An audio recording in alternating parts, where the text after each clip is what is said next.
watch out or I'll dust ya.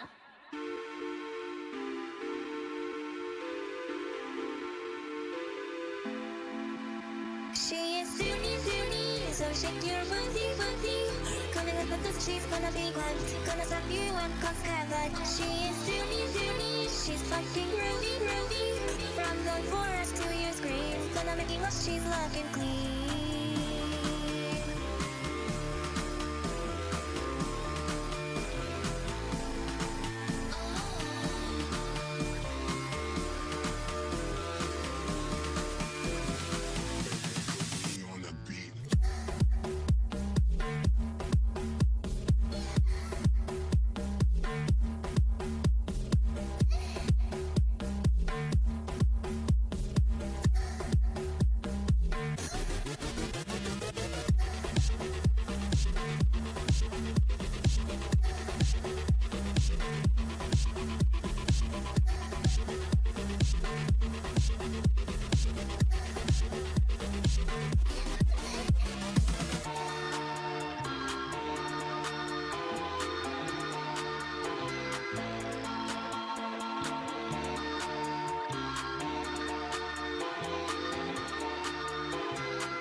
Such a beauty, looking for action, looking for lust. Shrinks you down if you land her bust. She is Dooney, she's here to boogie. With a big old gang, she could do no wrong. You bet your wrist, this is her theme song.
You hear that, chat? Renee is a good boy. Like don't. I actually switched to the wrong thing there for a moment, but ignore that. Hello, everyone. Hello.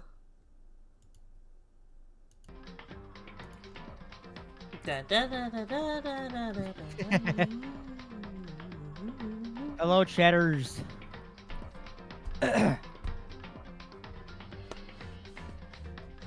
Hello, Master Chatterbaiter. Oh, I mean, hello, Failings. How's it going? How is everyone? Hi, JV. Hi, Bits. Hi, Tails Doll. Hi, some random geek. Wrong site. What?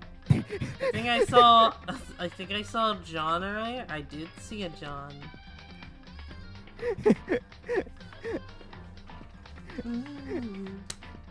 When Dooney was like, "Hello, chatter," but wait a minute, and I'm over here like, Dooney, wrong site. We're gonna be there after this. God, that reminds me. I still need to set up my Fansly, but I never got around to it because their stupid identification card thingy. Also, hi, Naki. Hello. Hey. We Hi. are for tuning in live You- to another. Be sure not to Oh, I'm being careful, Naki. Don't worry. I mean, Twitch might not like it, but then again, what the f are they gonna do? They have other things to worry about. Yeah. Twitch, if you're listening, thank you for giving me money, but also fuck you.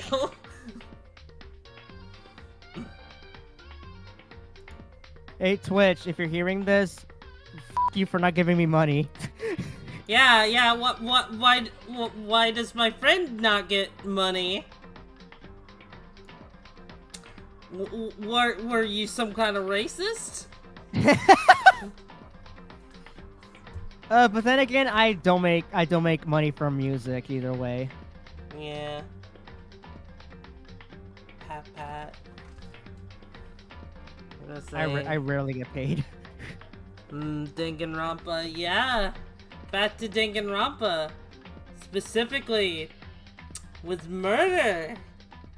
Because someone died last time. Renee, do you care to do the honors of saying who died last time? Yes. So basically, all of a sudden we got notified that someone might have been murdered, and it was what's her name again? Chihiro? Yeah, Chihiro. She basically died in a similar fashion as Jesus Christ getting crucified. I forgot you described it that way. God damn it. I 100% this game. I believe that. So, in other words, she basically died for our sins.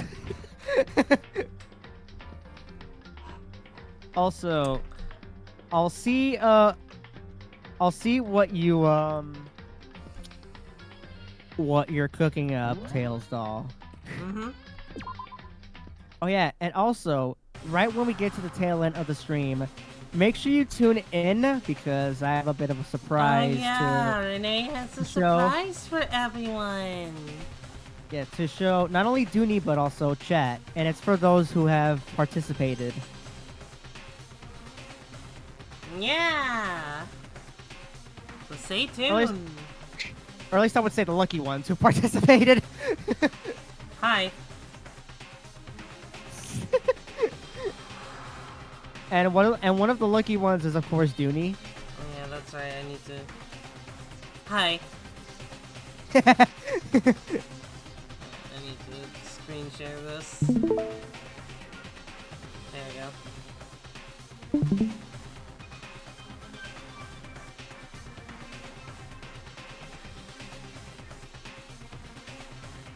Can you see it, Renee? Wait, hold on. Yeah.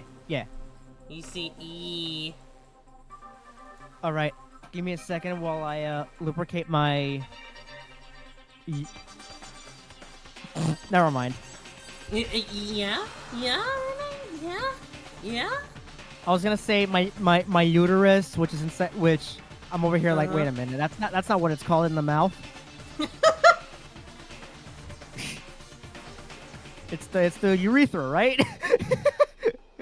Totally, Renee. Totally.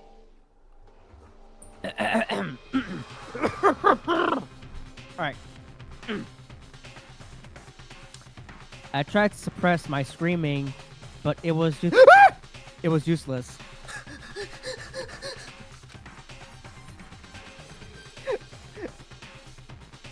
It surged out on me like water from a spring gushing out the ground. Bayeka, on the other hand, Very strange. Most unusual, don't you think?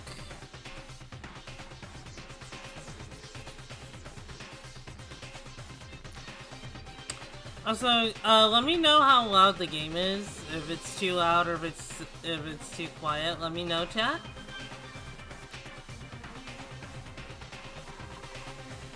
He was totally calm, almost like he was watching this all unfold in front of a TV screen. I see. At Oh, see, yeah. there it is. There it is. Look, Chihiro's corpse has been suspended somehow. And something's been written on the wall in blood. Bloodlust? Such a brutal way to kill someone. No, this is beyond brutal. Wouldn't you agree? They killed her. How could it not be brutal? Did you do it?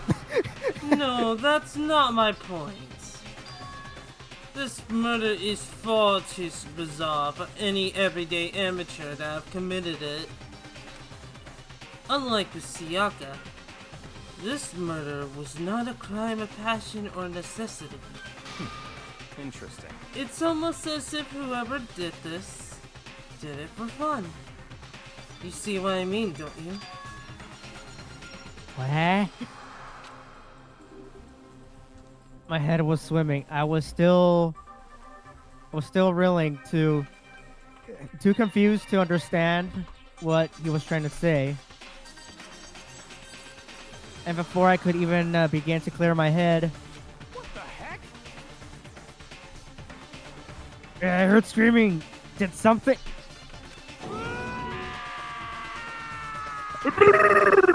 Chihiro!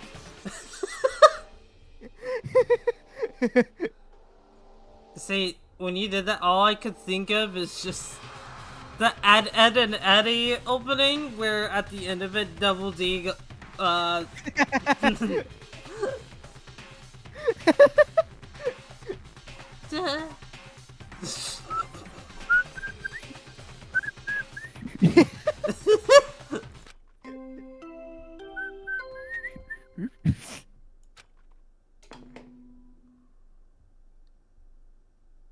body has been discovered. After a certain amount of time, which you may use however you like, the class trial will begin. What the hell is even that? Oh, that's right. You were unconscious during Sayaka, so you don't know about it. What you just heard was the body discovery announcement. Apparently, when 3 or more people discover a body, an announcement plays to let everyone know. I imagine it's so that the search for the culprit it can proceed fairly for everyone involved. Excuse me. Proceed fairly?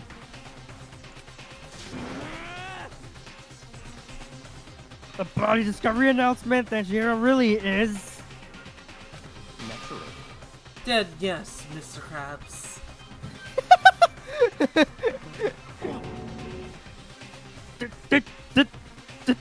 Mr. Squidward!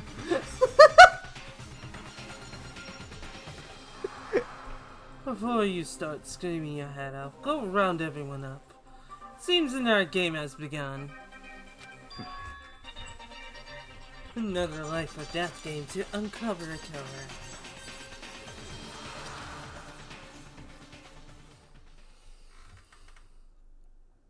Taka bolted out of the locker room. Whee! Yes, because that's how he bolted. Just meow. he ricocheted out of the locker room.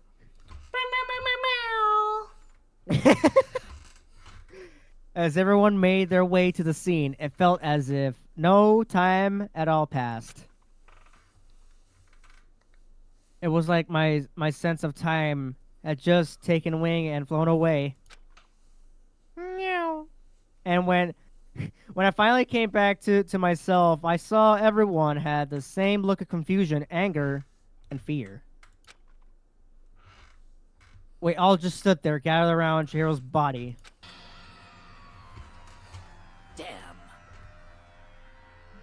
Damn, I couldn't keep her safe.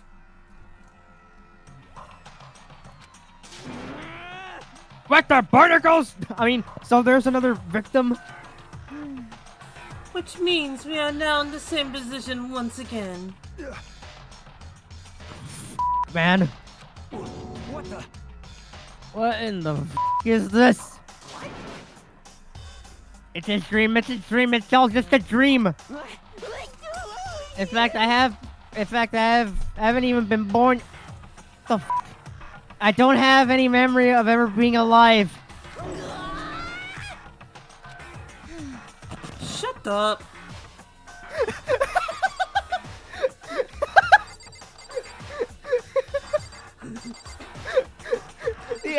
The accent killed me.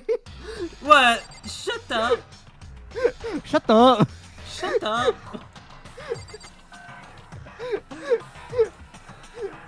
Guys, clip that. That's Dooney's best accent. Shut up. Shut up.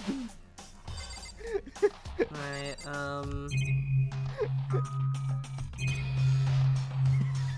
let's see, do I have to look at the body? Now pay attention to the wall. Huh? I said once already, there's a word written there. On the wall?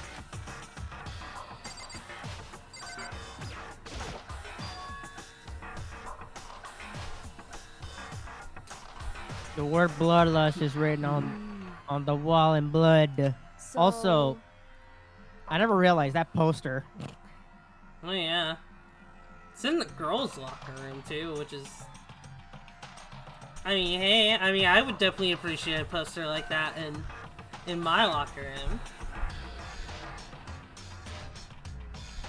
See, if I had a poster in my own locker room, I would have dirty looks. Yeah. I don't think it's any kind of dying message. It's just too strange.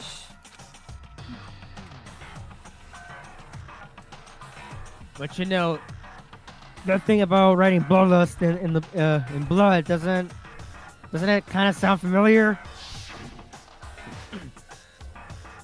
Yeah. Burr burr burr burr burr bloodlust. Burr burr burr burr burr police. Burr burr burr burr burr internet. Burr burr burr burr burr. Genocide Jack Bombaclat.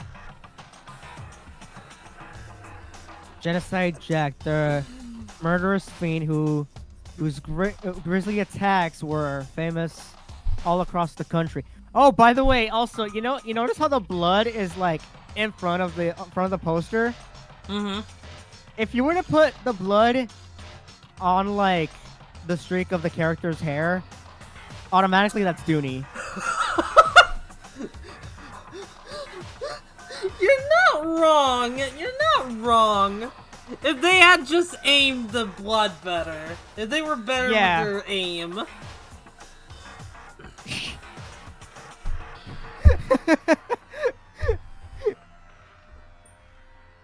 I mean, hey, isn't that a good observation? He dunks on my Ron till I paw. I hope it's been going good. Hi, Klein. How's it going?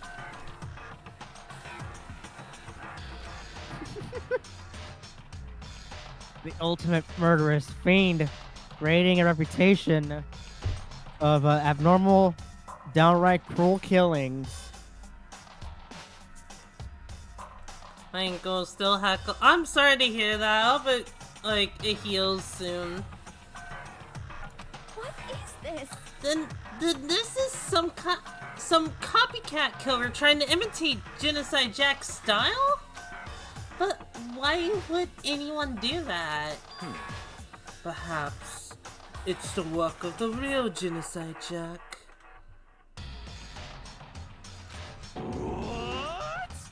The real what? Wagwan? What? Wait, are you saying Genocide Jack is here in the school?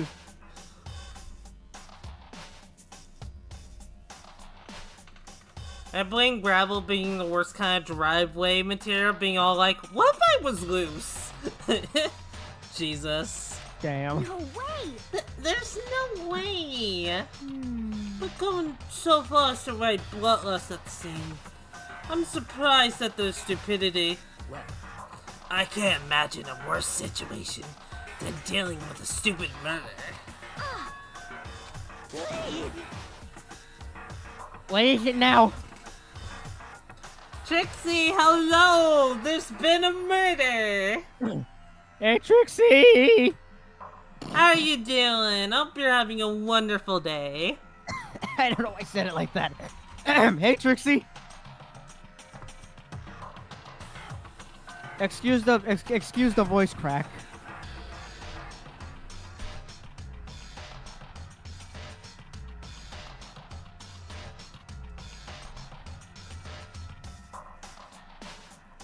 Yes. Yeah, you're doing wonderfully. We have red rum here. Yum.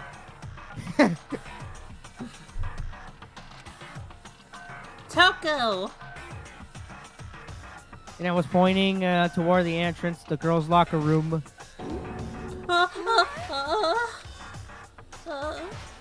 Toko was the last to arrive, and now she was just standing there. Do you need red yummin? Do you need red robin? Yum. You know, I've only ever had red robin once. It was pretty alright.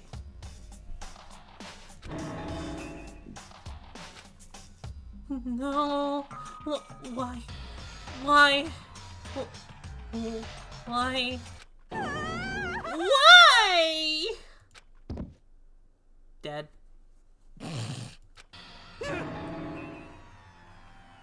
She fainted. That did not sound good, man.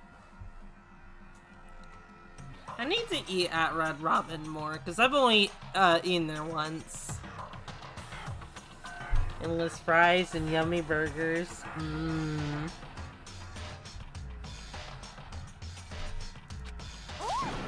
Toko! And I rushed over to the collapsed Toko and started trying to shake her awake. Toko, are you okay? Come on, wake up! Oh, that's right. I just remember what she said about how she faints anytime she sees blood. Oh.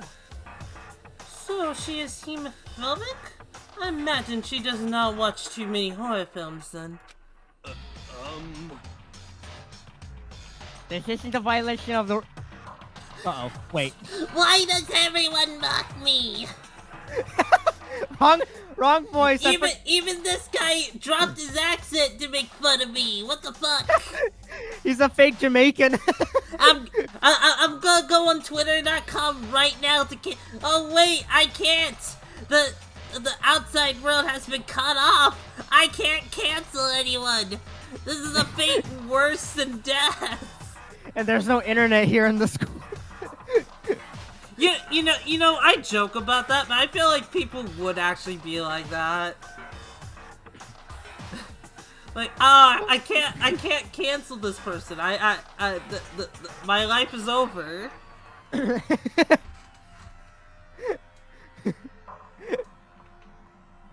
Don't worry, I'll cancel you when I get out of school. Hopefully, the last person standing.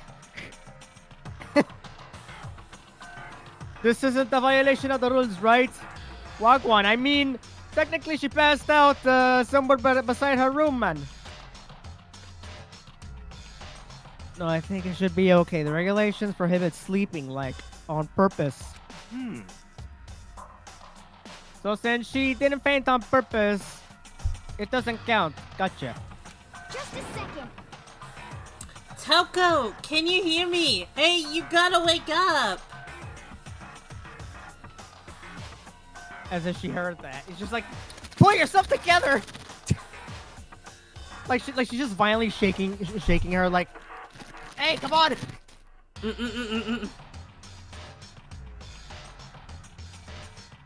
Toko suddenly shot awake. Oh no, never mind, it worked. As in she literally jumped up from where she was laying. I feel like Larry the Lobster! like she's just punching her body to wake her up. It's like, You see, now I'm just thinking of that scene from the Deadpool game. Like, for those who don't know, the scene, like, Deadpool just, like, is, like, slapping, Wolverine awake and you just like press a button to do it. So it's just like, wakey wakey, rise and shine. Come on, wake up. That's for being a douche. That's because the player keeps pressing the button. That's because I love you so much. You know that? It's a great scene. Hey, wake up!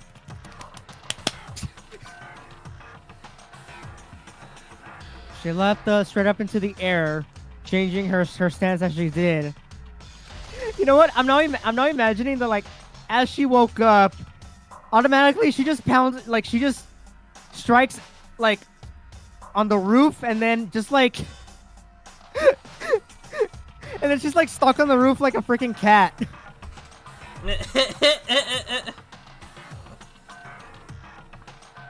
In no time flat, she was just standing there. Jesus Christ, look at her. That's in close quarters of that becoming a freaking Hageo face. Ignoring the physical contortions she had to go through, her motion was totally haphazard. What? So shocked to know how that was not underdone.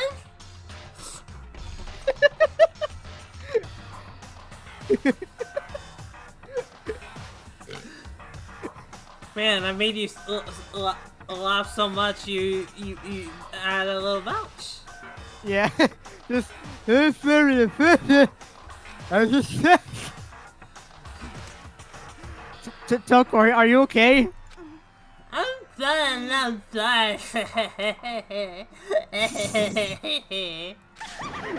Whoa, it's that bad. Hey, I live this.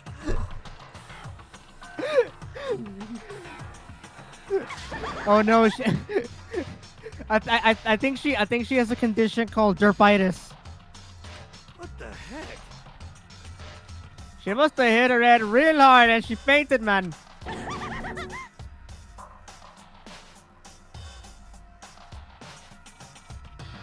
The one has a front internet, and that's it, and then button. And he's a system of web of life. Well, This is quite concerning. I mean, she sounds completely different. No, everything's fine. At least the sun is a gun. That's a good thing, right? You know what? You know what? Toko went from a self-conscious tsundere to my favorite color is 7.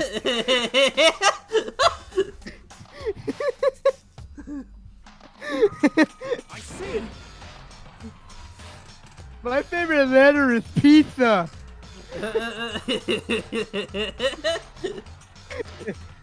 It's clear to me that everything is not fine. Your eyes seem strangely vacant. It might be best we take her back to her room for the time being. so, I don't mind taking her, but could someone help me? If you need help, I don't mind. Taka, could you help me? You Huh? She totally ignored me. I think, yeah, I wonder why. Very well. You take care of the girl, and the rest of us can begin the investigation right away. Can I assume nobody has a problem leaving Sakura and Mondo on guard duty again? Hold on a second. Rushing to an investigation. The mastermind isn't behind that. After what happened last time, surely you realize that.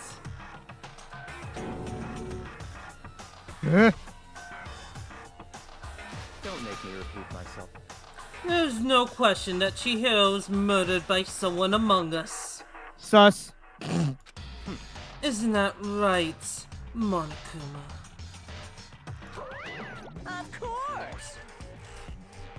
Dun dun dun dun dun dun dun dun dun dun. Right as rain. But don't take it as a bad thing. It's just a fact of life. Because that's how graduation works. Uh-huh. Then it's happened again? Is that what you're saying? Just another one of us? Another one of us killed? A fellow classmate? What, does that freak you out? You guys got no balls. You know that. Is there just nothing down there at all? Well, I'll let you pray to mine if you want. Wait, what? Actually, I don't have any either. Sorry. Stop monologuing. Give us what you came here to give us. You did bring it, right? Sure I did, chum. It's the Monokuma file! Allow me to present the next Monokuma file. I know how much you must be looking forward to it. See ya later! So please, do your very tippy-top best on this investigation. No way! Do we really gotta do another investigation? Examining the corpse of one of our friends. Having to suspect all our other friends. Why? I hate this. I can't take it anymore. Oh no! I hate that too, Bumbakat. I got enough. I got to get out of here. Hey! Where do you think? Where do you plan on going? There's nowhere to run. Such ignorance. Just accept it already. After all, blood is just a liquid. A dead body is a simple object.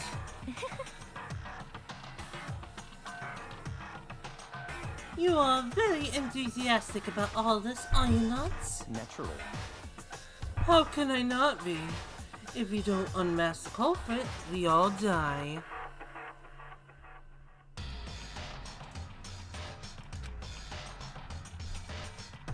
That's true, but to jump into it so soon. What? Do you want to die? Such ignorance. Fine. Then go off and die somewhere. Right now, go ahead. You're a waste of space. Damn you! If their body is an object? Piece of shit! Chihiro wasn't an object. Show a little respect or I'll beat you some into it. Calm down. Everyone stop bickering. Listen, there's some truth in what Byakuya said.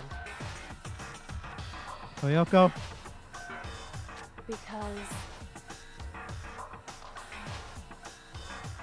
Yeah, as unlikable as Byakuya can be, he is usually kind of right. He is very mean-spirited about it, but in some instances, he is right. If we don't investigate this body, we're all going to die. So, yeah. Luckily, He's very blunt. Yeah, Kyoko's here to just put it in a little bit of a nicer term.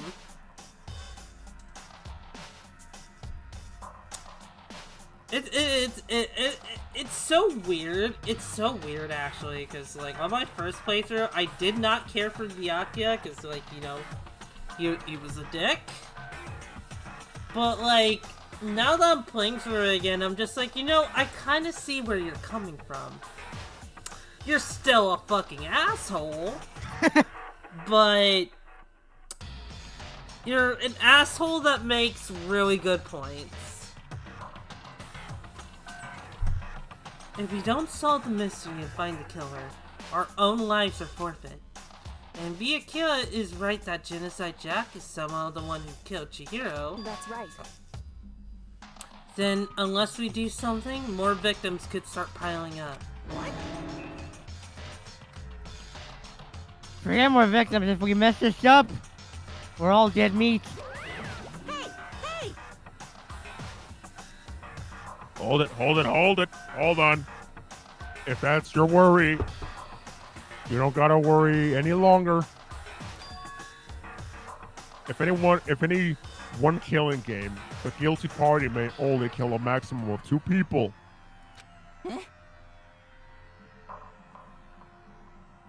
What? I don't remember any rule like that. Actually, Sources says I made it the up. I mean, if one person went around and killed everyone, your lovely student life would be all over, right? The new rule has been added to the regulations menu. So then, In that case, why not limit it to 1 person? hey, No. Well, in a good mystery, you don't want to miss out on at least the potential of a serial killer angle. And just one would totally murder that possibility. punishment is waiting for Grow you. up and I'll catch you guys at the class trial. I can't say I understand his thinking, but if we can kill up to 2 people, then one more person's life could still be in danger. Interesting. Which is definitely not good. We need to uncover the culprit before something else happens. You son of a bitch. You need to shut up. So, Well, for now, Taka and Mirka drop Toko off at her room. Nice! I'm gonna get dropped off! Can they drop by for some chicken nuggets?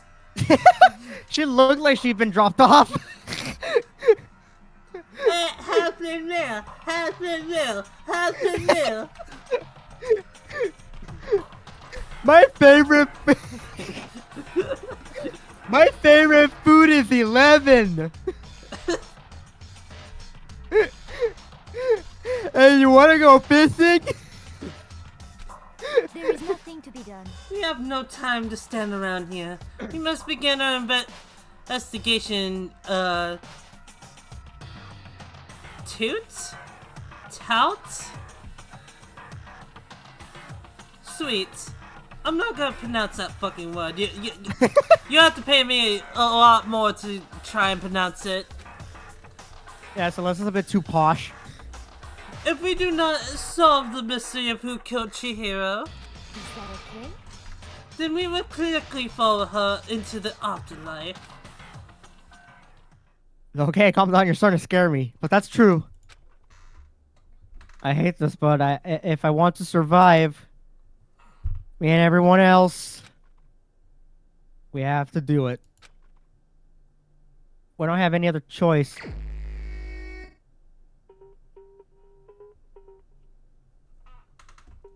First of all, I better check the Monokuma file to see exactly what's going on. I keep getting people calling my phone number mistakenly, even my own grandmother. Oh dear.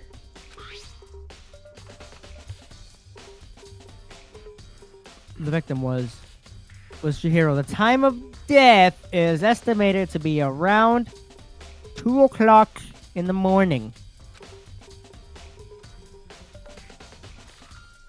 The body was discovered in the girls' locker room on the 2nd floor of the school. The cause of death was a blow to the head with a blunt object. She was killed instantly. That's all it says. So basically, someone bonked her to death. Mm-hmm. Yeah. Well, it's not like there's any point in complaining about it. No matter what, I gotta do what I gotta do. Right? What Who's about- the mysterious bonker? It was funny because I answered without looking to see who called, and I recognized the name, but just said, no, I'm not X, and I checked the number when I hung up, and it was my grandma! Recognize the voice. Hey,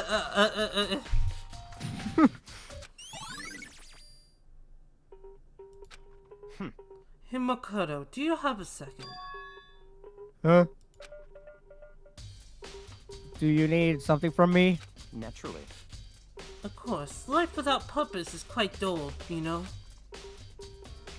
So, what do you need? I'm going to let you cooperate with me during my investigation. What? What? I'm purchasing your talent. The same talent which allowed you to solve Sayaka's case. Solved? No, I just...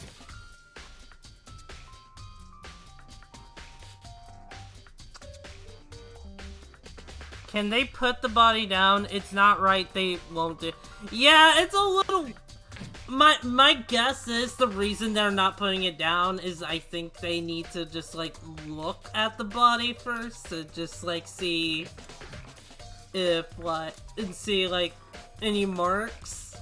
But, spoiler alert, a minor spoiler alert, we come back here later and they're still kind of tied up like that, so, yeah, I don't know why they keep them up like that. That is a really good question. Or, not even a real question, it's just like, yeah, like, why do they not do that? I'm sure she's still there just so we can still continue to pray for our sins. Yeah. There you go. Just put you here. Make myself a little bit smaller. There we go. Actually, on second thought, maybe a little bit bigger. Just a little bit bigger, just so I have some kind of edge against Renee. Oh, Dooney, should I show Renee that thing I showed you? Oh yeah, go for it, Trixie!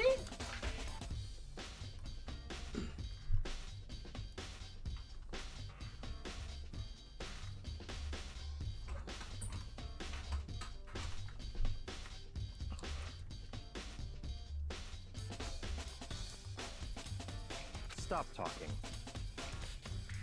You seem to have some limited use, which is why I've chosen you. You have the honor of contributing to my investigation.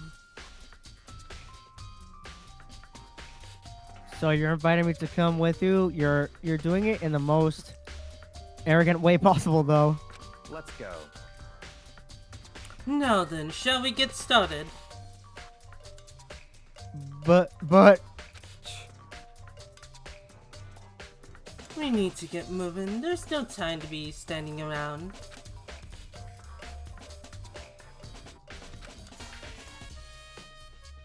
I don't really know what just happened. But it looks like I'll be working with the background on this one.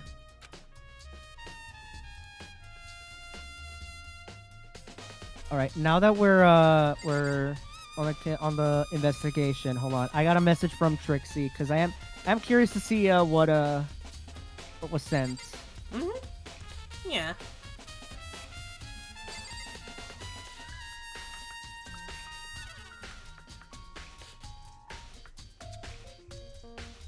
Oh, that looks really nice. Yeah, it's very, very cute. And sexy. Well, and I'll leave it at that. If it's the one we're talking about. Yeah. Yeah.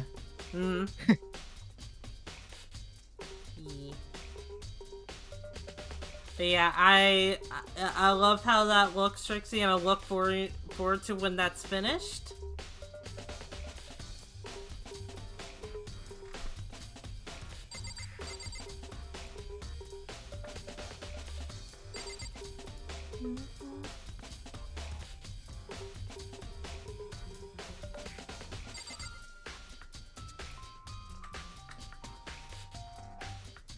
Time for Renee to go in lap. Well, alright.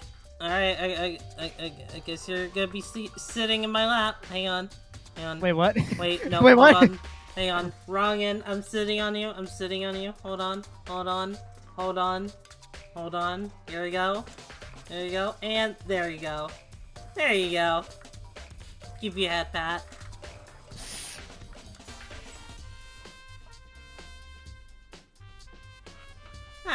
Alright, but let's see here. Let's go from left to right. So let's go look at Kyoko. Also, sorry, I was sending Trixie a nice message. Yeah, she deserves all the nice messages.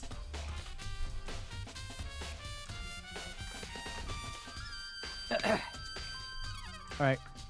She took her time examining Jiro's corpse. She poked and prodded going over every inch of the lifeless body. You're a very strange woman, you know? Being able to touch a dead body with absolutely no trouble. She seems to be concentrating pretty hard. It's like she can't even hear us. Hello? Oh my god. Okay, best size difference, right? Hi, Twilight. I hope you're doing well. Hi, Princons. It's Twilight. Renee is lucky being all snugged on the lap. That's because you guys suggested it. Mm-hmm. I mean, are you complaining? I mean, I'm the guinea pig here. You are the guinea pig. Or the gerbil, depending how you look at it.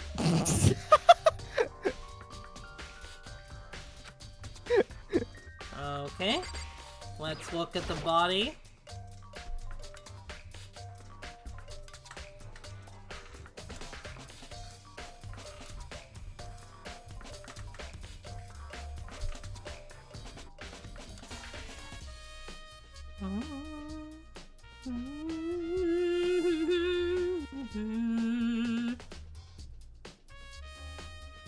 I could feel the life draining out of my own body. It's a dead body. Chihiro's dead body.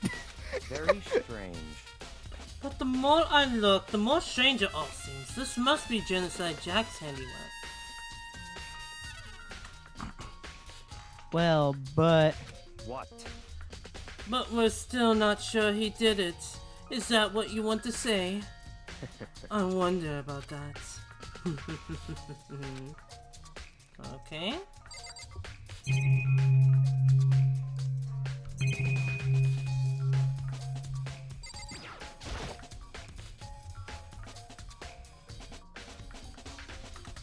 the warp.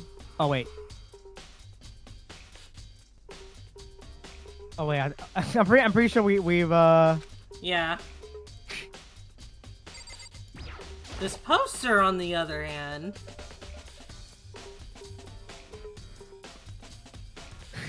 the Dooney poster that doesn't have a really good aim on the blood.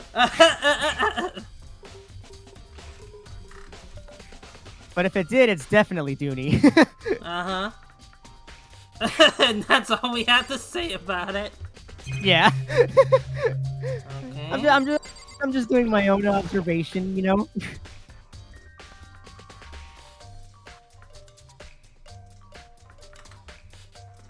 There is a fresh blood stain on the carpet. It must have been splattered with blood during the murder.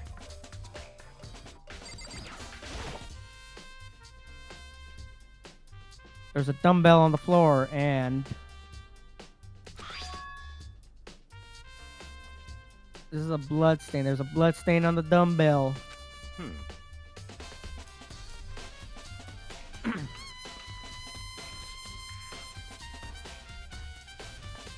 The Monokuma file said a blow to the head with a blunt object is what killed her.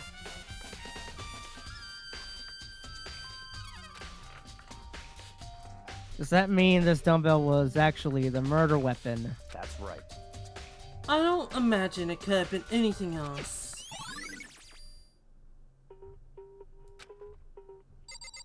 Alright, let's talk to these guys. I use this locker all the time. Now it's become the site of Chihiro's death.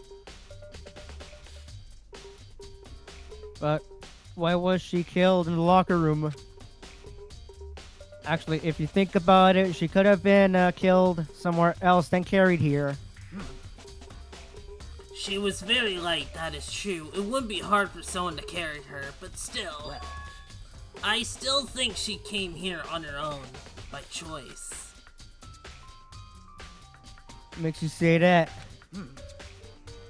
She'd been talking a lot about how she wanted to get stronger. So you're saying she came here to exercise?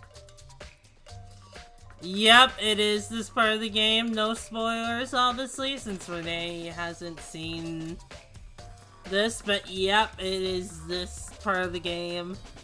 And I will say now there are at least 2 controversial things about this trial we're gonna be doing soon.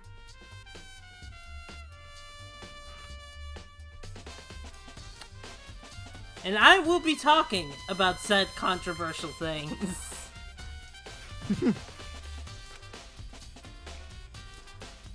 But according to the Monokuma file, apparently she was killed around 2 in the morning. Would she really have been exercising this late? Perhaps. Hino or myself are usually in the locker room during the day, so she's probably avoiding it then.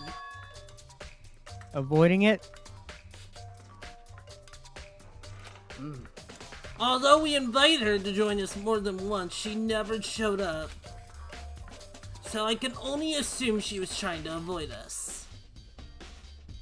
And instead she came to exercise in the middle of the night? However. Perhaps. But it's difficult for me to imagine she would have come alone. She did want to start exercising, but she specifically mentioned she couldn't do it by herself. She needed support from others. So you're saying she could have come here in the middle of the night to train in secret?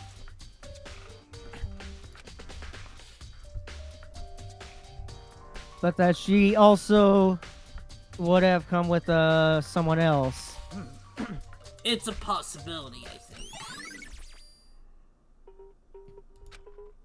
Right? Yeah, she just really wanted to build some muscle. Yeah. She had a really complex, a real complex about being weak. You heard your hero talk about it, right? Oh, I need to get stronger. Yeah, I do remember she said that more than once. Sure, which I guess explains the trip down here.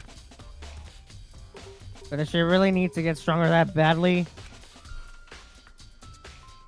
You already mentioned it, but she was a girl after all. Most girls aren't all that strong.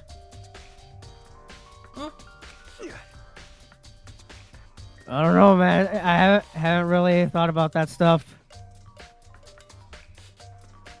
Because of Chihiro's complex. I can't help wondering what it might be.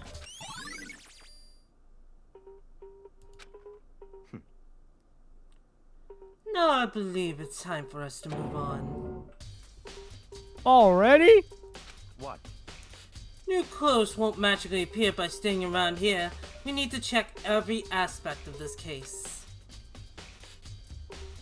That's true, but... Oh, look! I found a paw print! If you're satisfied, let's hurry up and proceed. He's so pushy, I got caught up with the wrong person this time.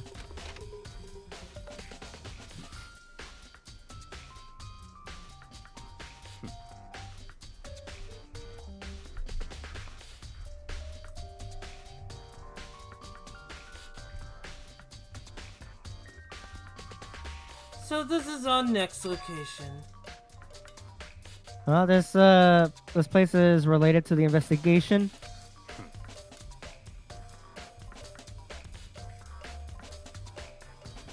Figure it out for yourself. It's no fun if you don't, right?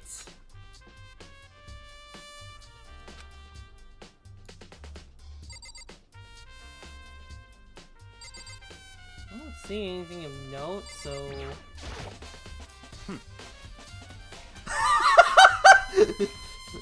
That's not even the scene of the crime, you dumbass!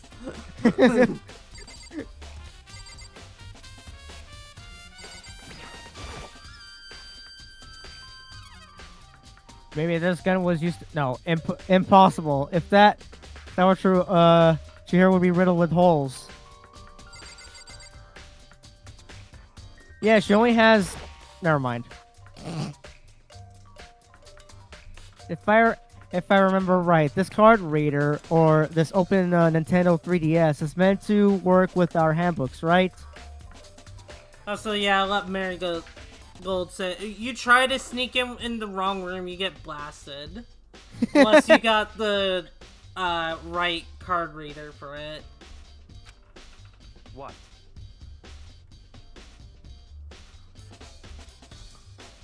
Do you have an issue with it?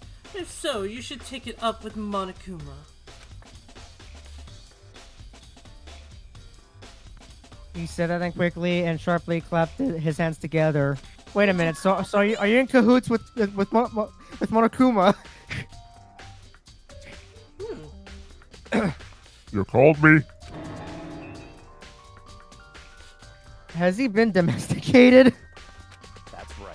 It seems that Makoto has a question for you. You need something? Sure, what's up? Well, it's just about this card reader. Yep. Yes, the card reader. The card readers have all been designed to interface with each of your e-handbooks. You can You can only enter the locker room corresponding to their gender listed in your individual handbook. You know, was that your real voice just there that you used? For a split second there. I couldn't help but catch that, Monokuma. They're onto me. And it's impossible for two people in a row to go through while the door is unlocked, correct? Unbelievable. If there were some sort of erotic terrorist on the prowl, the ceiling-mounted Gatling gun would initiate a Swiss cheese slaughter. Yeah, something about a gun in the school seems to raise a red flag, doesn't it, chat? Mm-hmm. Also, what the erotic terrorist?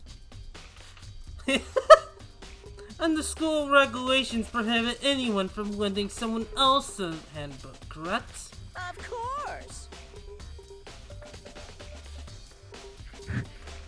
Correctly correct. I mean, so then that means only girls can go in the girls' locker room, and only boys can go in the boys' locker room. In other words, Chihiro's body been found in the girls' locker room means. Hey Makoto, I can see right through you. See right through me? Allow me to tell you what you're thinking. Since Chihiro was found in the girls' locker room, the killer must have been able to get in there. So, in other words, As such, the killer must be one of the girls. Did I get it right? such ignorance. Good lord, you're simple. But am I wrong? You should pay closer attention to the regulations. The answer has been in front of you the entire time. Loaning your e-handbook to another student is strictly prohibited. Only the act of loaning a handbook is prohibited. Borrowing someone else's is perfectly fine. I would expect nothing less from a prodigal son of the noble Toyami family. So you managed to sniff out the loophole in the regulations. Knowing you, I would bet you created it on purpose, didn't you?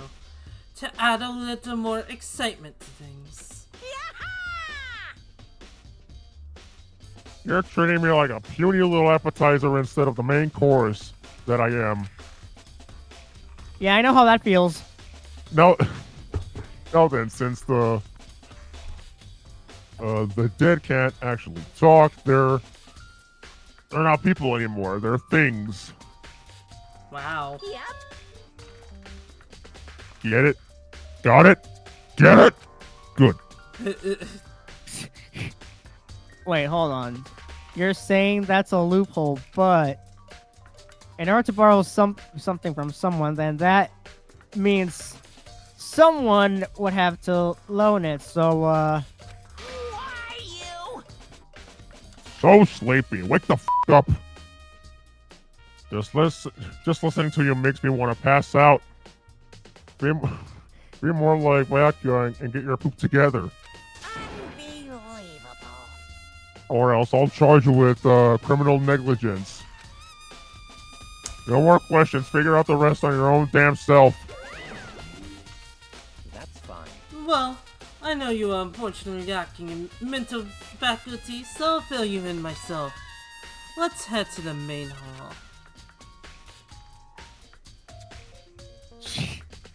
the main hall? That'll help you understand what's going on. To the main hall. Okay, to the main hall. So, what are we looking for here? Does that mean I have to figure it out for myself? So let's see, what could he possibly want us to look at? Let's see, what could it be? Could it be this? There's a mailbox here. Could there be something inside? It's an e-handbook. Oh wait, there's 3 of them, but what are they doing here?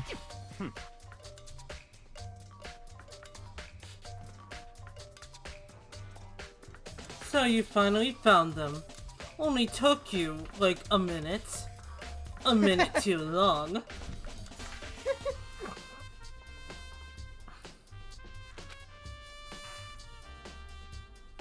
Did you know these were here, Bakuya? Also, I can't wrap my head around the freaking comment of the whole erotic terrorist thing. Like, what does that even mean? Or what does that even sound like? Is it like, Allahu Akbar? Like, what the Someone elaborate, please. A minute too long. God, sounds like my mother.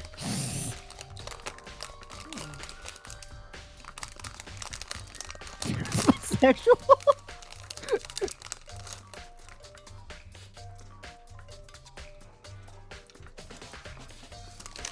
Also, I saw that comment, Twilight Prince.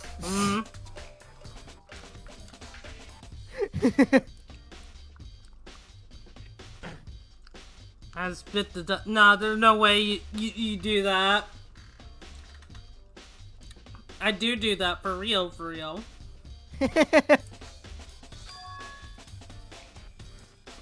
It seems there's a system in place where the handbooks of adept students get delivered to this mailbox.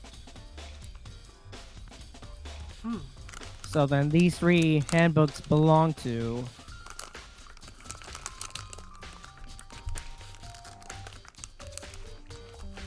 Junko, Leon, and Sayaka.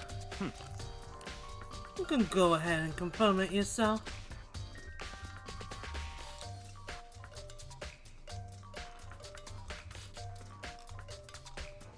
I merely turned on one of the handbooks, and when I did, I saw your channel in my recommended, but I can't shake the feeling I've seen your name before.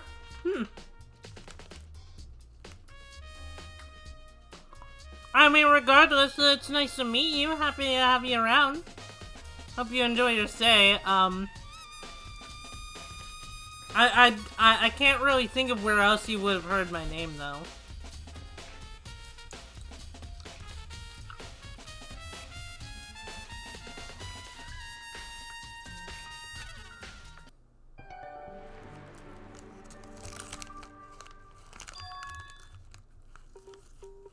alright, this is Sayaka's handbook.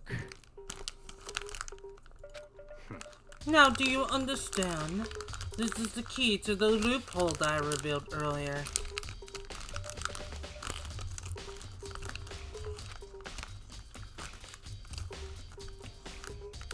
Yeah, I feel like I'm starting to get it. Regulations. Loaning. Loaning. Borrowing. Why does that remind me of the people in South Park whenever there's like a load of like a group of people talking amongst each other, like rabble, rabble, rabble, rabble, rabble. Oh yeah, you're getting it. You think you have an idea, Gerardo, from the tags? Rada.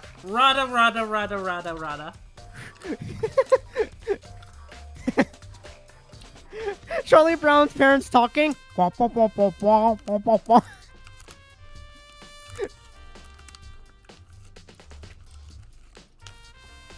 Wait a minute, Gerardo.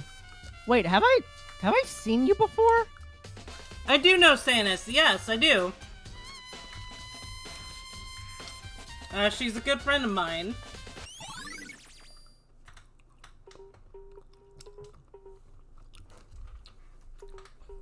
Wait, that voice. My voice or Renee's voice? What? Hold on a second. What's wrong?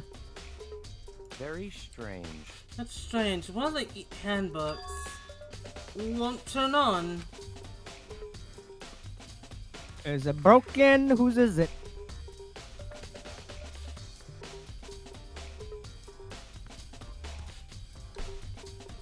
Gotcha. Oh yeah.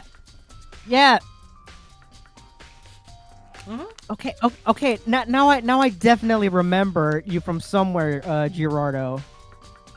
I do remember you mentioning something about Sanis in my chat.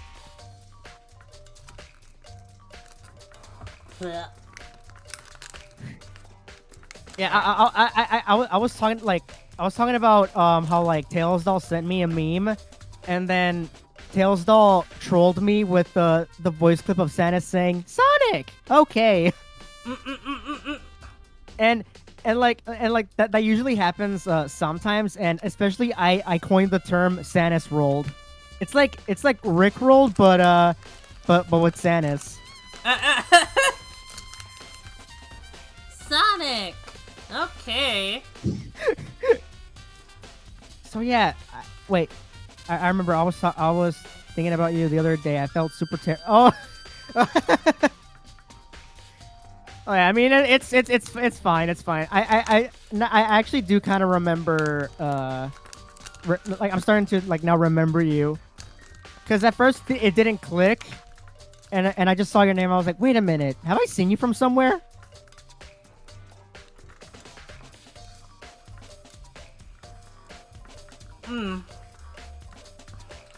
But yeah, it's okay, Gerardo. I do understand how you feel terrible. I mean I am the least recognizable.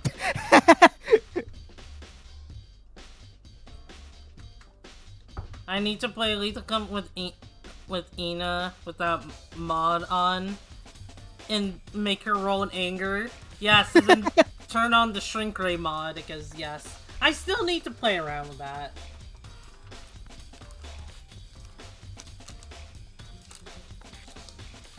Ugh. Let me explain. The other day I said now I know why Twitch recommended me your channel, and then I suddenly disappeared. I wanted to apologize for that because I had to do something, and it took me longer than expected. When I came back, when it came back, you had finished the stream. Oh yeah, I mean it's fine. That's It's fine. completely fine. That's completely fine. Don't need to feel guilty over something like that. I have horrible memory, and I haven't been able to hear long enough to remember who's who, who's Dooney, and who's Renee. Okay, so I'm Renee. I'm the one sitting on Dooney's lap, and yeah, that's Dooney. Hi, I'm Dooney. I'm the big one.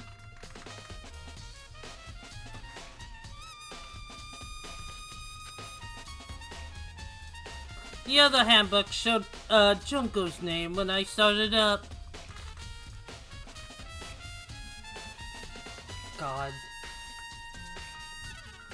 Of all the flavors in that jelly bean bag, the juicy pear in the buttered popcorn is easily the grossest in there. Wait a minute. Wait, are you doing Bean Boozled? No, but like in this bag, they have like 20 flavors. Actually, let me go ahead and list them off because they had blueberry, bubblegum, buttered popcorn, which is bleh, coconut, con candy, green apple, juicy pear, which is the other gross one I mentioned, sun-kissed lemon, lemon lime, licorice, which is actually not that bad. I tasted it.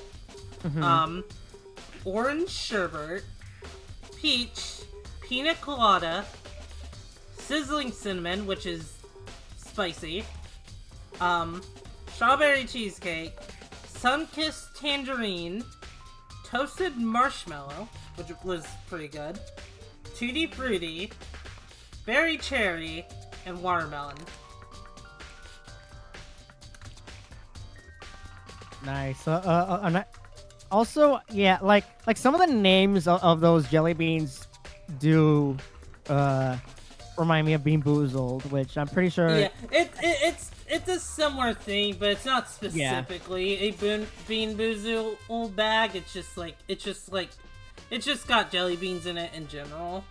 Yeah, if so it was a bean, it's just its like general assortment. If it was a Bean Boozled, some of the beans would look very similar to one another.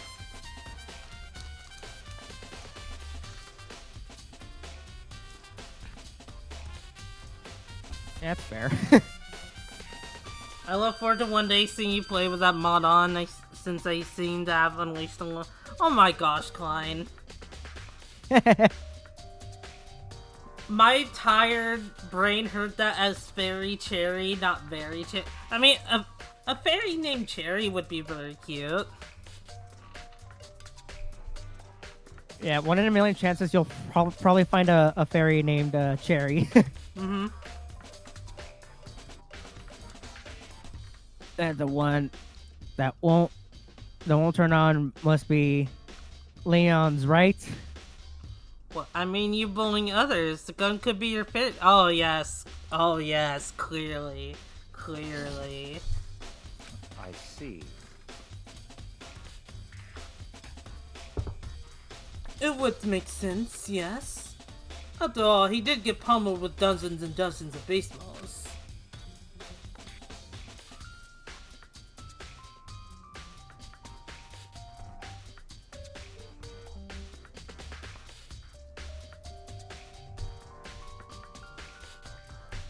Hello? Hi? Hello? Oh, I thought I disconnected. No. My internet went poof for a little bit. Alright, but you're still here, right? Yeah, I'm here. Oh my god. I was legitimately about to go in a media panic. Oh no. I give you pats, Renee. Yeah, like I thought like I noticed the internet disconnected and I was like, wait, no. Yeah, that's the worst. When the internet disconnects and there's nothing you can really do.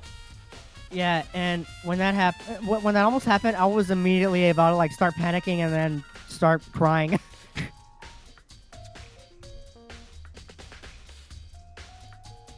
But we're good. But we're good. Hopefully. Jesus Christ. Yeah, everything's alright, Gerardo. As long as you don't have malicious intent, then it's completely fine.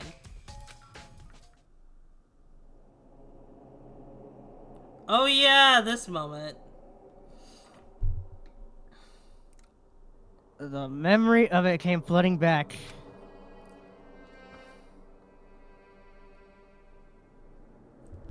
A cruel punishment which led to Leon's death. I'm gonna quickly get myself some water. I'll only be like a few seconds, so, BRB. Alright. That only malicious intent is making bad jokes you can't laugh cringe at. Oh no, I mean, that's understandable. I mean, I tend to laugh at dark humor, which there are chances that that most people may not be that it may not appeal to most, because you know, comedy is subjective.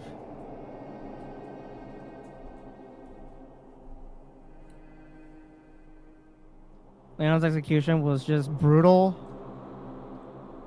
I said bad jokes, not dark humor. I mean, yeah, I know what you mean. It tends to vary.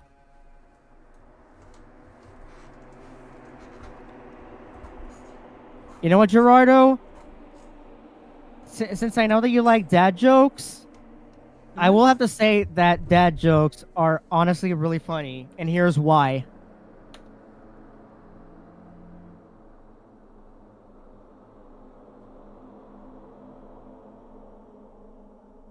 Get it! Get it! Ha. Ha. Ha.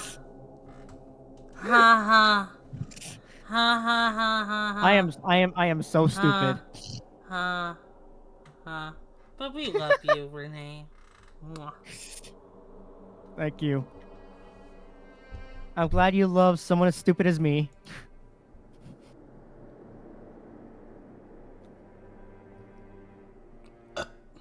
Dooney did not like that.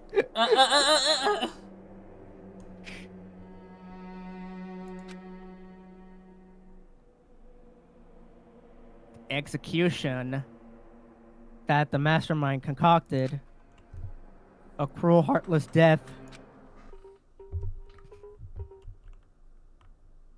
You're right. It wouldn't be surprising for a handbook to break during that kind of assault. Hey! I don't know why I did Fat Albert. Hey! Now I'm really angry. Hey! Listen to me! What? That e-handbook is essential to student life here. Crucial, integral, instrumental, testicle, a super big deal. There's no way it would break that easily.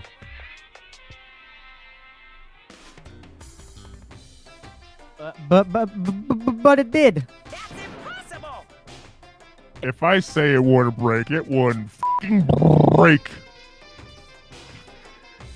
I can withstand up to 10 tons of pressure, and it's waterproof up to 100 meters. Okay.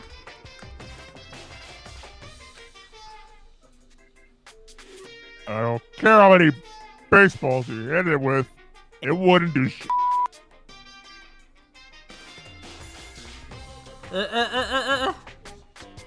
Wait, my favorite kind of terrible jokes are anti-jokes. For instance, what do you call cheese that isn't yours?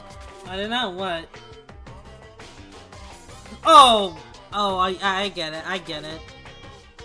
Stolen. You should return it to. Oh my fucking god.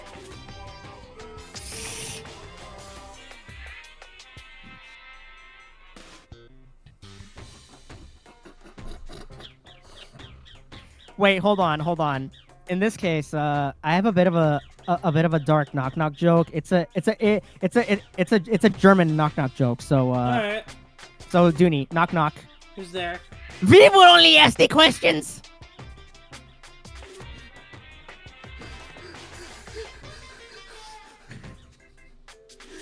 We will only ask the questions who?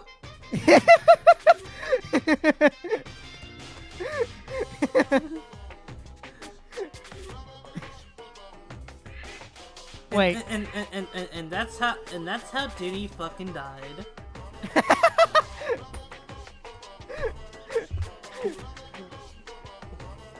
Wait, hold on. Dooney, why did the chicken cross the road? I don't know, Renee. Why did it? To get to the bottom.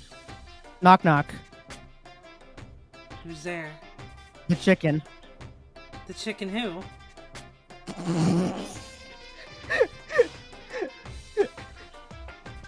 No, the chicken knocked that at your door, so that means you're the bottom. Oh!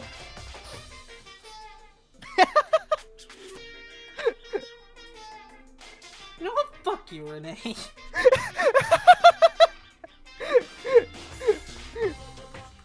You have to admit it's a good one. It is a really good one. You know she's gonna freaking kill you, right? Oh no, I'm aware.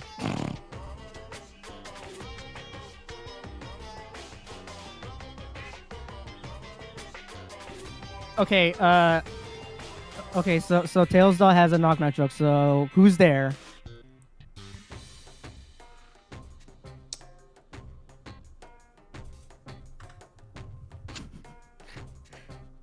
I can't wait for it. Oh, also, just in case. It does?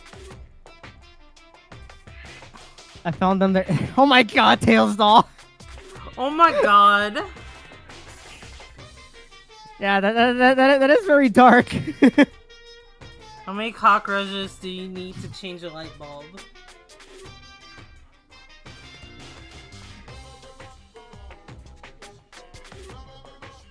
I don't know. Whenever I turn on the light, they hide. My god. Can't hear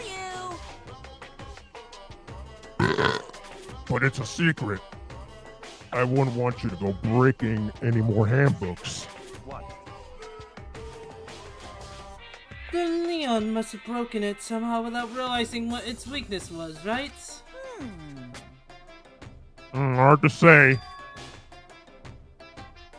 You know what I think? I think his handbook isn't actually broken. But you might ask, how could that be? Leaving the question hanging in the air, Monokuma disappeared. Hey, motherfucker, tell me! Explain! Oh, he'll explain later. When he does, it's gonna be very telling on who did the crime. So, remember this for later, Renee.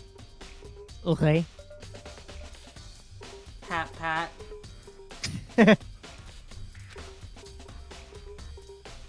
What just happened? I got a bad one, actually. How do stars die? Oh no, actually, I feel like I might know where this is going. How do stars die?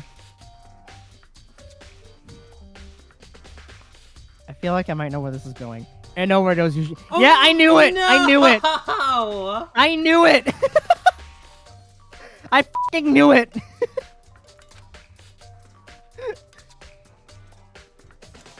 Monokuma said it's not broken, but it's an undeniable fact that it's not turning on.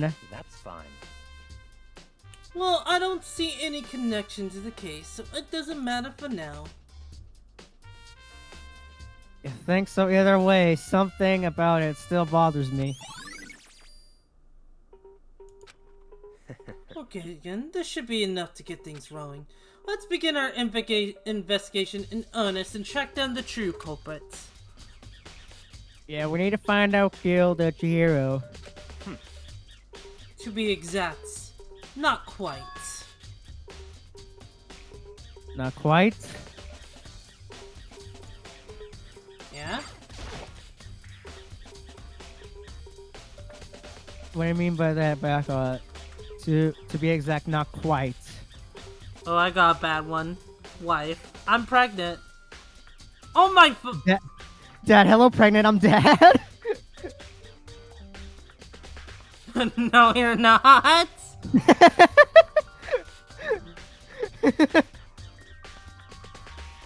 Oh no!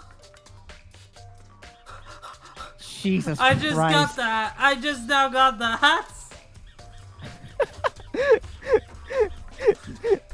In other words, he's not yours.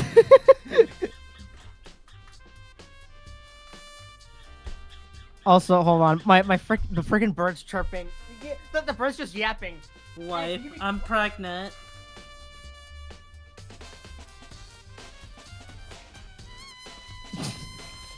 The bird's freaking yapping.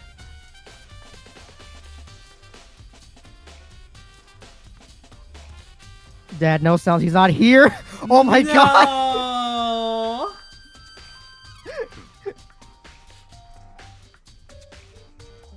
Oh my god. Certainly, I want to reveal Chihiro's killer, but more precisely, I want to discover the true identity of Genocide Jack. Then you really think? You really believe Genocide Jack is the one that killed Chihiro? Don't make me repeat myself. Absolutely, I have no doubt that Genocide Jack is the culprit in this case. Murderous fiend is Genocide Jack, right? What? There's nobody else it could be. A medicine who kills again and again, using a bizarre and brutal method. Oh, get that one?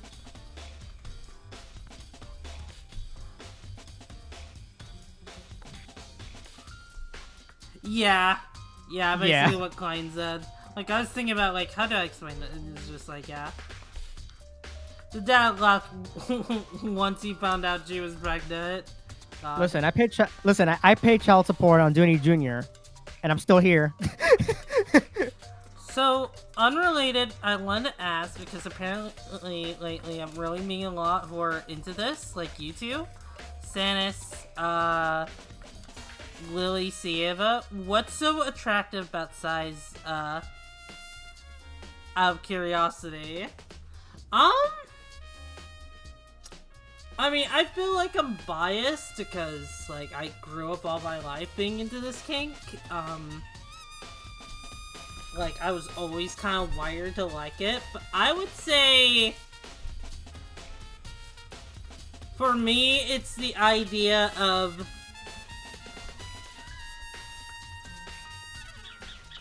having more to love, if that makes any sense. Like, if a person was bigger than you, then that's a lot more to love, you know?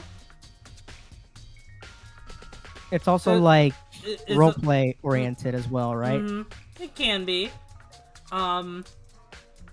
There's also just like, you know, there's a lot more, like, you know, if you like a specific body part and it's bigger, then, like, let's say you like boobs, and now the boobs are, like, really, really big, for example. And that,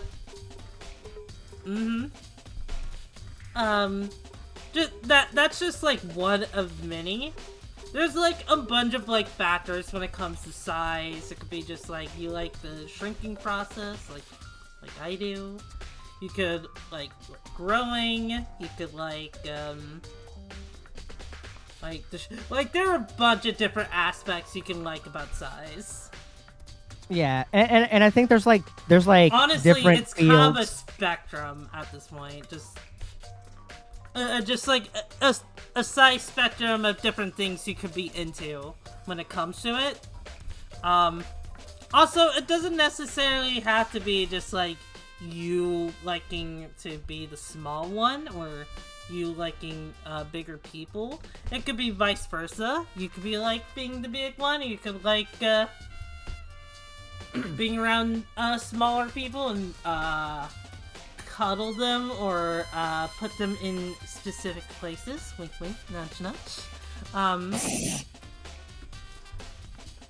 You know, it's like that. Yeah, it's not for everyone. It is something that, like, I don't think anyone's gonna be, like, into. I'm just wired into liking it. Yeah, there's several different fields when it comes to things like that. Like Mary got- Ellen you got- herself is saying, like, I like being bug sized. That's the deal with me, or flower size. Yeah. yeah, there are fields when it comes to it. It's like you have a safe for work field and you have a not safe for work field. Mm-hmm. And I think the not safe for work field is like mostly popular because Oh yeah, it's definitely very, very popular.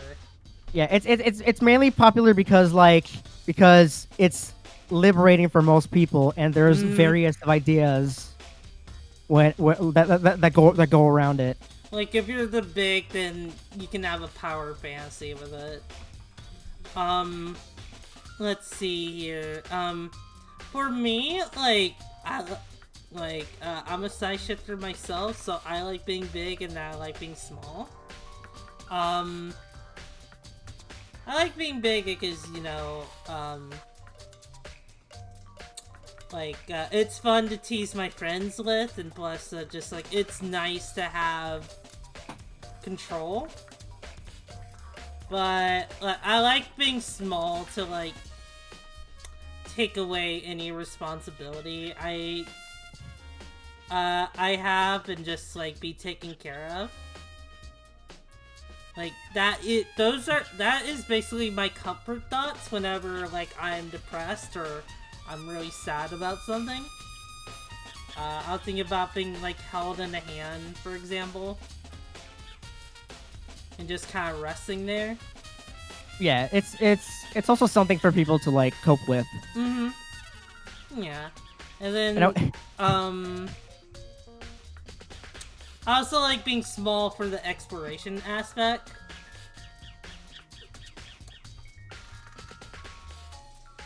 I will say, before I met you guys, like, such as, you know, Dooney, Hoshi, and the rest of the Giggle Gang, I was not aware of like the whole like size thing because like it was something that I did not know about, nor how was it ever like brought up to my attention.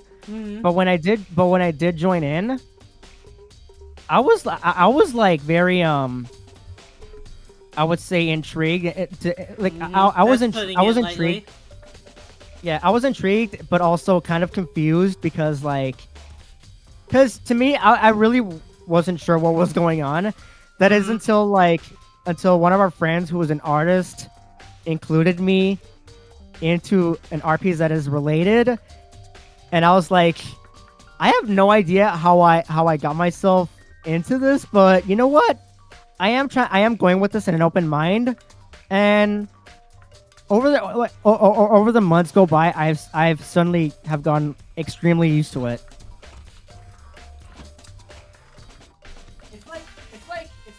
It's like being enlightened. Yeah.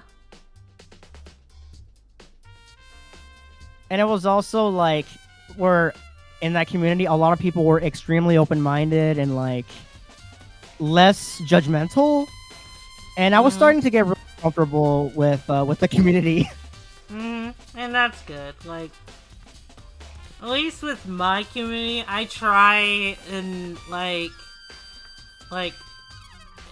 ideally, I want my community to be very open-minded and not judge people, because I can't stand judgmental people myself.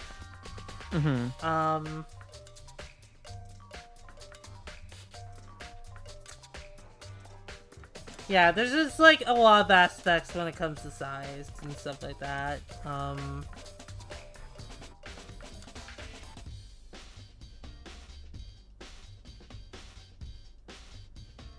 There's also pet play. Pet play is a lot of fun.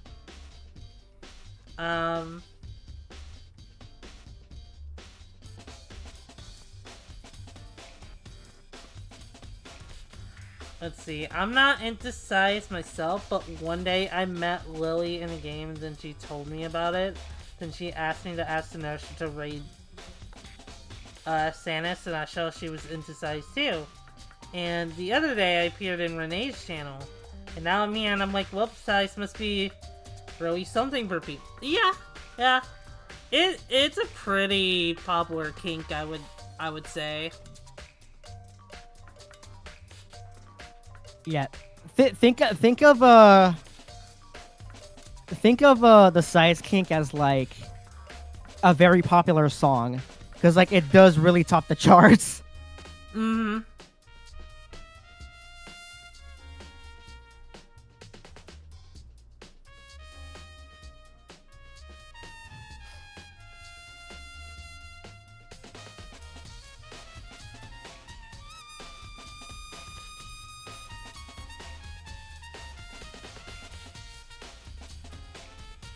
Let's see, hang on, I'm just scrolling through chat.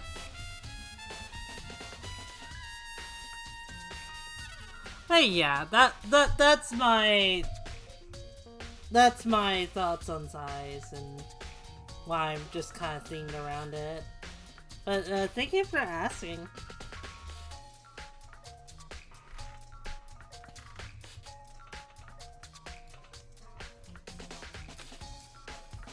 Like a ghost, attacking suddenly, and slipping away before the police can catch up to them.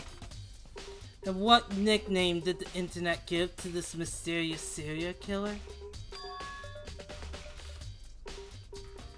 Genocide Jack. What I feel like the whole Genocide Jack thing could be like a direct reference to Jack the Ripper. I don't know why. I think it is. I think it is supposed to be a Jack the Ripper reference. Okay. I was like, wait a minute, why is this reminding me of Jack the Ripper? Like, there's, like... Yeah. Nice. My favorite is just, like, having the size be a surprise, where it's just, like, playful and teasing. Even as SFW. Aw, that is pretty cute. Wait, having the size be a surprise... Oh my god!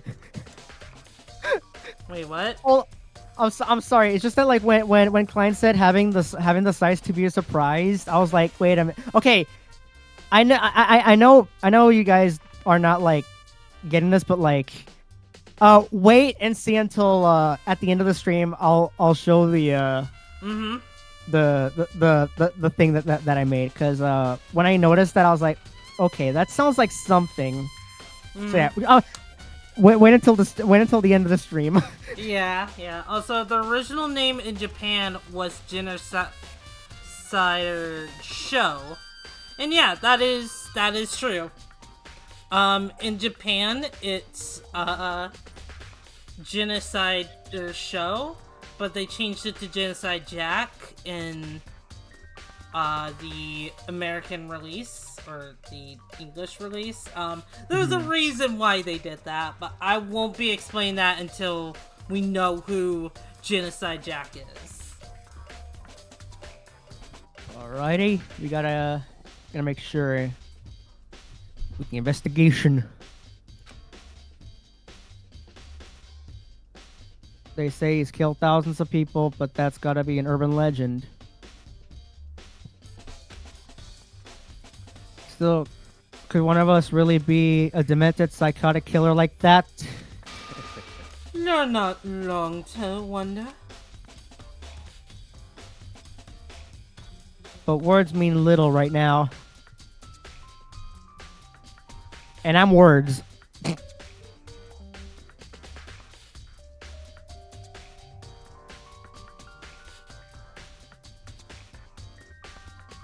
That's like butterfly material. Oh, that's really cute, Klein. I have something that will prove it, and I can show you. Okay. Oh. Don't make me repeat. Oh, god damn it. even the game knows. Don't make me repeat.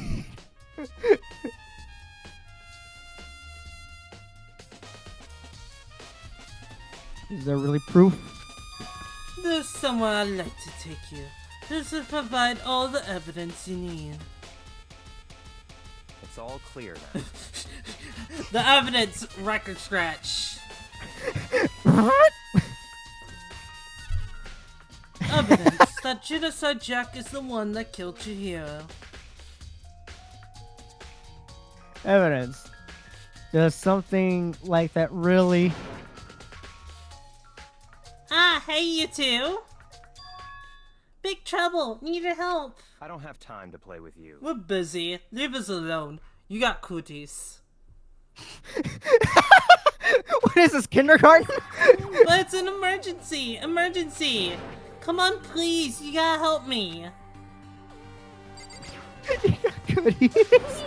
This is a serious emergency. Please, please. You gotta help me. Just calm down, okay, Hina? I mean, It's an emergency. Emergency, what happened? well, Something's wrong with Toko. She's acting super strange. I mean, she was acting pretty strange earlier, right? My favorite color is 7. What should we do, Byakuya? Very strange. Since it's Toko, I must admit I'm intrigued. I suppose we can take a second to see what's going on with her. Are you sure?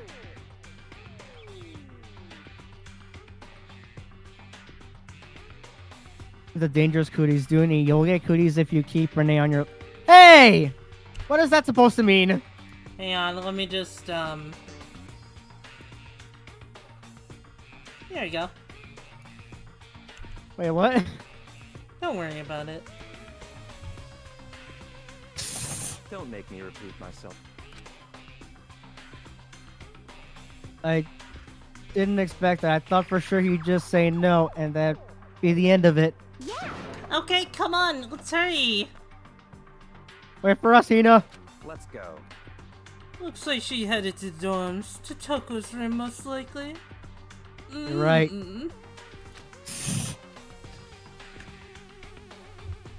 Alright, let's see what's going on with Toko. Took one side, some kind of emergency. I don't have king, and that's perfectly fine if you don't have any kinks. If you don't, like, have any kinks, then that's completely fine. You don't have to have them.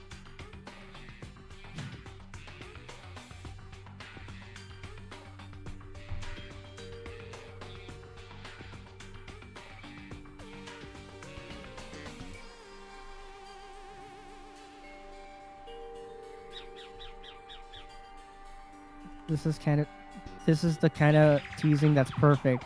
Notice how Dooney made it super casual and Renee got semi-flustered. Listen, can you really blame me?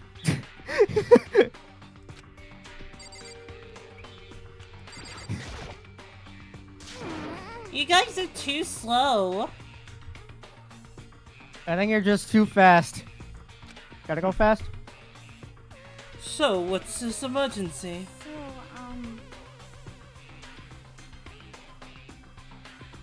Well, after what happened in the girls' locker room, we left Toko in her room so she could lay down. Oh. Hang on. Heh. There we go. There we go.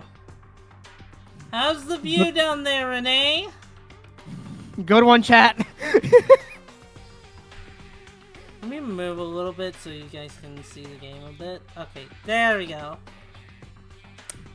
You know, from how your head is positioned, you look like, what was it?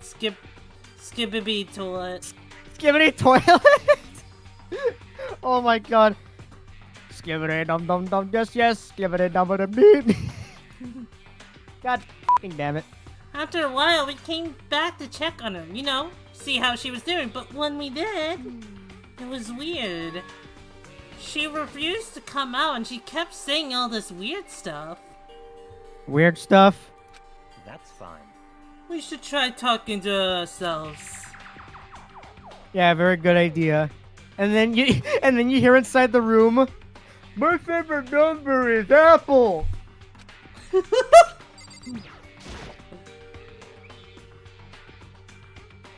I may as well give it a shot.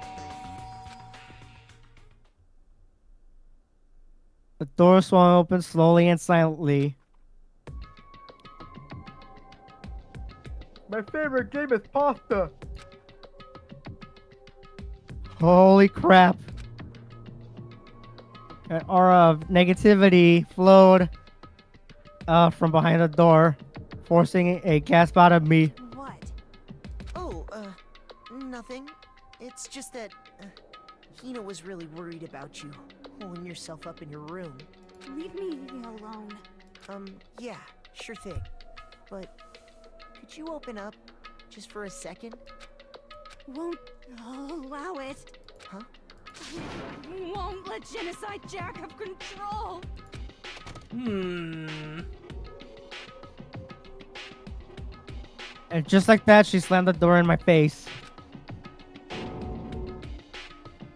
What was that? She's been acting like that the whole time when I rang a little while ago.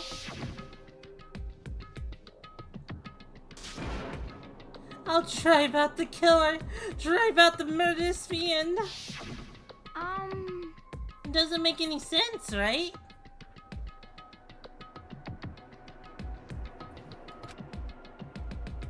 I was afraid to leave her in there alone, so I tried to bust down her door. But it felt like something was holding it shut on the other side. I couldn't even budge it. Loco was scared enough to even bar her door. Does she think the same thing as Byakuya? Does she think the serial killer Genocide Jack really murdered Chihiro? Is that why Toko's so scared?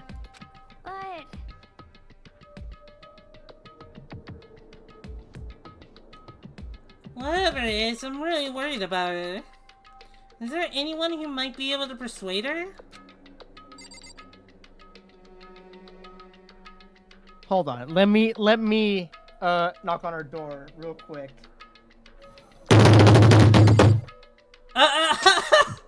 Open up! I wanna go home! But see, is there anyone who's able to convince her? God, like, who would be able to convince Toko to get out of her? Open up! FBI. Hi.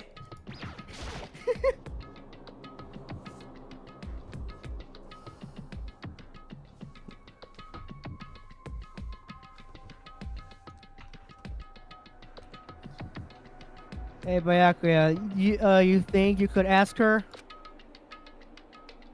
to come out of her room? I mean, That's fine. Sure, whatever. Huh? You're gonna talk to her, Byakuya? Well, I guess you can be nice when you want to. Byakuya stood in front of her door, not making a sound, and pressed the doorbell.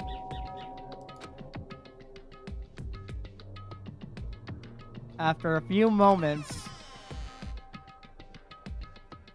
what do you want? Leave me alone, you're all so annoying. But Byakuya? It's Byakuya. the Sorry, I couldn't keep her promise. But don't worry, never again. I won't let Genocide Jack have control ever again. And with that, the door slammed shut. Even Byakuya couldn't pull it off. There's nothing else we can do. Let's get back to the investigation. Hold it! Thank you for the stretch break and hydrate. I shall do that. Thank you so much.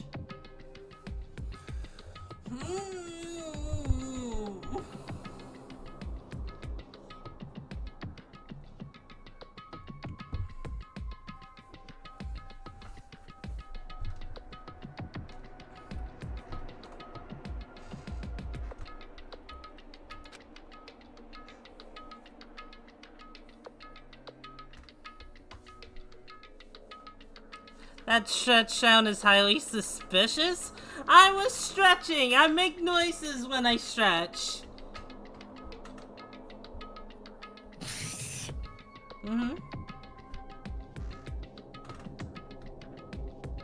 I don't think I make any sounds when I stretch. Maybe. Hey, Renee. Stretch. All right. Ah! Wow. Very angry stretcher.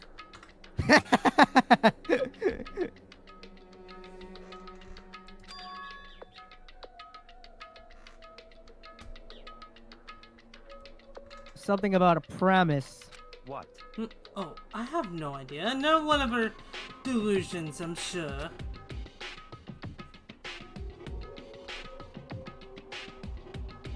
But Stop talking. If I say I don't know, that means I don't know. Just let Hina take care of her. Oh yeah, okay, I'll stay here and keep an eye on her. Let's go.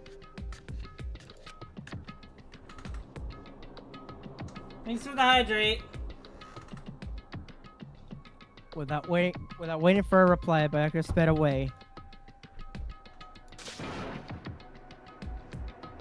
Back here!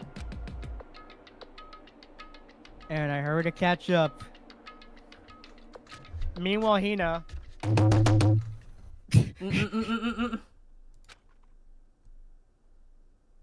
Open up! But he didn't even look back, let alone say anything.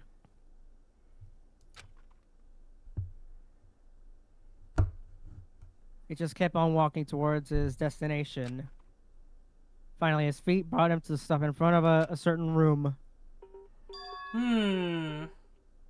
Library? Come on, let's go in. He's sus. Wait, who's sus? Probably Byakuya.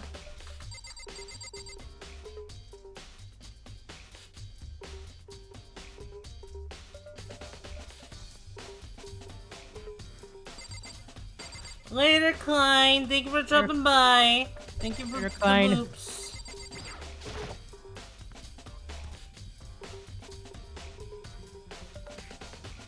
The evidence that proves it was Genocide Jack really in the library. Don't make me repeat myself. Don't fucking make me say again. If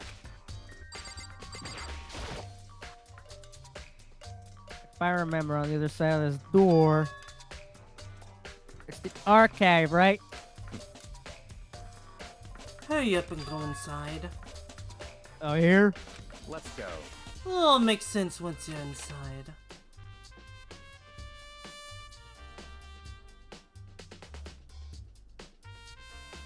There's so many books and files. And so much dust, too. So, in other words,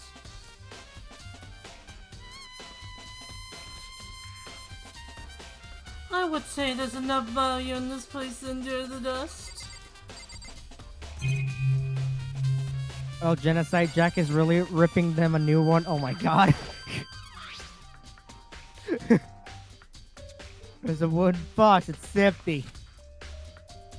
Although judging by the smudges in the dust, it looks like there was something inside. Wonder what it is. What it was. There was an extension cord plugged in there. Proved very useful while I was in the library. Extension cord, huh?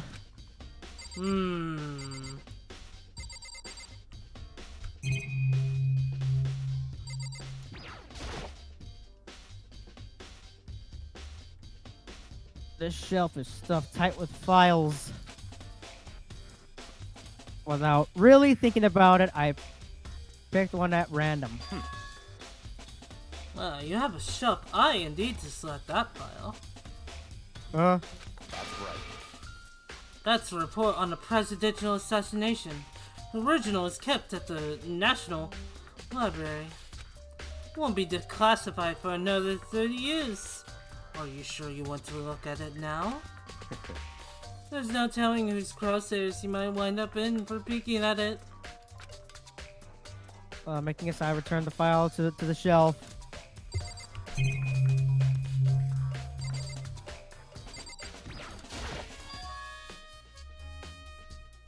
It's a desk lamp. It's the one I seen from Pixar. It's the same one I saw Byakuya using in the library before. What? Do you have a problem with that lamp? It was here before, then I moved it over there. It's too dark over there, so I thought I'd put it to good use. Nice.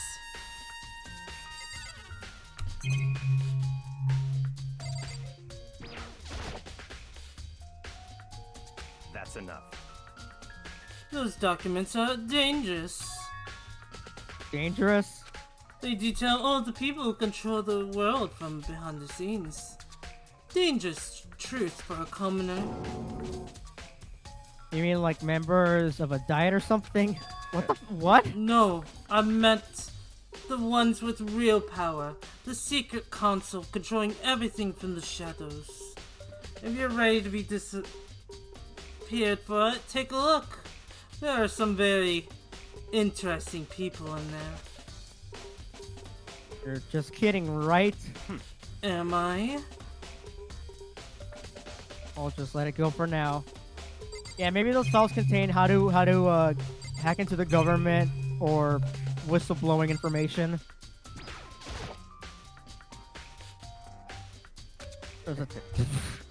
If you're thinking of looking through any of them, let me give you a little warning. Those things are filled with graphic, disturbing photos from all kinds of crime scenes. It's the kind of thing any normal person would want to ever look at. Be careful. I'm slowly turning into that one fish narrator from SpongeBob. 12 seconds later. Why, Mrs. Puff? Why did you give SpongeBob his driver's license? Why? Why were you procrastinating on your essay? Stop wasting time! What do you mean? All those files there are investigation reports related to different cold cases.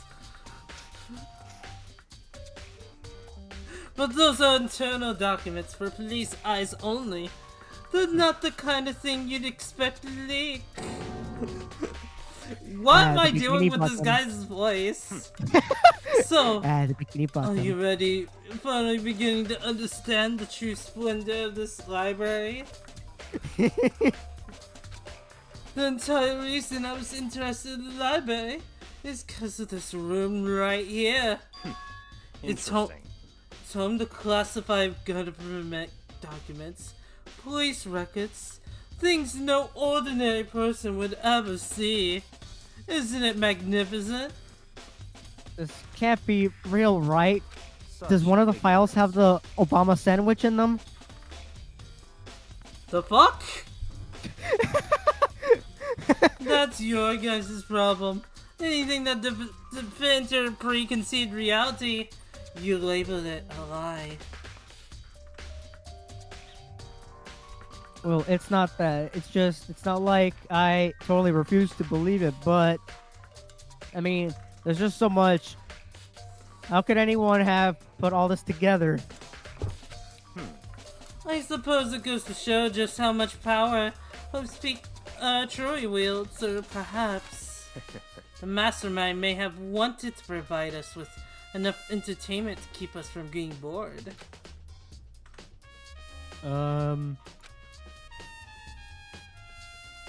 It's no use. I can't keep up with all this. It's just too unreal. What's wrong? You still can't believe it? No, I just have ADHD. What about you? How can you believe it's so easy? Like, how can you believe it so easily? Things like that are usually impossible. What do you mean, usually? Usual? Normal? Ordinate symbol? Those things don't exist anywhere in the real world. If you don't understand what they actually represent, you don't understand the nature of anything. You don't pull your punches, do you? Besides, what you consider usual is based on your common sense, right? But what makes you think your own common sense applies to me at all? The documents gathered here are genuine, I've reviewed them multiple times, so there is no doubt. Hold on a second. You're saying you read all the documents and more than once? But all of this has to be like top secret, confidential stuff, right? So why? Are you planning on entering the government? My family has a reading room just like this at her home. Ours is bigger, of course, and not as dusty. Huh? Members of the Tagami family have access to a variety of government-related documents. That includes foreign powers as well as domestic. How is that possible? So, in other words, I already told you. There's a secret console that controls the world from the shadows. My family is a member of that console, and have within me the bloodline that will allow me to one day bend the world to my will. But to become such a ruler, I must know all levels of this world backwards and forwards. So whenever I have time, I like to review whatever documents and materials that interest me. Which is why I can proclaim, without a doubt, that the materials gathered here are the real thing. This is beyond believing or not believing. Rekka is actually starting to scare me more than an actual mastermind. And what always interests me the most were the cold case police investigation reports. Reading through these reports has always been a hobby of mine, ever since I was little. It's an excellent mental exercise. I've solved more than a few of those cases just by reviewing the reports. And among all those reports, one of my recent favorites is the Genocide Jack case. As he talked, Rekka grabbed a specific file from the shelf. that's right. This is a complete case file. Every single report surrounding the Genocide Jack cases has been compiled in here. Because there are so many, allow me to quickly summarize the main points. To begin, there are two notable characteristics in every Genocide Jack murder. The first characteristic is that at every crime scene, the word bloodlust is written in the victim's own blood. Who would have thought? Who would have thunk? And the second... I can't... Why does my voice with Byakuya always just turn into something else? It's slowly becoming that that French narrator from SpongeBob. Yeah. Is that when the victims are murdered, the bodies are suspended in a certain way? Ooh. And I know who the culprit was. It was SpongeBob. SpongeBob, Patrick, Squidward.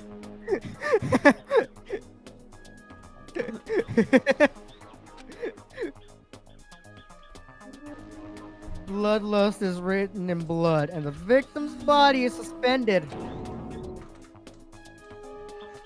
It's exactly the same as what happened to Chihiro. Save your surprise, the best part is yet to come. For the second characteristic, where the victims are suspended. The only ones who knew about that particular fact were members of the police and other higher-ups.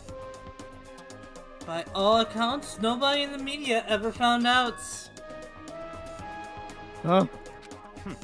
In other words, no one on the news, no one online, nobody knew about that aspect of each crime. Well, you seem like that rich guy from Regular Show. I'm trying to remember who that is. It's been a bit. Only key officials and the killer himself knew about this act of mounting the victim. Now, if you recall Chihiro's corpse, her body was most certainly mounted in this fashion. So how could the killer have known about suspending the victim? That's right. Did he watch did what's that freaking movie? That controversial ass movie of Mel Gibson. The Passion of Christ. Oh. That's a key question. But in fact, the answer is quite simple. So, in other words, The culprit isn't a copycat killer. It's the real Genocide Jack. Oh. Now you're turning French. Oh. Wait. in other words, That right there is the evidence that Genocide Jack has hidden himself amongst the rest of us. Then Genocide Jack really is such a brutal, fiendish killer. Really is walking around among us. Sus. interesting.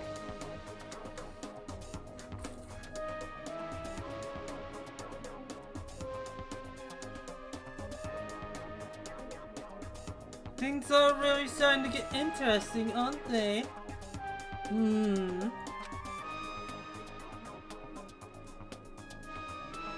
I never imagined a killer with such a reputation would ever become part of a little game. Now, don't you think it would be good for you to take a look at what I've already seen? You might just match the fit at a clue or two. Such ignorance. If you get down on your knees and beg, I might even show you myself. Wait a minute.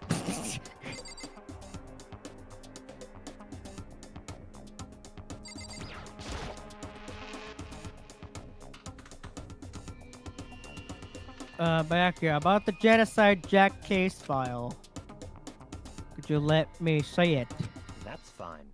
Well, you didn't beg, but I guess it's okay this time. Feel free to look at it in here, but you can't take it with you. Bastard. Back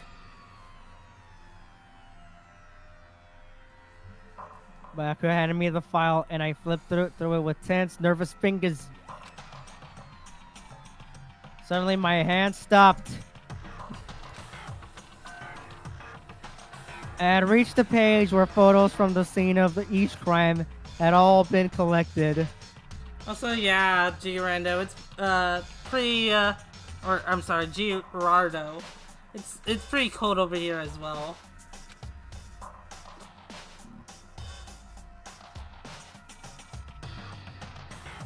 The names of Genocide Jack's victims ran on for several pages. And one of them looks like a human version of Byakuya.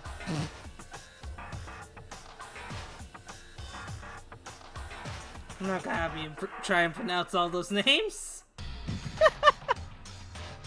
But one thing became perfectly clear as I read. All of the killer's countless victims were killed and suspended in exactly the same way. And at the scene of every murder, the word bloodlust was left in the victim's own blood. Yeah, that this person has watched too much Passion of Christ. Now take a look at the next page, and you'll find another interesting tidbit. The next page.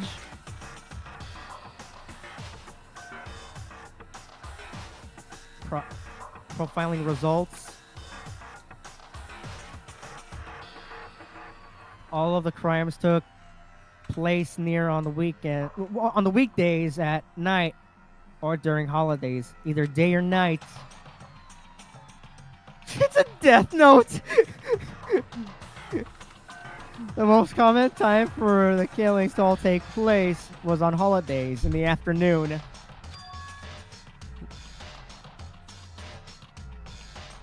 Based on these facts, it could be suggested that the suspect may be a student.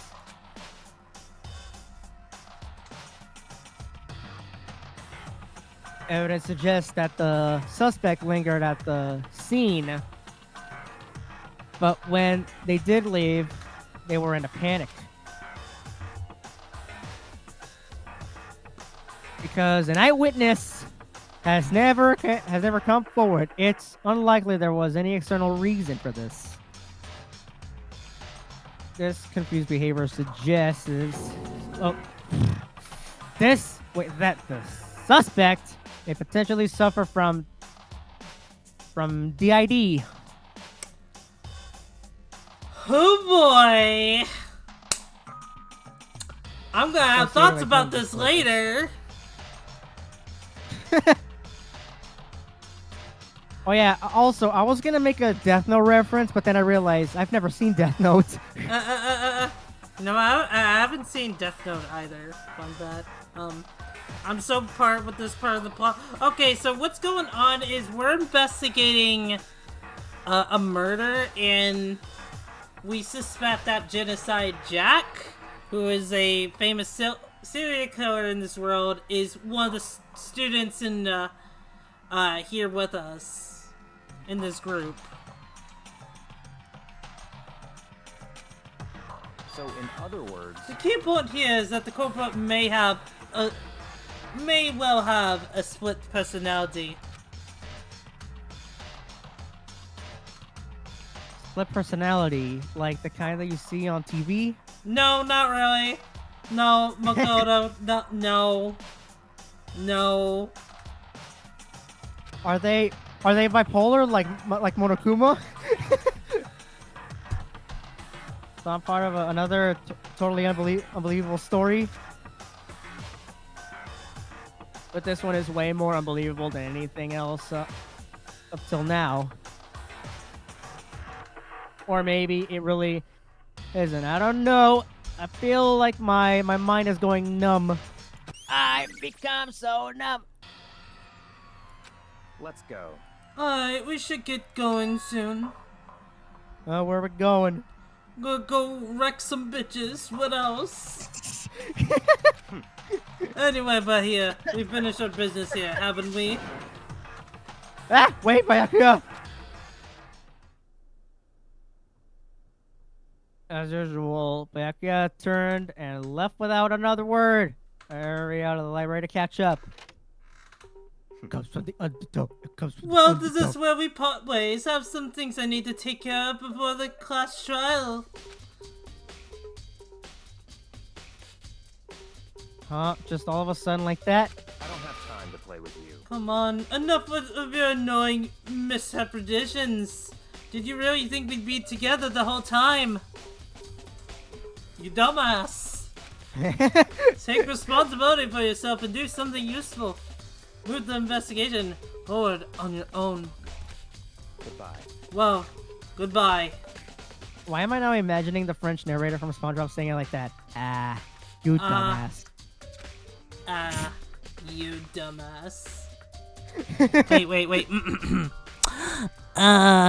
You dumbass.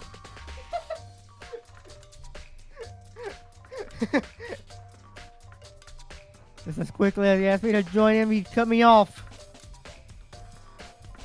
In the end, it doesn't even matter. It felt like I was just some plaything getting tossed around. Ayo? Dooney? What? Well, I have to do something to entertain myself.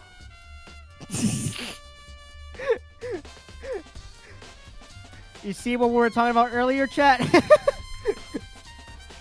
At the same time, I'd uncovered some really important clues thanks to him. I still think he wasted a lot of time, like on purpose. Also, yeah, Renee is used to being sound. Isn't that right, little Renee-ster? No comment. Genocide Jack. He's the one that killed Chihiro. I don't know why am I now saying it in Sean Connery's voice? Sean Connery.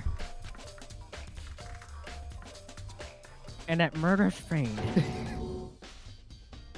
is one of us. One of us. One of us. But who is it? Who could it be? I have to wonder. I have to find that out no matter what it takes. Who could it be? The murderer who I can see. Can you help me guess this mystery? If you guys know that reference, type in 1. And to do that, there's somewhere I have to go investigate one more time.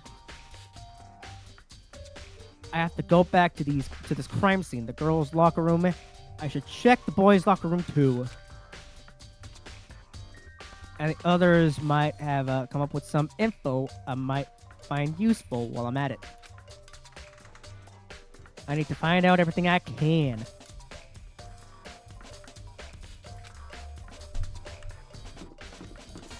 Hey, Johnny gets the reference. Let's go.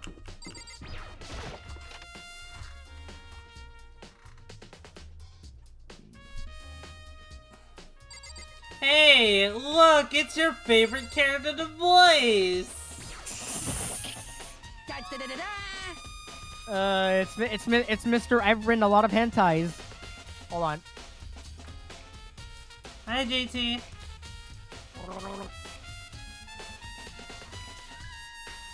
Ging ging ging. Ifumi has discovered evidence revealing the identity of the culprit. I feel as if Another set increase for me. Evidence? What did you find? I can't. No, wait, that's. Wait. Shit.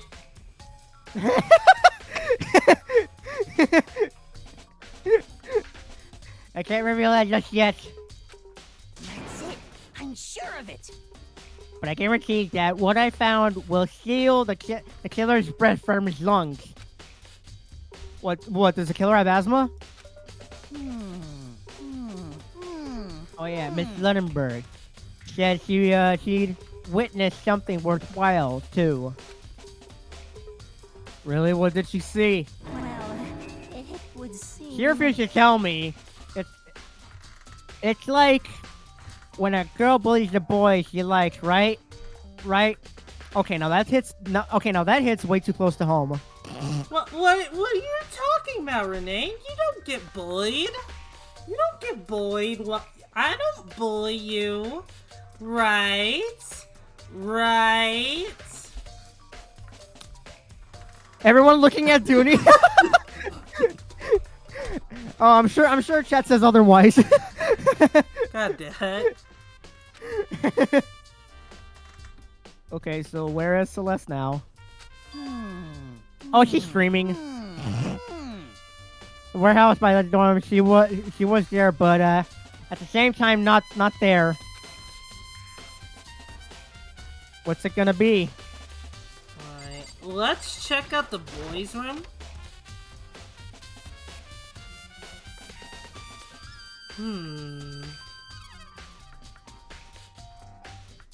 Every What? time she said right, she gets closer. Like, say yes, or I'm gonna butt plug you. That's a cute poster.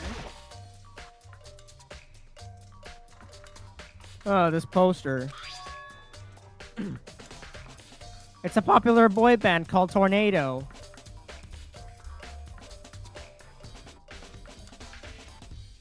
Somehow it doesn't quite seem right to fit in a boy's locker room.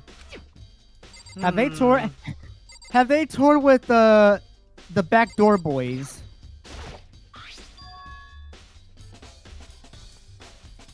That's a strange stain on the carpet. What is it? It's a f***ing skid mark, dog. I think that's it?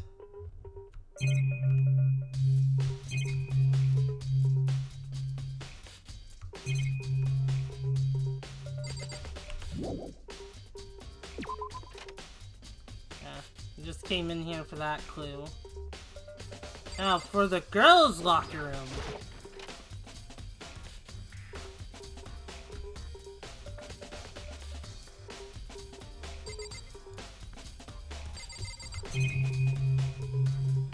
Go look at this body again.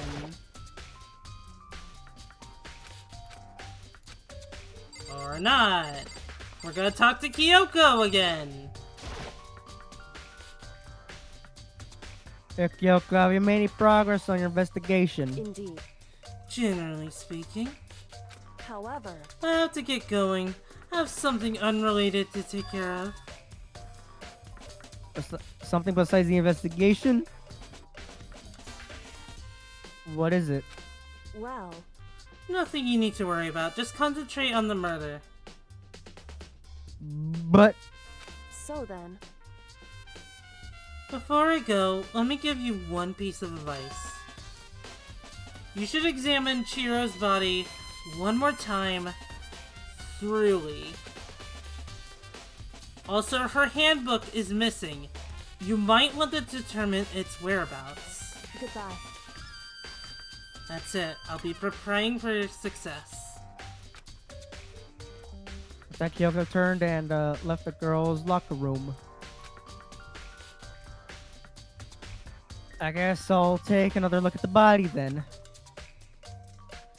And Jiro's handbook is missing. That's definitely worth worrying about.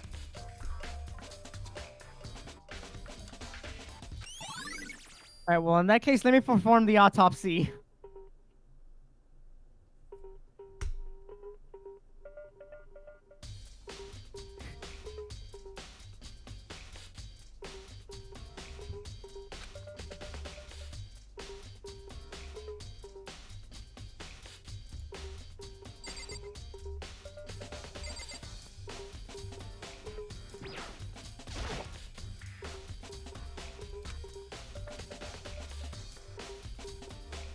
Just like in all those other Genocide Jack cases.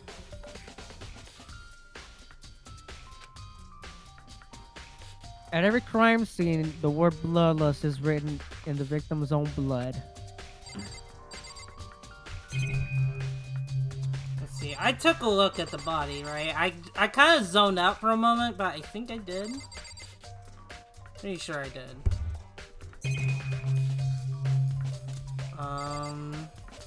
Let's take a look at the carpet again. Okay. We need to talk to these two. Damn. Chihiro's presence here was especially weak. Her body and her soul. No forgiveness! To target such a helpless being, it's unforgivable. What wretched beast to do such a thing? I cannot forgive this. And you? Oh yeah, we already talked about this.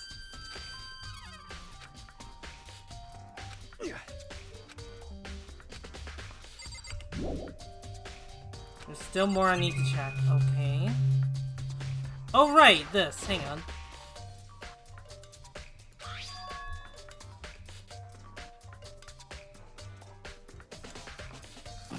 The two big-breasted, well, very specific swimsuit model is.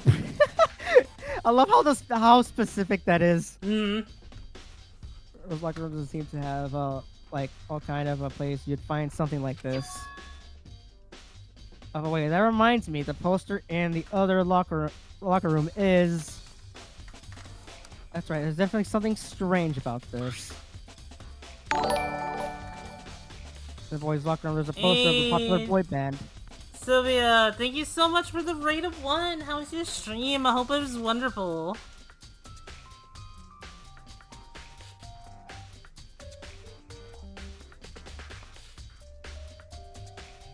Thank you, Sylvia. Let me give you a shout out. Let's shout outs.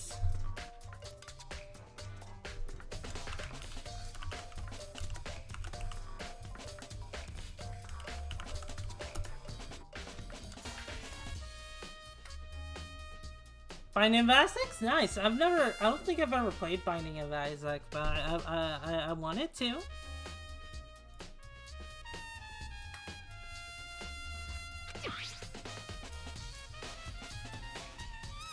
Girls' locker room. There's a poster of a big-breasted swimsuit model. Could the posters have been switched? But if they were, why? What reason would anyone have? You know, if this is the case, then I'm pretty sure I have an idea whose poster this belongs to.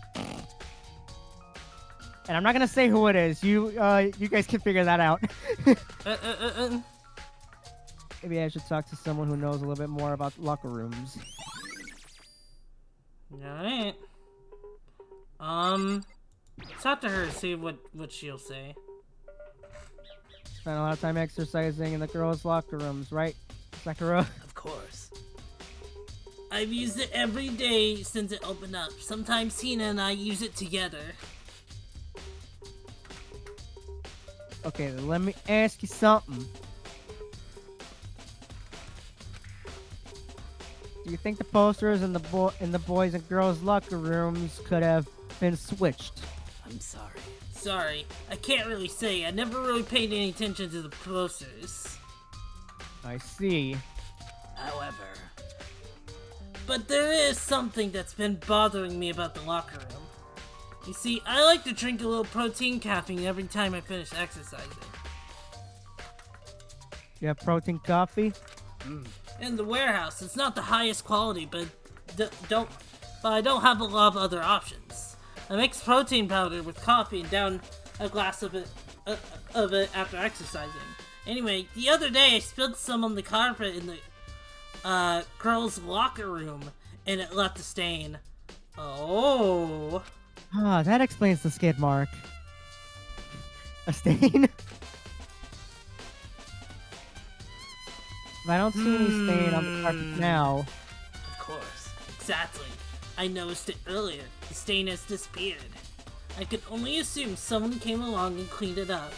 But still, isn't it unusually clean, as if there was never a stain here to begin with?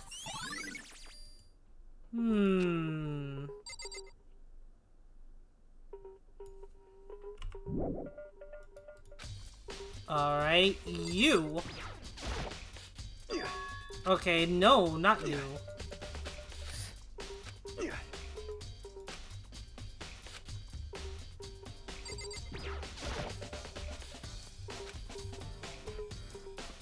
Alright, what else do I need to see? Do I need to look at this again?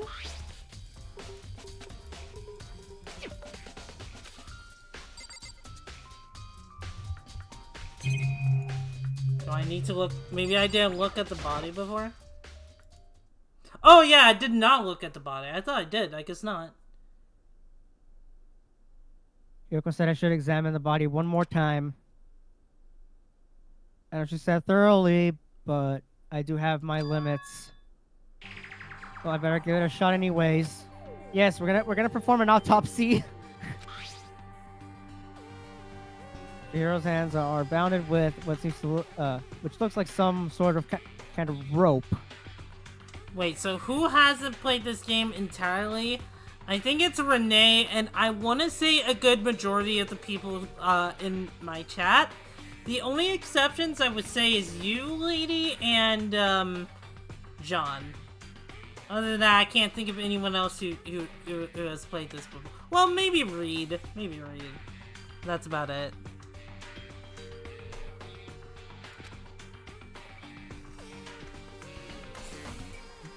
Yeah, and the thing is, I'm kind of new to Danganronpa. Mm-hmm. Which is why we're streaming this. The rope was used to prop her up in some kind of crucifix. Yep, I knew it. I called it. Called it. Hero was crucified. She died for our sins. Huh? This rope has a plug. Now, where did we see something that had a plug somewhere else? That's something to think about. Wait, so then this isn't a rope at all. But the more I think about it, the more that's not the only thing that concerns me. Jiro's fatal injury was a blow to the head. Which means someone struck her in the head in order to kill her.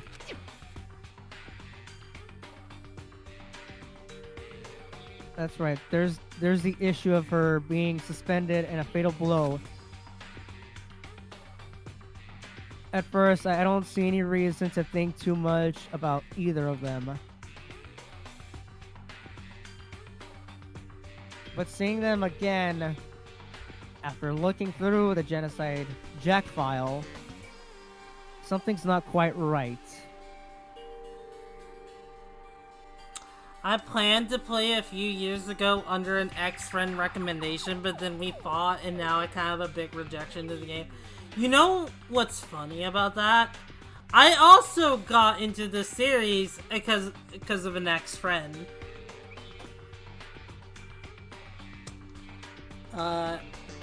We didn't cut ties with each other until like 2 years later, but...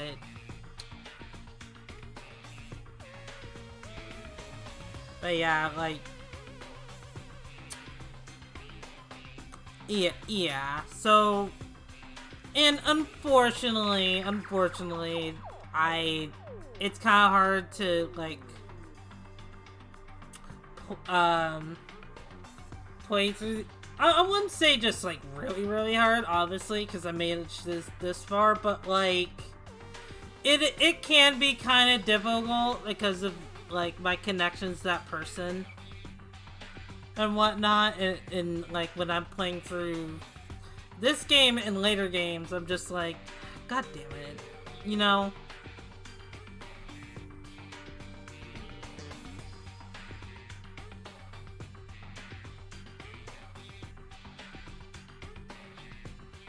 They're hanging, but the way they're being hung is way different than how this is being done.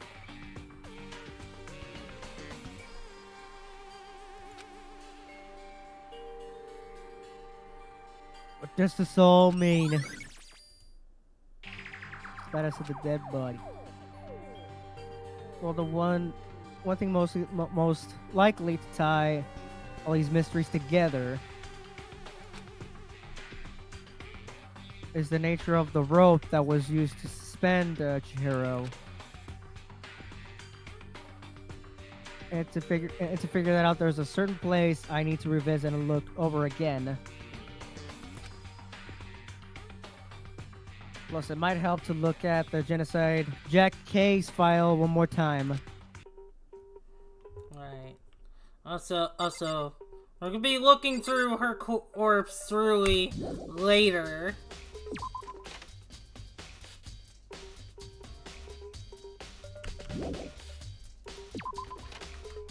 You got chalky? Nice. I would have myself chalky milk, but the milk is starting to taste funny, so I've been avoiding it. Alright, so we're going back in here to take a look at the archive again.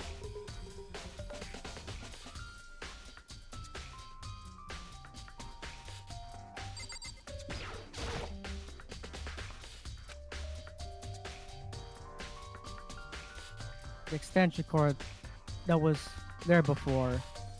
But yeah, something similar happened with Rama half.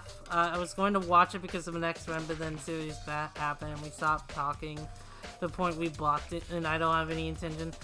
That's when it, like, when something really reminds you of a person you don't have good connections with, I can't exactly say I blame you. It's kind of a shame, but I understand. I get it.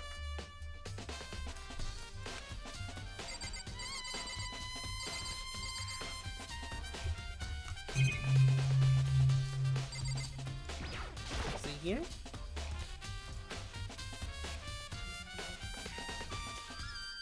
I know it was around here somewheres. There, it's gone. I'm wondering where it could possibly gone. Did someone take it out of the archive? The only one who would be doing something like that. I can't think of anyone but Byakuya. Bastard.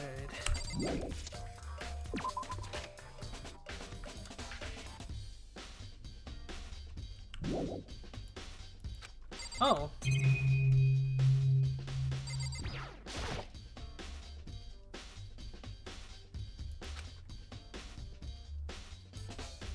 if there's some kind of clue here.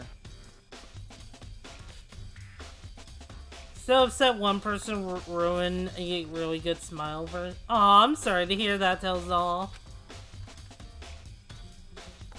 Yes, not. Let's see here.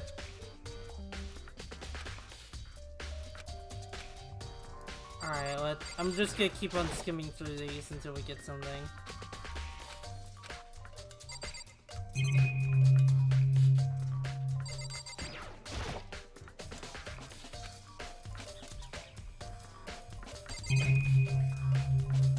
Oh, is it this?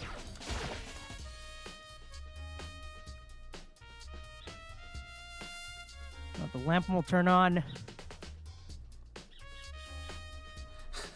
Let me see, it's not. Duh! The lamp score isn't long enough to reach the outlet from here. The last time I saw it, it was definitely on, and it's definitely right here. I don't even remember. Like, oh, I didn't really pay much attention to it before. Oh, we're talking about this instance, yeah. Oh, that's right back. It was using an extension cord. But there's no extension cord here now. Okay, now I'm starting to put this all together. Anime movie, Your Name. I've always wanted to watch Your Name, but I never got around to it. It doesn't. So, like, I always, like, wanted to watch it with my girlfriend, but she was never really interested. Because, like, and something to keep in mind, she is trans, as I'm explaining this, but, like, from her point of view, she didn't really care for it, because it I forget what it was. It was just, like, romanticizing living in a body you don't like. Something along those lines, or at least it seemed that way to her.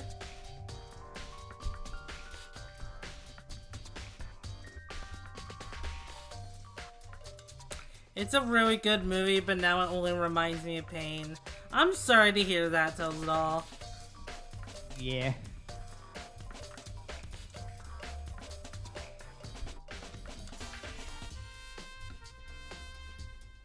Oh, also, I'm gonna be right back. I need to go to the restroom. Alright, let's take a little bit of break here. I'll be right back as well.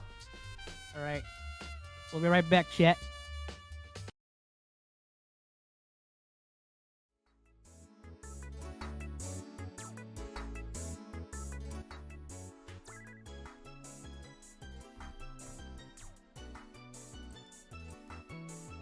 One in the hallway. I just need to figure out how.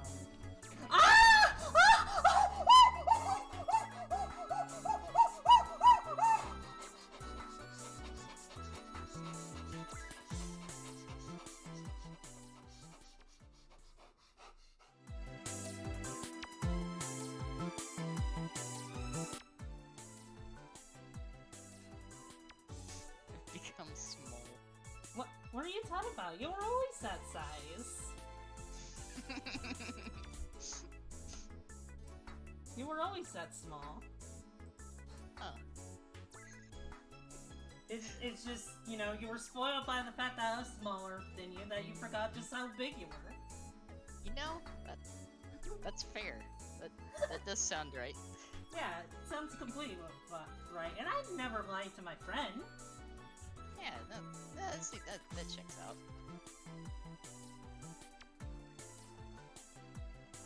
Shrink gaslighting!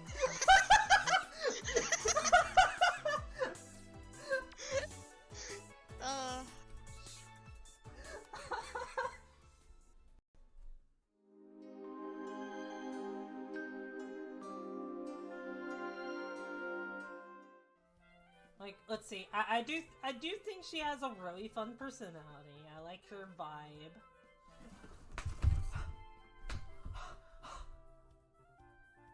Are you sorry? It's okay. I'm sorry, I scared you. Yeah, what do you want? What do you want? so you should play A Thousand Year Door. I played it and it was really fun. I see. I see. I see. I really scared you. I'm so sorry. It's okay. It's okay. It's okay. I didn't know how to get your attention, so I just poked you.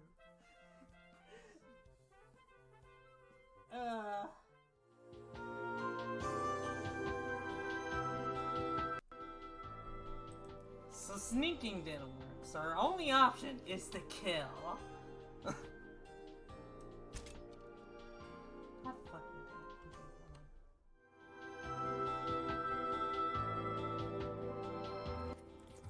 Hey, Just so over here.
Did you say Breaking Benjamin?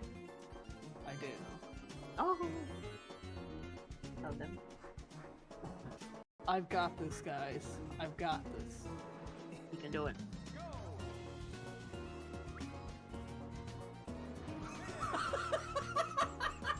Wait, what happened? Wait. I misunderstood! I misunderstood how the game worked. We should have practiced first. I remember the game. That's the one you have to. I thought. Oh my No! god. No! I misunderstood the game! I misunderstood the game! I thought the one that she held up on the sign was the one you were supposed to stand on. Yeah, me too. Me too. I thought the rest of them disappeared. Oh. Oh no.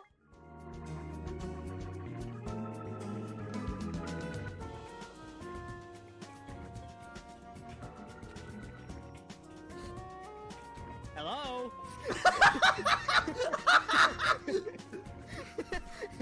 Hello, I'm right here. I'm just imagining you just waving your arm in front of her.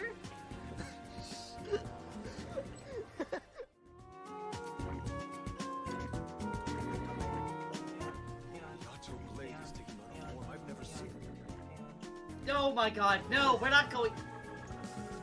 My god, dude. God. Look at him! God. Look at his little toes! Look at his little toesies! Look at him!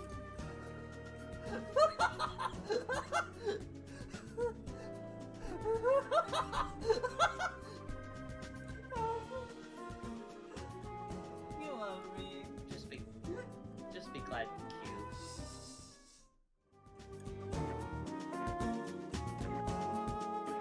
I did not kill them all. I most definitely did not kill them all. Shadow, you asshole.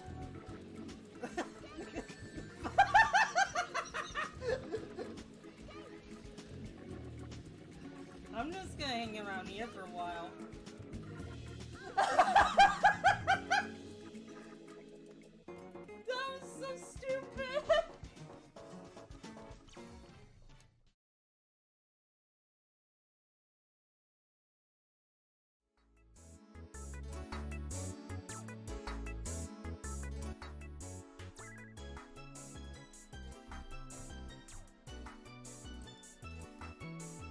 One in the hallway. I just need to figure out how.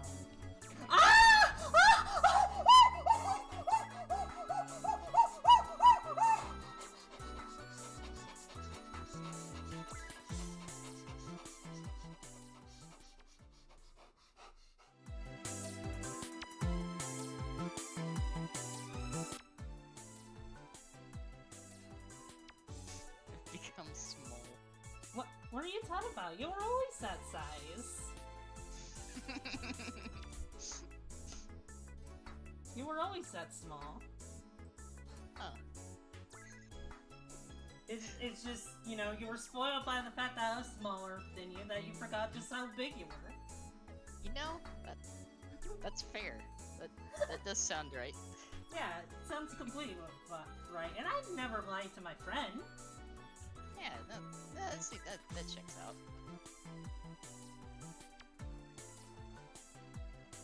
Shrink gaslighting!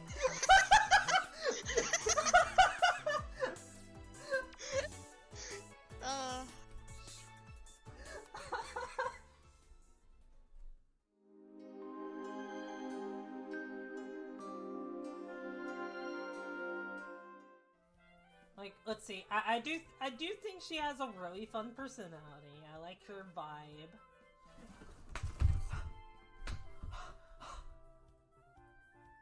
I'm sorry.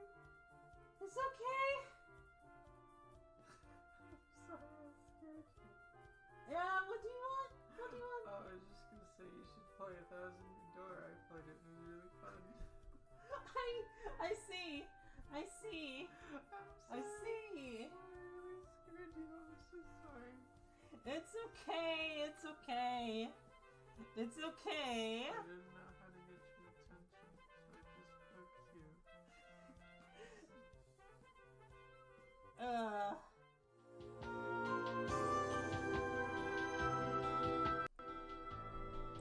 So sneaking didn't work, so our only option is to kill. Have fun with it.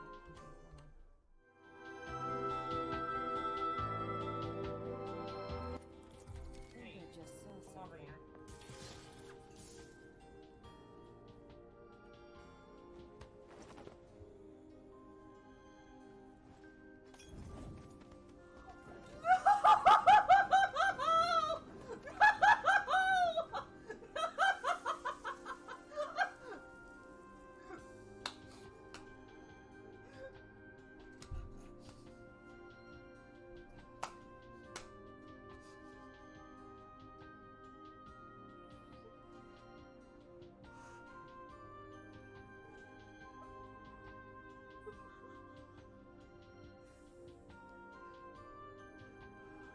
Oh, fuck.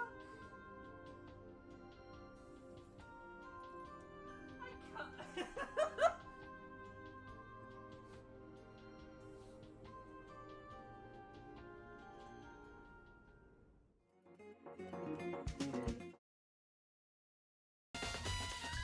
And we're back. A Dooney story. Alright.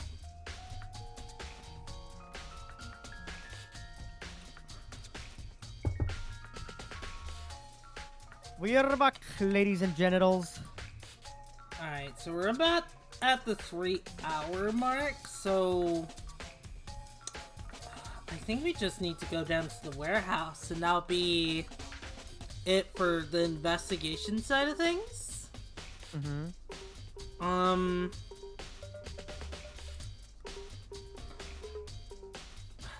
And then after that, the trial should go on for at least 3 more hours.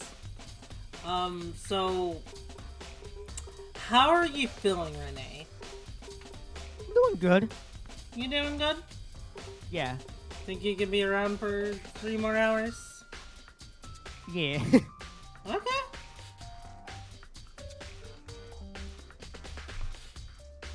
Well, let's see.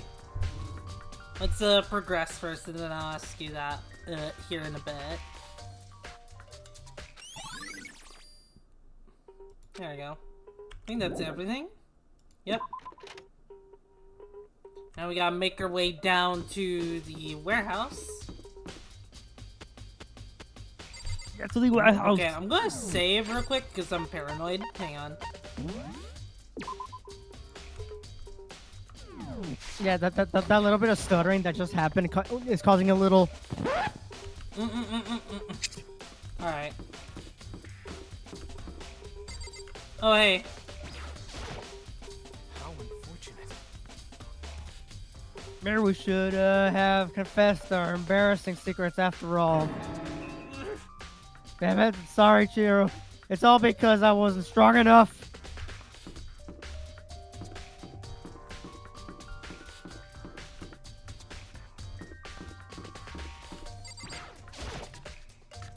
Utterly chocolate. Well, how they emulate the PSP save menu when you go to save and such? Wait, hold on. Let me take a look at that.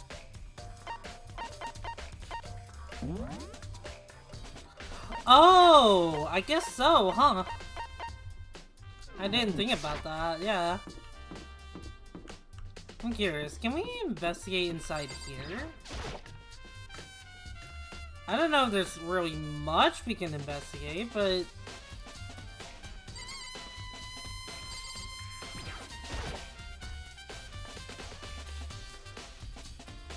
One of them is unlocked, but I don't see anything inside.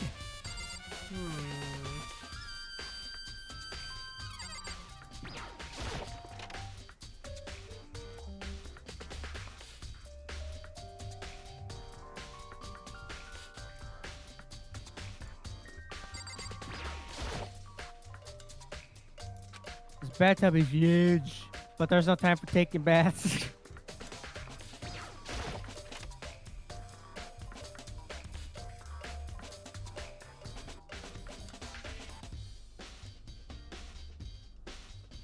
Alright, We hear a scream. there's nothing really here, so...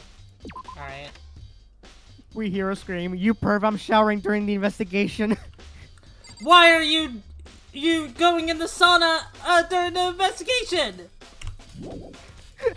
I need a break.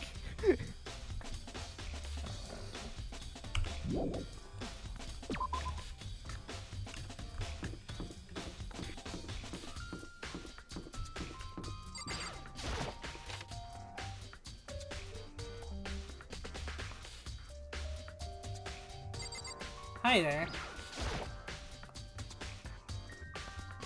Celeste, what are you doing here? This warehouse is amazing. It has absolutely everything one might need to live a full life. From food to clothes to towels, there's an endless supply to choose from.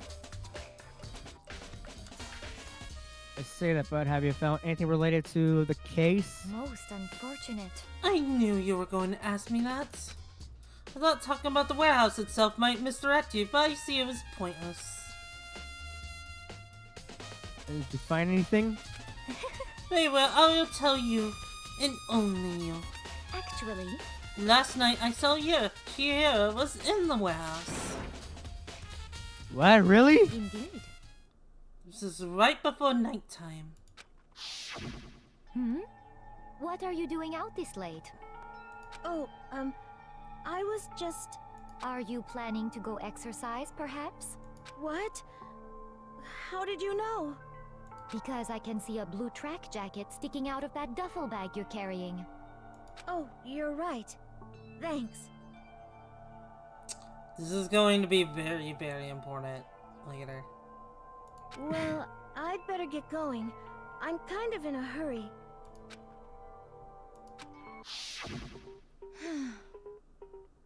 She stuffed the jacket into her bag in a hurry. It was almost like she was trying to hide it.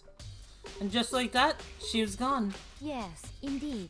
I assume she was merely stocking up to go exercise in the morning, but...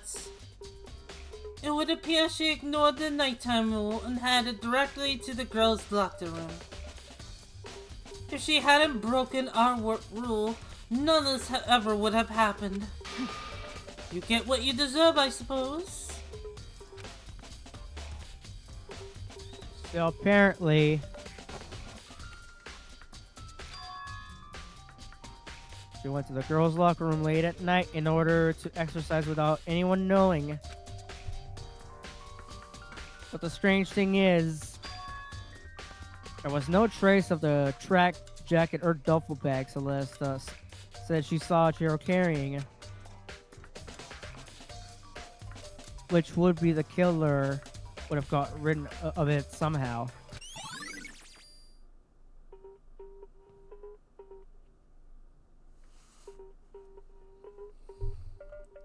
Yes, remove all the evidence.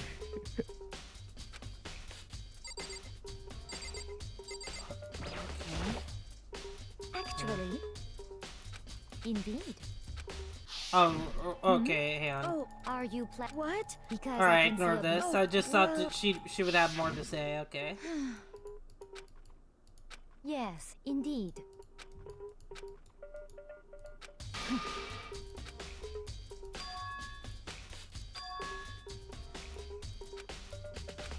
Okay, hang on. So let's see here. There's all kinds of stuff piled up here. Towels, jackets, looks like they've put together a good collection of school equipment.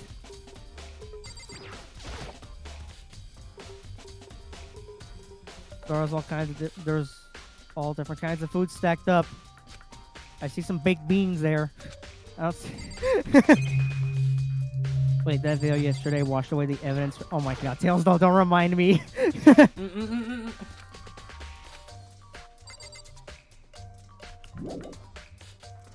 Yeah, I don't think there's anything really of note. So now, at this point, I think I'm at a loss because no, wait, we gotta find Byakuya. That's it. We gotta go find him.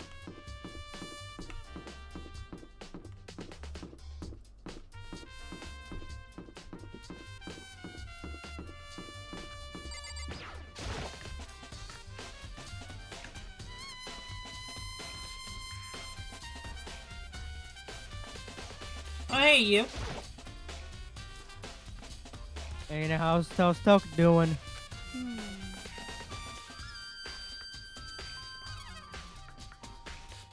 Same as before, and she won't come out, and she just keeps on mumbling something about Genocide Jack.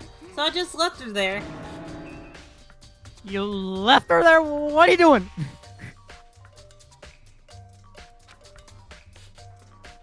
My question is, how do they know if the food hasn't gone bad? I think they explained that, like, something, there's, like, a truck or something along those lines that is always giving them fresh supplies for food.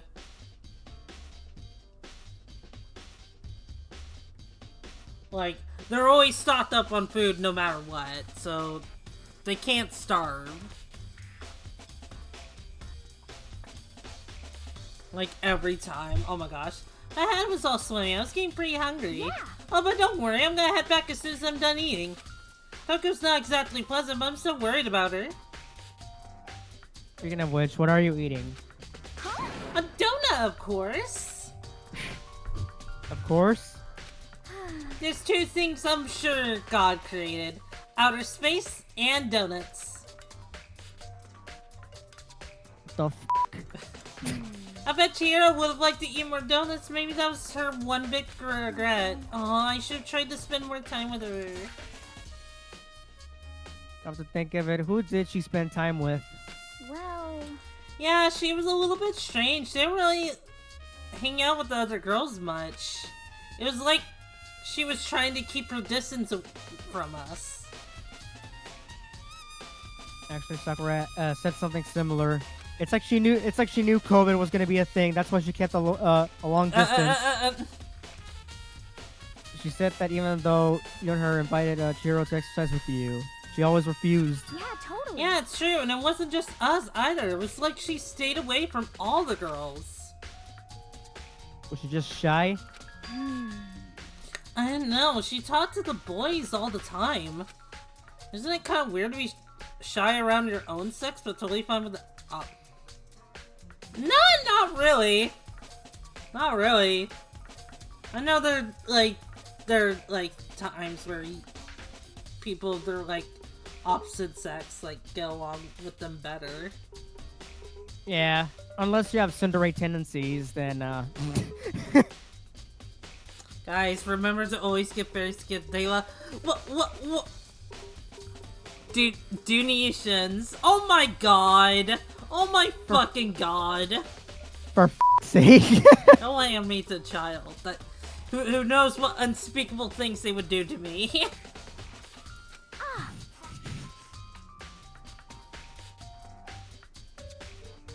Wait, maybe she was used to guys spoiling her. The law says you can't judge a book by its cover, right? Think so? I really never saw her as that kind of girl. Probably tear your wings apart like oh my fucking god. Yeah, I do have wings, but what the fuck? Yeah, kids are really rowdy. They are rowdy, you're not wrong, but fuck. Oh yeah, not only kids are rowdy, but they're very brutal when it comes to like saying things. Like they have no filter.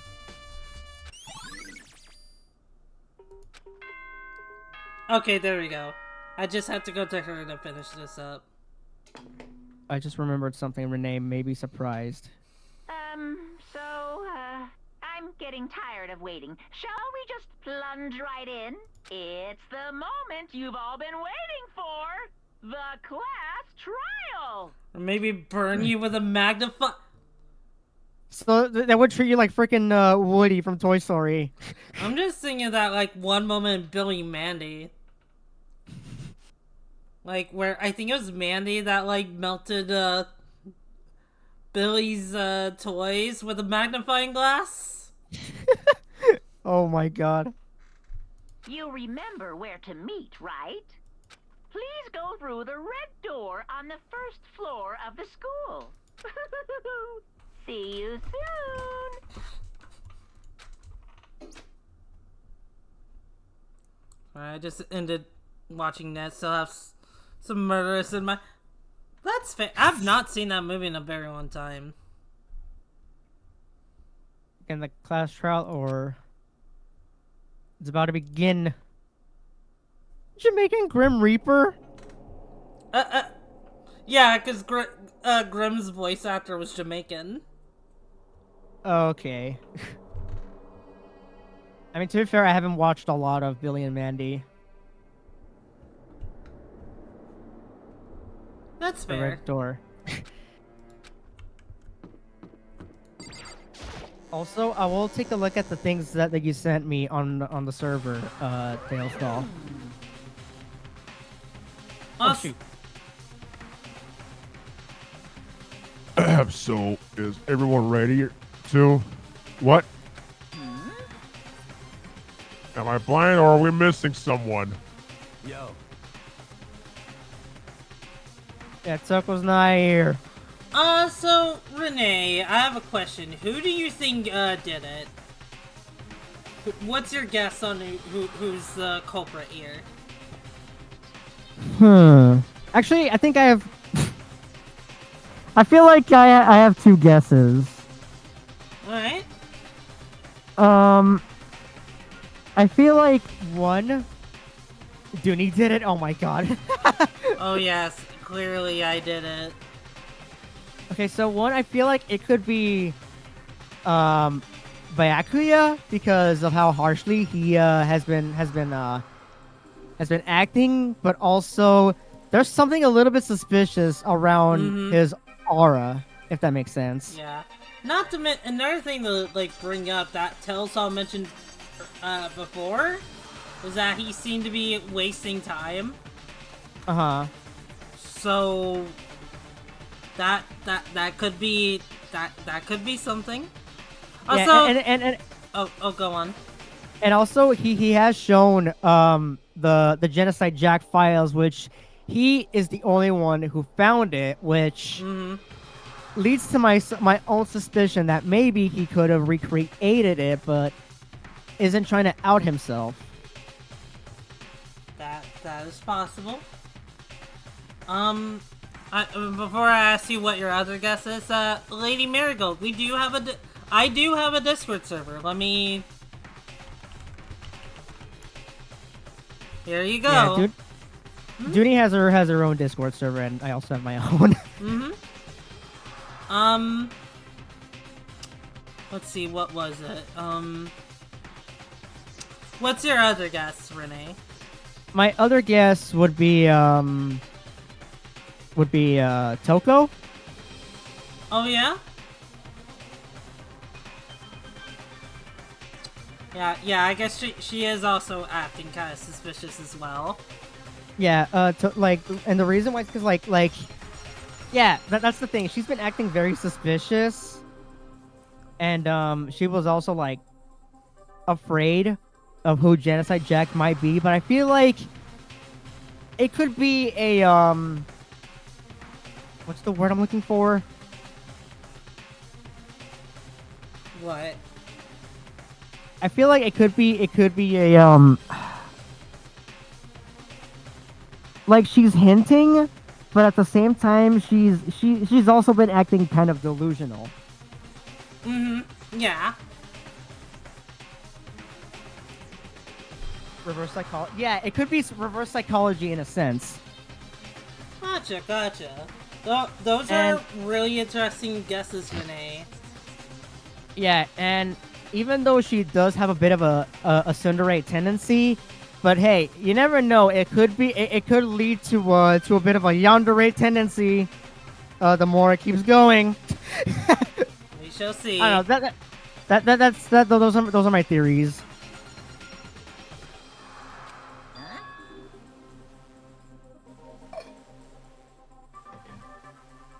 And Toko is... You really don't remember? Come on. I'm kidding. I'm just kidding. How could I forget that little nut job? She's a crucial part of the class trial this time. What are you gonna do? Okie dokie. I'll go ahead and drag her out of here, kicking and screaming. Just one moment, please.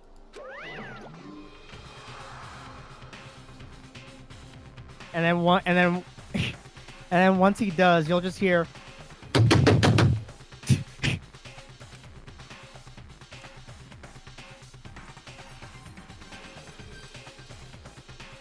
He reappeared, dragging Toko behind him.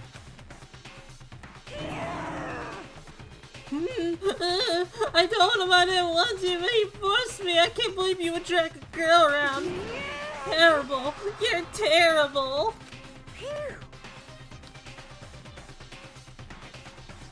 Dude, no, everyone's here, right? Okay, then hustle onto the elevator. Let's get this show on the road. I'll see you guys down there. Let's go. So shall we get going then? It's time to find out who killed Chihiro. Chihiro. Oh yeah, also, I've also noticed another thing. With Byakuya. Oh yeah? So like, remember when we went inside the library and there was also an extension cord? Mm-hmm. I feel like it could be him because he was the only one who was inside of the library, and I feel like he probably used it on Chihiro. The extension cord was like very prominent, like Yeah. thing that he made mention of.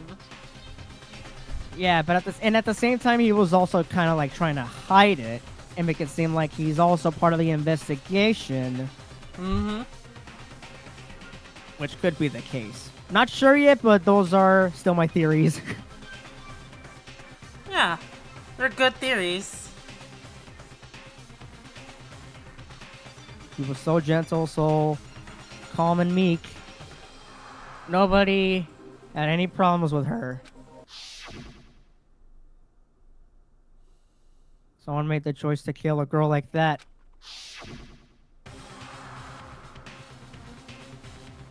And the murderer is one of us.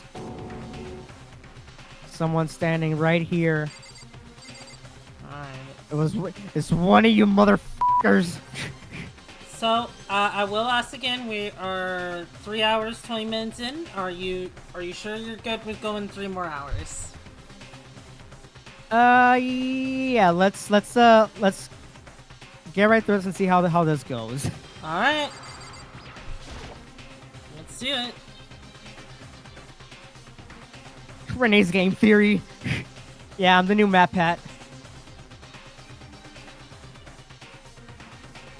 We have no choice, right? We have to do this. It's true. Yes.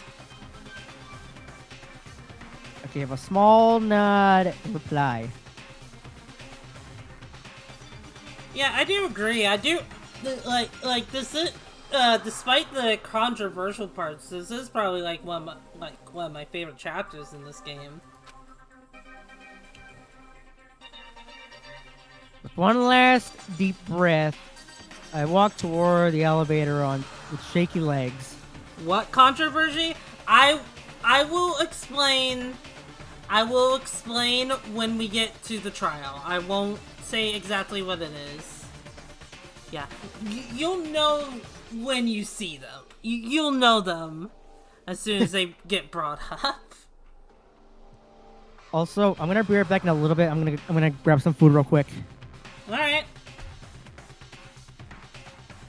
Are you BRBing right now, or? I'm gonna take that as a yes. Okay. In the meantime, how is chat holding up? This is probably my fave besides one other. Yeah.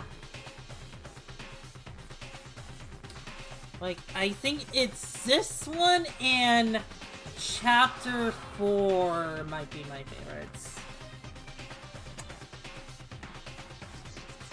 Yeah.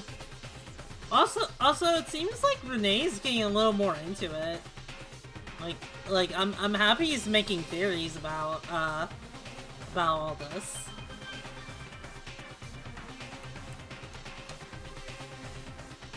Doing good, just being anxious. That's good, that's good. Put Renee in the AFK jar. Oh my gosh. I'm holding up with super glue. I think I know it, but Dooney, should I say?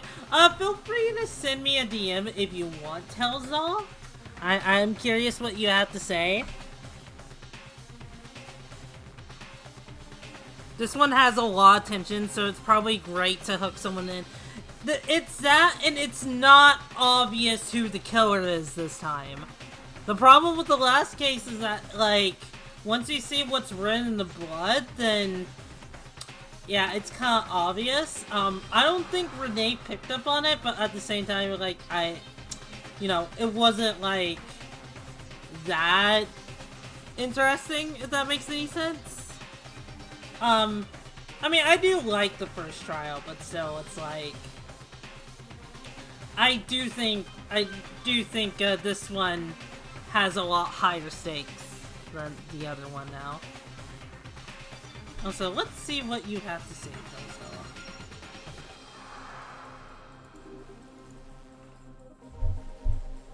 I'm glad. I'm back. What's going on? I'm just talking about you.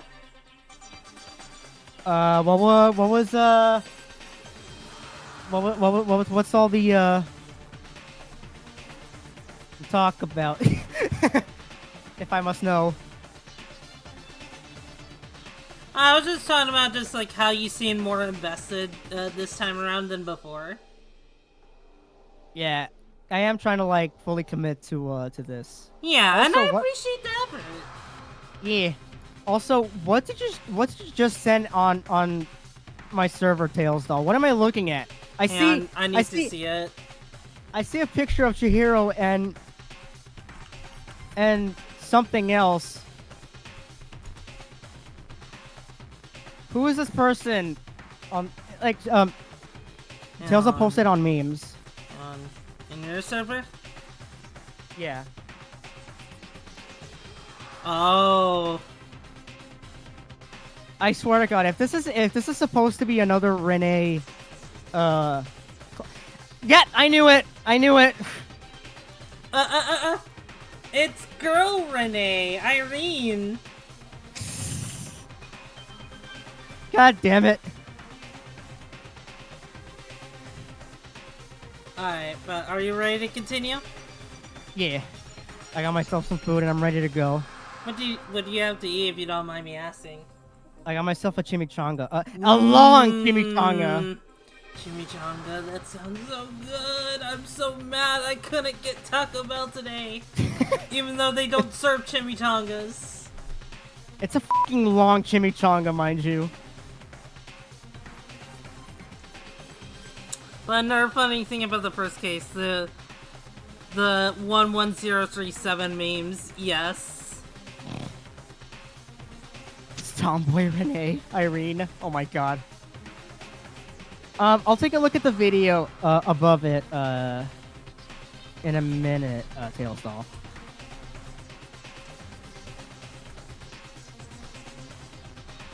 As soon as everyone was on, the elevator began to descend.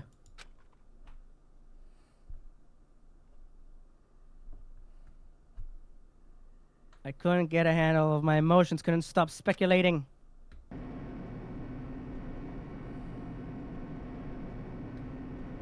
Steel box sank, the heavy clunking sounds deeper and deeper into the ground. And as we went deeper, the uneasiness in my heart grew bigger and bigger. The elevator was unaffected, however, and continued to descend without hesitation. Until finally, came to a sudden stop.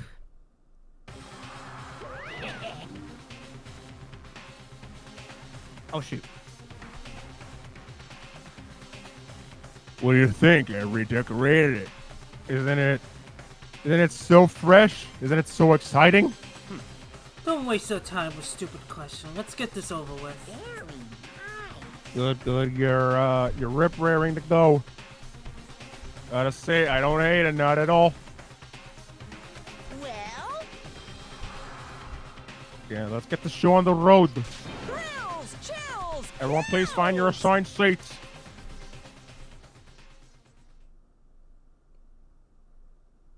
And so the curtain opened once again. A deadly judgment, a deadly deception, a deadly betrayal. A deadly riddle, a deadly defense, a deadly faith. A deadly class trial. Yeehaw! Alright. And we're getting into the meats and potatoes of this. Deadly horny. That's me on a regular basis. I mean, what? Allows to reload 2 bullets at once, effective during the bullet time battle. Let's go ahead and take that. Is that all? Yeah. Let's see. Neural liberation. Decreases more slowly during fever time. Effective during the non-stop debate. Hangman's Gambit and the bullet time. Yep. And I think these are the only ones we have right now. Yes. Yeah, these are. Also, let's take a look at our evidence. So we got the Monokuma file that says, like, you know, she... Oh! Oh. That's a lot of shrinking. Alright, hang on.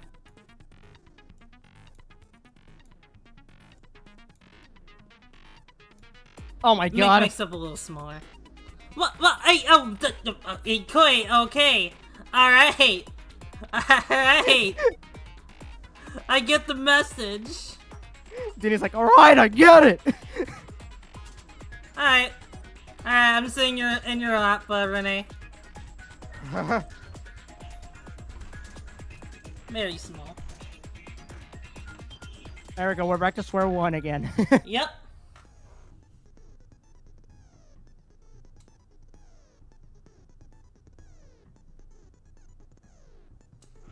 And it's clipped. Yeah, I knew you would clip me saying that, like, I was reading what you said, deadly horny, and then I said, and after that I said, that sounds like me on a daily basis. Wait, what?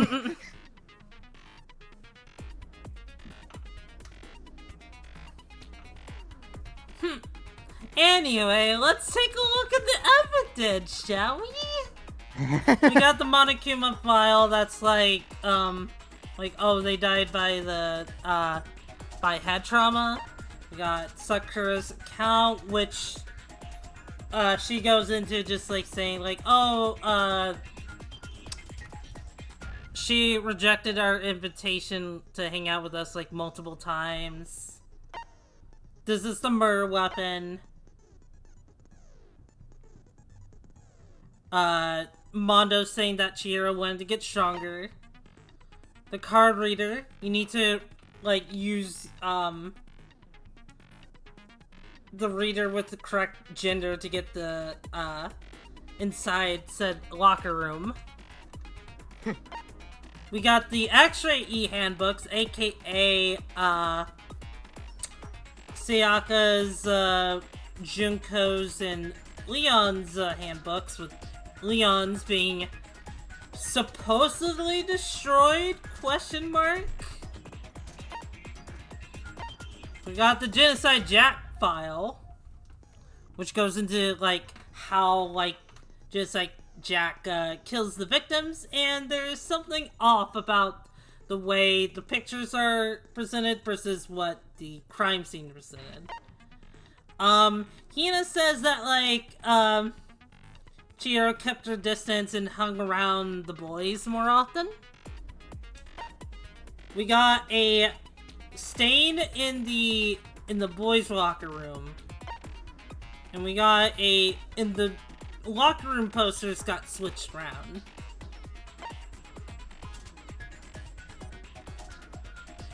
We got Chihiro's handbook was not, like, their handbook is missing. Brown saying, it's not shit. It's not shit, Prince Hans. It's copy. Supposedly. We got,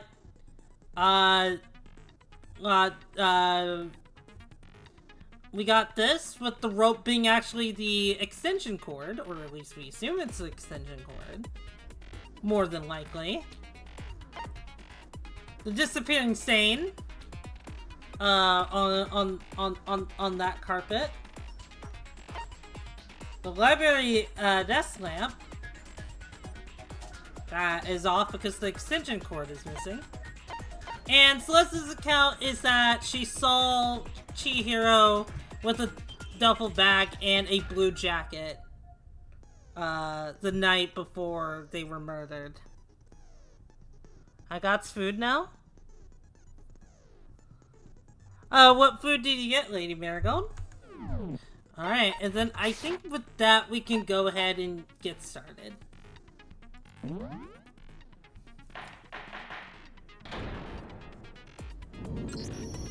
Let's begin with a basic explanation of the class trial. So, your votes will determine the results. Tuna help. I have not had tuna helper in forever. That sounds so fucking good, though.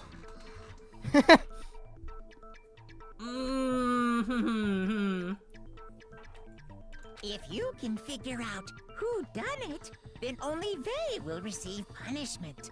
But if you pick the wrong one, then I'll punish everyone besides the blackened, and the one that deceived everyone else will graduate. Okay, then. So, first off, let's talk about the murder weapon! Do you like cuttlefish? I don't think I've ever had cuttlefish.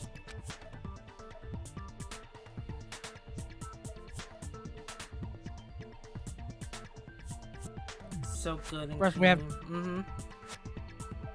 First, we have to make clear what was the use to deliver a fatal blow.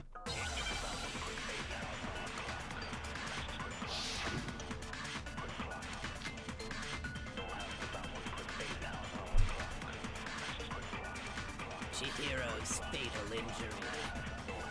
It appears it was a head wound. According to the Monokuma file, the killer used a blunt instrument. But what kind of blunt instrument could it have been? I bet it was an iron pipe. Interesting. Interesting indeed. Make for a powerful weapon. Poor Chihiro.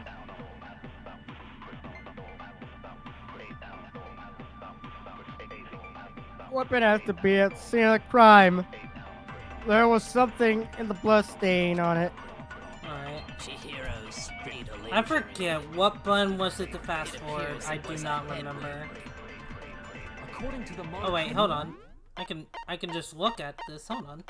Oh, the central key. Okay. What kind of blunt instrument could it have been? I bet it was an iron pipe. Central? Fuck you. No.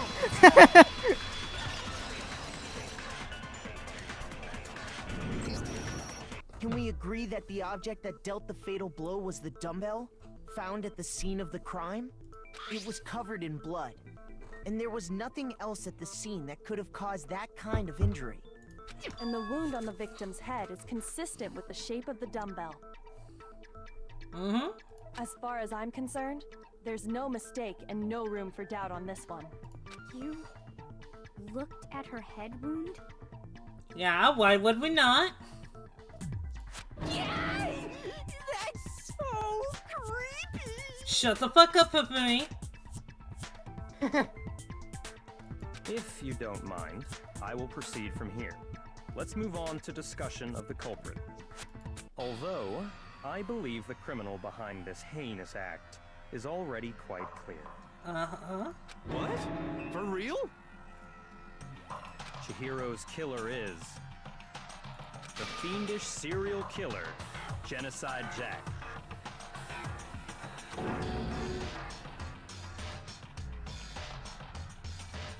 Genocide Jack, the English serial killer. Did he really kill Chihiro? A new element has been added to non-stop debates. Would you like to hear more? For this debate, lines of white noise will appear to disrupt your reactions. Your truth votes will disappear if they hit these lines, so think of them as obstacles in your debate. But there's a way to keep this white noise from getting in your way. Press the right mouse button to attach the silencer, which you can use to shoot down the white noise. However, if you shoot an actual remark with your silencer instead of the white noise, that time limit will decrease, so take careful aim when you have your silencer out.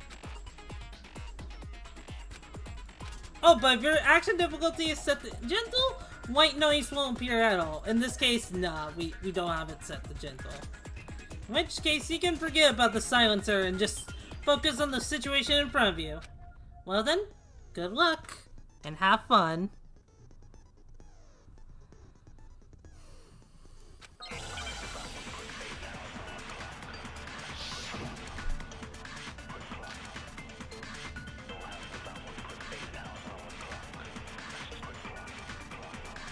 The culprit is Genocide Jack.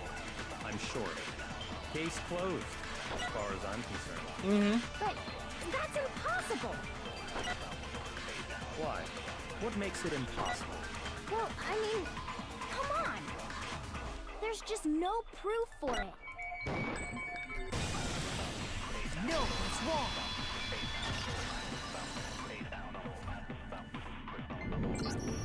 I might know one reason he could be involved. Mm-hmm. What?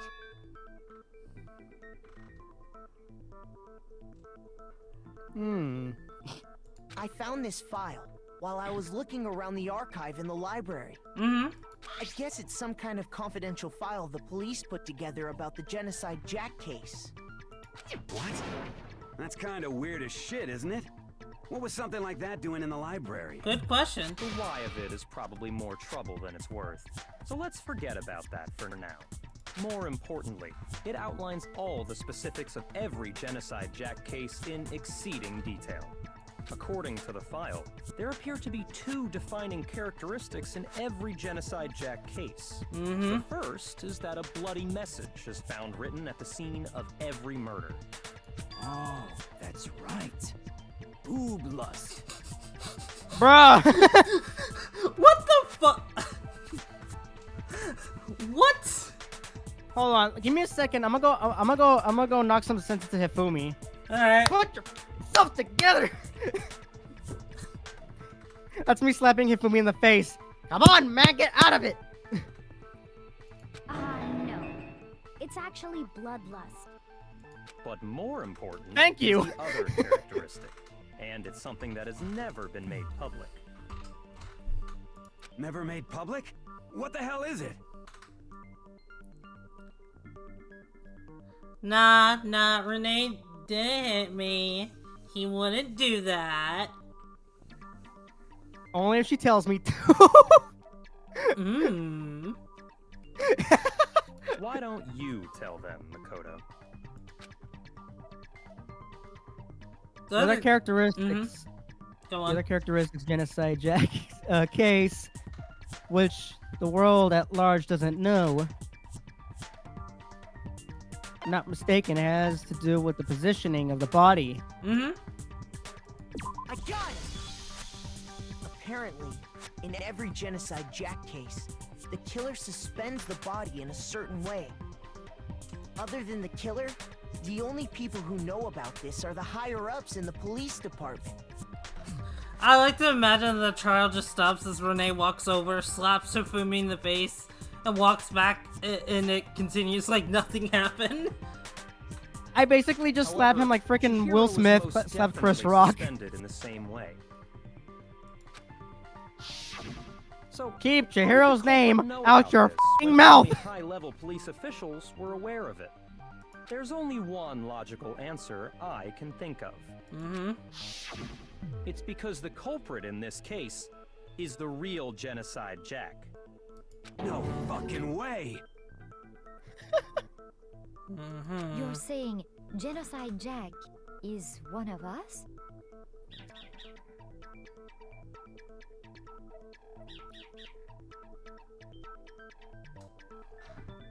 Yes, in fact, it's Toko. Da da da. What? Genocide Jack's true identity is Toko Fukawa. You lie! What? Hey, okay, wait, hold on a sec. Toko has like bloodophobia or whatever, remember? What kind of serial killer is afraid of blood? Is Toko Genocide Jack? The answer is yes and no. Which one is it? Man, why is this gotta be so complicated? It's a riddle for sure, but I feel like I understand it. What it means for Genocide Jack to be Toko, but also to not be Toko. To be or not to be. The answer is that she's not just one person, but multiple people, right? And this is... I'll get into it a little bit more. Let's see what... I believe this is it. Yes.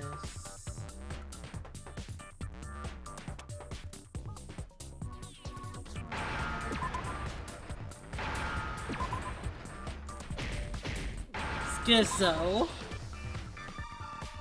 Now I understand. This is one of the first controversial things about Is it this because trial. Genocide Jack has a Schizophrenia? split personality? Yeah, like schizophrenia and DID, because it kind of goes in, like it.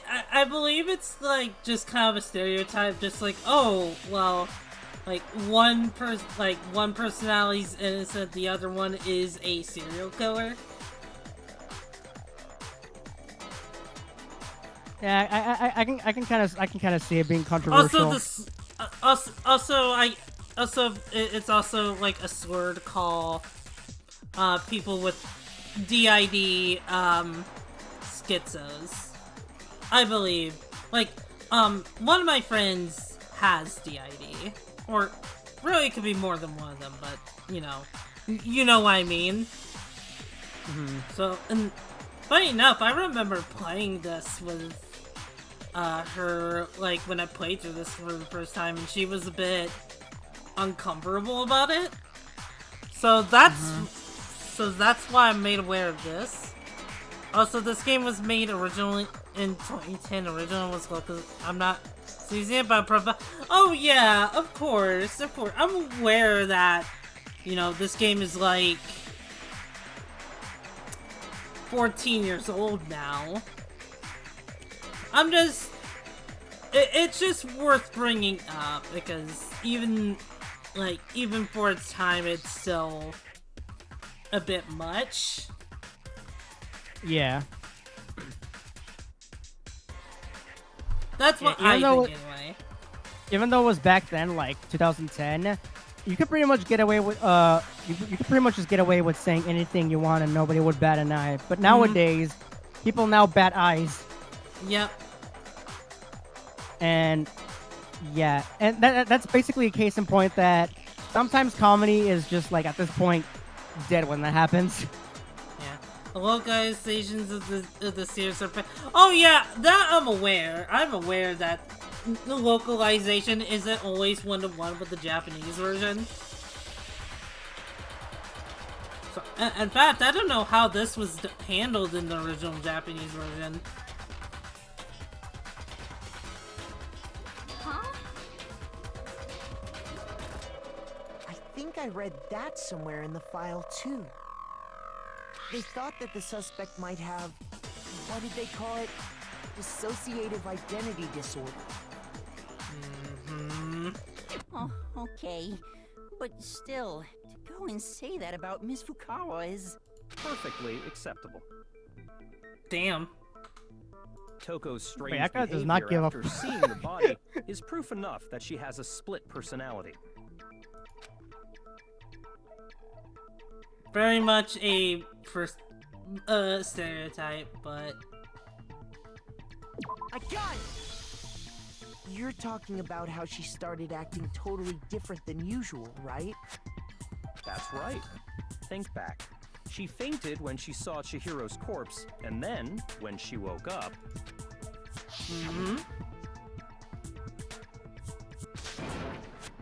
My favorite color is 7.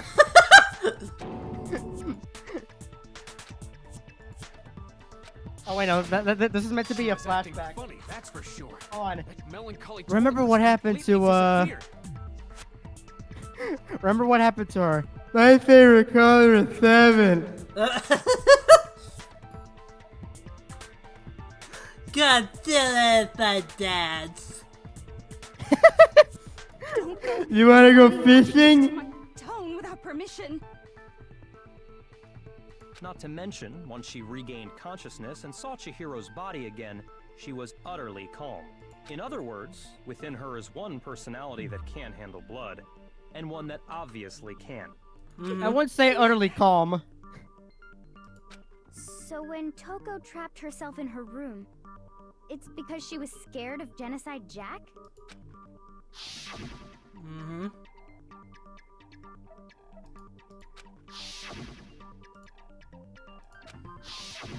The reason she locked herself in her room wasn't to keep other people from getting in. It was to keep her other personality from getting out. What? Toko was afraid. Afraid of the murderous fiend inside of her. Of killing even more people. How? Yeah. How can you know all this? I do believe you misunderstood her. What she's trying to say isn't, how can you know all this? No. What she wants to know is, how could you tell them?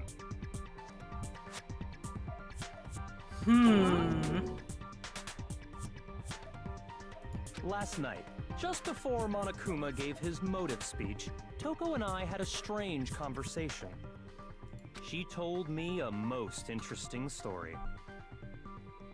Wow, Byakuya. She said a murderous fiend lived within her, and she was afraid it could appear and attack at any time. And that snitching. trepidation is what's caused her to have such a bleak attitude. Isn't that right, Toko? This is all a lie. Right, Toko?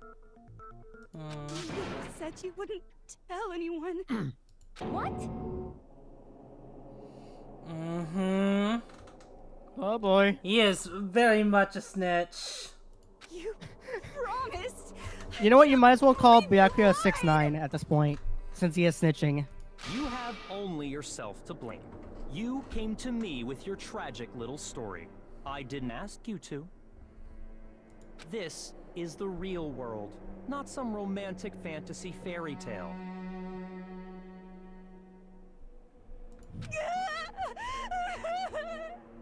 Besides, You broke your promise first. Wait, what? You said that as long as you were here, no matter what, you wouldn't let Genocide Jack kill anyone. But in spite of that promise...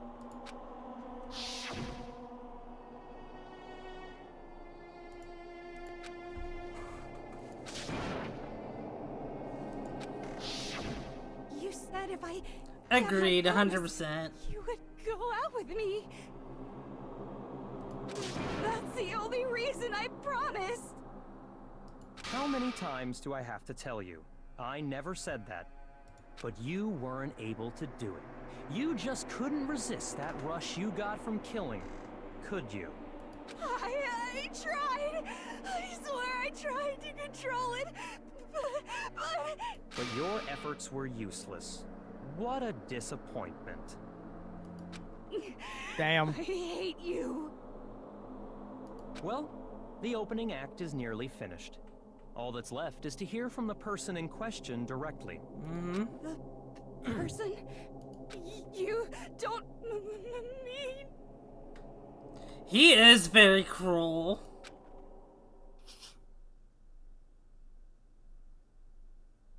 Coco's body suddenly lunged backwards. A huge... Wait, hold on. A huge... echoed across the courtroom, but in the next second... Hello! Hello there! Is it me you were hoping to see? Genocide Jill? Wait, Jack and Jill. Okay, makes sense now. Alright, wrap it up. So, that does remind me, in the original... So in the Japanese version, someone mentioned earlier that it was Genocider Show. And the reason it was Genocider Show, because the Japanese show is a more masculine name. But when this was being translated in English, show is more androgynous to us, so it's just like, okay, it could either be a guy or a girl. So in this, they changed it to Genocide Jack. So it's so it was like unisex, right? Yeah.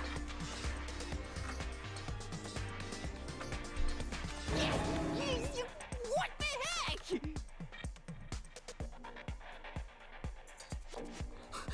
This is Genocide Jill, not Genocide Jack. Okay, clean up. The killer isn't here. So you figured it out, huh? Well, whatever. What are you gonna do? I'm the ultimate murderous fiend, Genocide Jack! Or better yet, let's go with I'm sure she would make great friends with that one character from My Hero Academia. Oh yeah, Tagami, or I think her name's Tagami? I think so. It's something like that. What the fuck is this?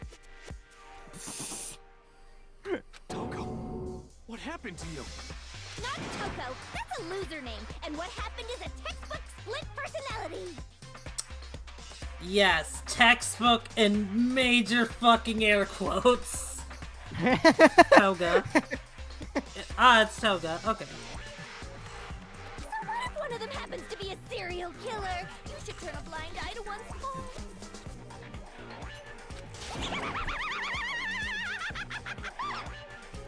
So intense. Like they say, sound in murderous mind, sound in murderous body. This one is so different from the one. You see her we've come to teeth? know. She had like bullet bill teeth. Yes, well, the world is composed of a front and a back, you know. Just like how every inning has a top and a bottom, or how in the depths of every truth lives a little lie. Behind every dark and gloomy soul lives another that shines as bright as the sun! Oh yeah, Genocide Jill's a lot of fun. Like she is the good parts of Toko in this game. I do really like her new design, yeah. This is the murderous fiend, Genocide Jack. This is... Guys, somebody call the Exorcist! I love the design, I love the attitude, I hate the lore. I think that's just like what everyone's problem. Not so much like with the character itself, but just the fact that it's explained as a split personality thing is something that people do not gel with for very obvious reasons.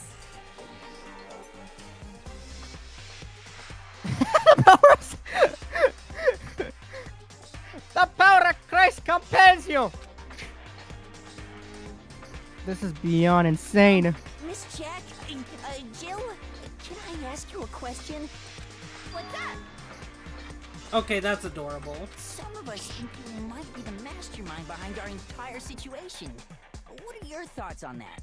Well, I'll tell you. I am the mastermind of all masterminds. Uh-huh. Just kidding. Really? Oh, you had me at the first half. Of course it's not true. How dare you try to link me to that creepazoid? And another thing, the police and government and society in the outside world are totally powerless. I mean, they just let this idiotic bloodthirsty maniac go buck wild all over town. Sure, I'm a bloodthirsty maniac, but life is pain, right? To live is to hurt other people. It's a necessary evil if you want to survive. The act of living itself causes pain for everyone. Just kidding again!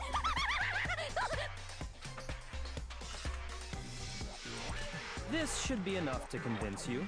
This murderous fiend is responsible for Chihiro's death. I don't know, Byakuya. We're like, what, 30, 40 minutes into this trial? A good rule of thumb is that when things seem like they're wrapping up, they're really fucking not. Makoto be like the... Yeah, I'm just imagining he, like his voice changes and sounds like freaking Dr. Dre, like, who the fuck? There's clearly a motive, so there should be no doubt. A motive? Mm-hmm. Remember what Monokuma told us? If someone didn't murder and graduate within 24 hours, an embarrassing memory or secret would be revealed. Well, let's assume that Toko's secret was about Genocide Jack. If a secret like that came to light, Toko's life would have undoubtedly been forever ruined. So she had a very clear motive to never have that side of herself exposed. Interesting. Very, very, very interesting. But sorry, as much as I hate to admit it, I'm not the culprit. Uh-huh. But I cannot imagine anyone other than you could murder someone in such a bizarre fashion. Maybe so, but nevertheless, it's the truth. Do you really expect any of us to believe you? Yeah. Yeah. I could never believe a word you say, you monster.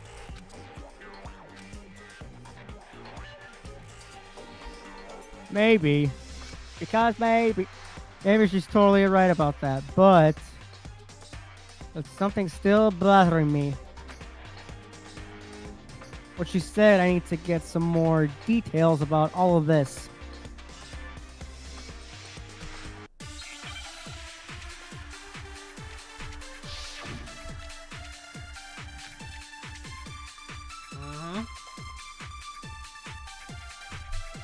Sorry, but I didn't kill anyone.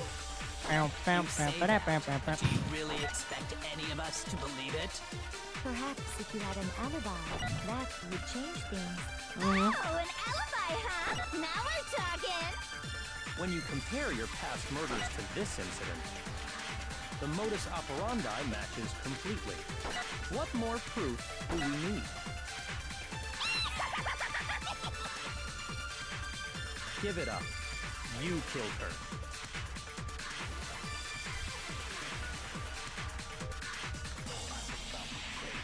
Okay, I have to just focus on remembering Chihiro's body.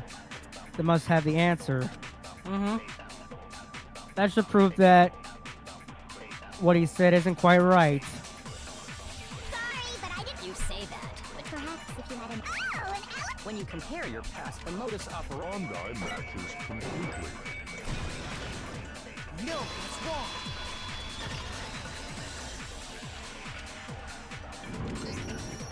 the methods of murder really exactly the same? I'm not so sure about that.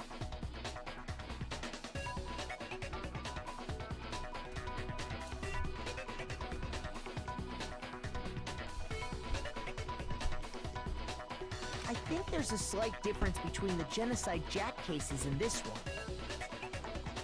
Huh? How's it any different? Uh-oh, you don't know?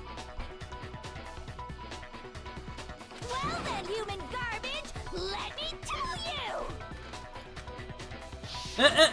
I murder with passion and conviction. I consider myself a professional, and I have a very particular way of doing things. Imagine you go to a fancy Italian restaurant. They're very picky about the noodles, the sauce, everything. But what happened to Chihiro? It'd be like if that same Italian restaurant started using Ragu or Chef Boyardee. Excuse me, you can't say those names, they're copyrighted. Renee, the copyright lawyer. Let me rephrase that in a way that maybe makes more sense. There are two clear differences between the Genocide Jack cases and this one. You should change those names to Rag who? And Chef Boy, are these spaghetti and meatballs really good? You need to change those names, they're copyrighted.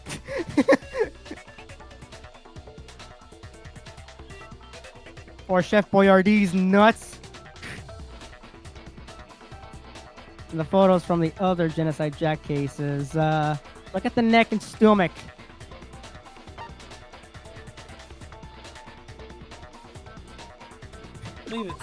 Yeah. For one, the cause of death is different. In the Genocide Jack murders, all the victims were killed the same way. According to the case file, they were all apparently killed with a pair of scissors. But Chihiro died from a blow to the head, right? Ah, yes.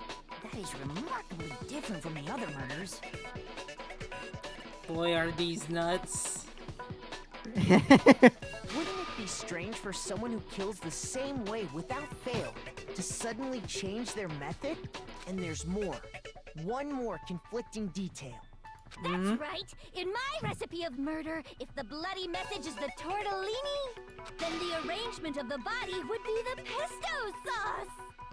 Squidward, tortellini. Could you please stop comparing killing people to cooking?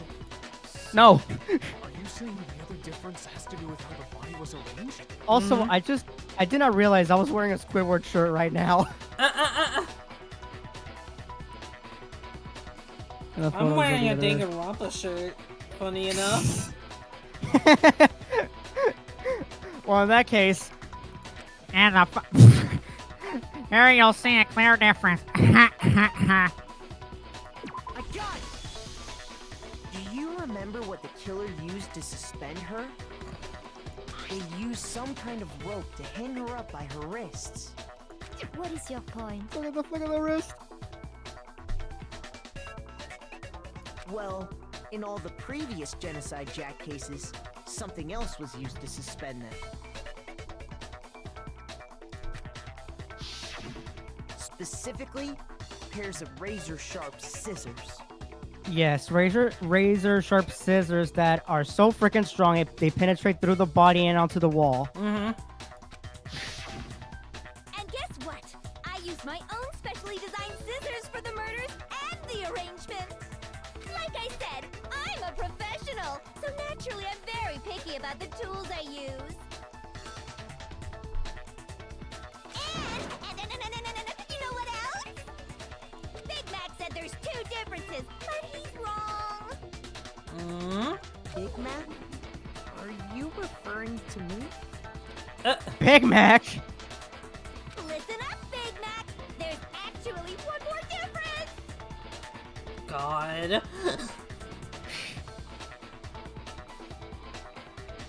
Huh? Huh? I'm not a burger. My word, you really didn't notice? Take a look at who the victims were in each Genocide Jack case. There's a pattern there, just waiting to be discovered. She's saying you're fat, Mako. Pattern. Figure that out, and it'll be plain as death why I couldn't have possibly killed that little lolly girl. Wait a minute. Excuse me? I mean, I guess she was quite petite. Hold on a minute. Makoshi!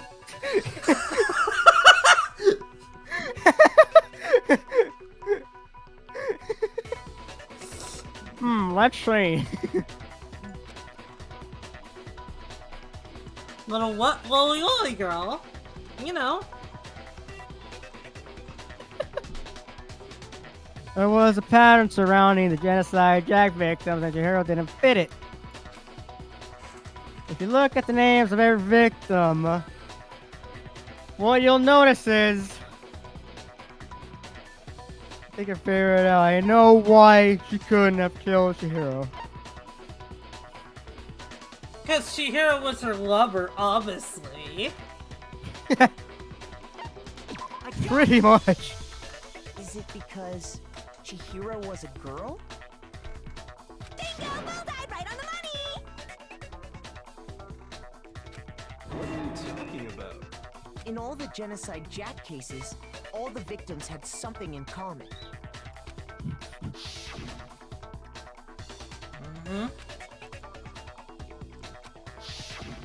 They were all guys?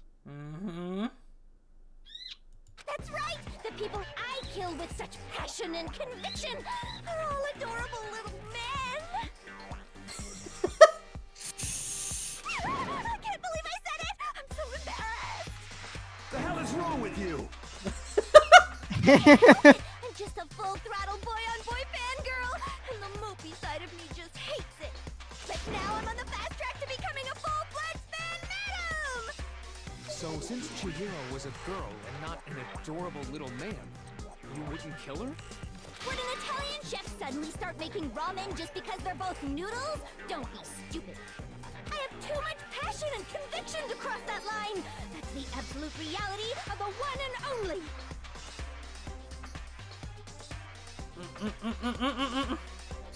We get it. You've clearly explained your hobby and your philosophy. But that's not all there is to it. It's a different matter entirely, when you're forced to kill in order to survive. Quiet, lolly cur! Lowly cur? I would never kill for a reason as petty as mere survival. And if by some fluke I did kill to survive, why would I bother with the message and arrangement? It'd make me the obvious suspect. True, true. Does a Mr. Krabs? What did you say, punk? Whatever reason I have for killing, I would never leave out my prized scissors. Who would go out of their way to use a big, stupid, heavy dumbbell? Maybe you used the dumbbell because you couldn't find any scissors in the school? Any scissors? I don't just use any scissors. I only use my own set of high-class envy of the entire world scissors! Remember that court case where a daughter sued her parents because the parents didn't ask the daughter to be born? And the daughter won the court case? What the fuck? Huh. Well, I mean... Okay then. Okay, whatever. There still aren't any in the school. Are you sure about that? In Danganronpa, the animation, Jack calls him an ass face.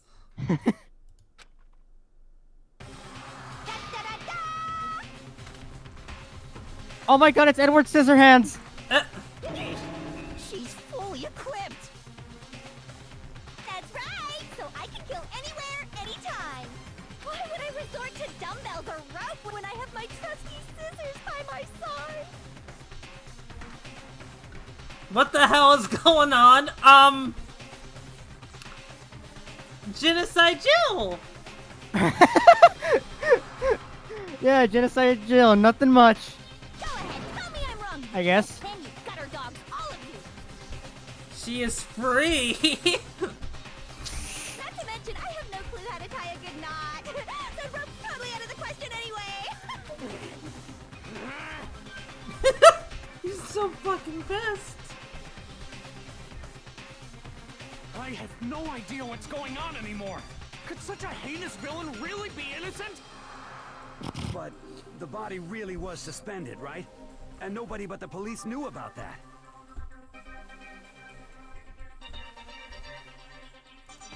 Yeah. That's why we figured it had to be the real deal, and not some copycat killer or whatever. I told you guys, call the Exorcist. Actually, hold on. There is one person.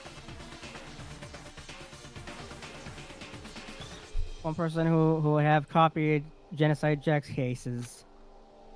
And who do we think copied them? Renee? Oh boy, this is tough.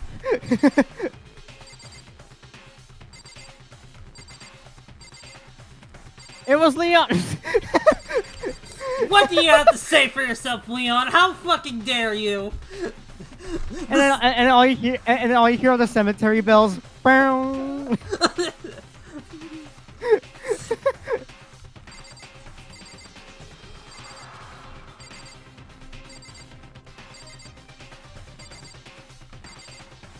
So, Renee, who was it that copied the case files? Who only had access to those said case files? It, Viacria. Good boy. Good boy. Here's my answer. But also, after this, please call the Exorcist. It's possible you could have found out, isn't it?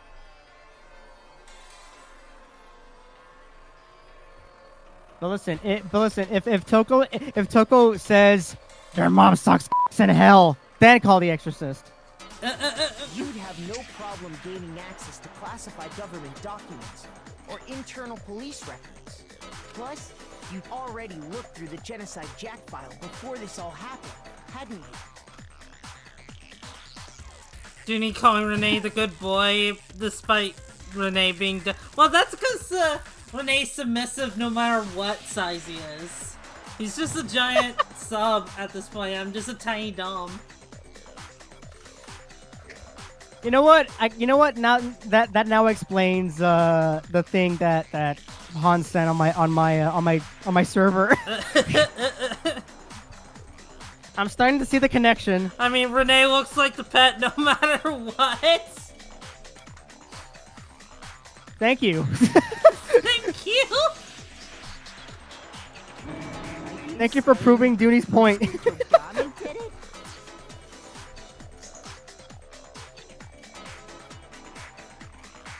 Then, the reason he pushed the theory of Genocide Jack being the killer so hard was because he wanted to pin the crime on her.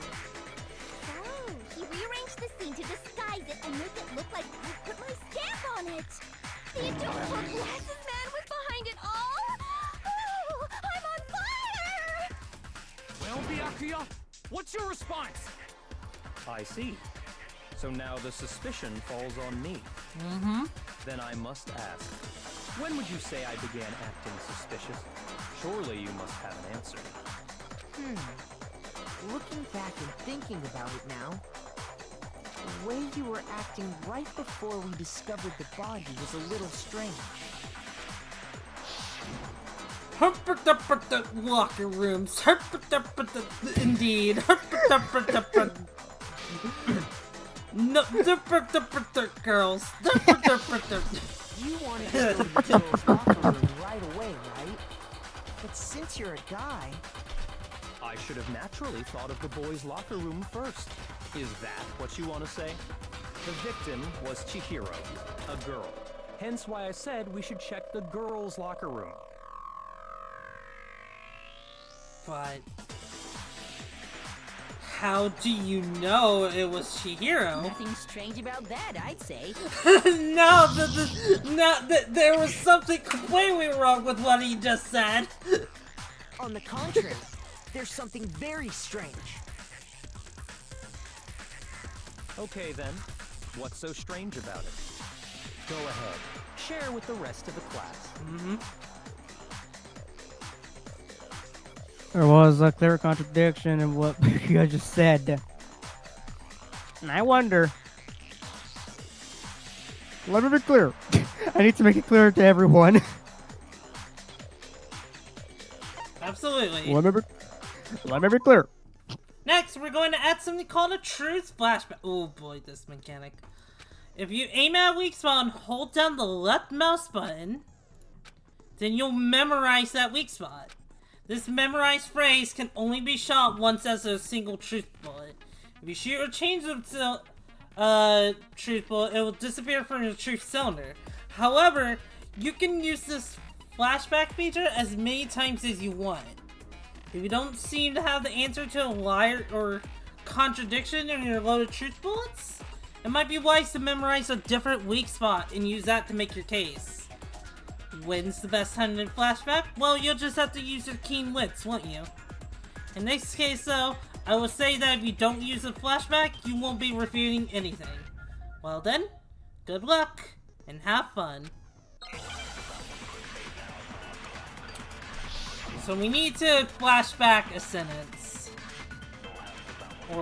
Or something they're saying. So let's hear what they have to say. So, you said Byakuya was acting kind of weird before we found his body. But he was acting weird... how? If you're presented with the opportunity to check out the girls' locker room, you absolutely take it! Shut the fuck up, That's a Fufumi. natural reaction for any guy! Shut up, Meg. The victim was Chihiro, who was a girl. So of course I would suggest we check the girls' locker room first. There was no time for pointless distractions. What's so strange about that? I wish you'd taken me with you. Bruh. Hey, Fumi, you're not helping. During Byakuya's comment about Jiro being a girl, I realize there's a clear contradiction there. Because it doesn't make sense how he couldn't have known before he even find it. The way you were saying that made me think that Makoto was breaking into a country song. I was driving around looking for old evidence. I was riding on my old pickup truck. So, you said Byakuya was acting kind of weird before we found his body. But he was acting weird... how?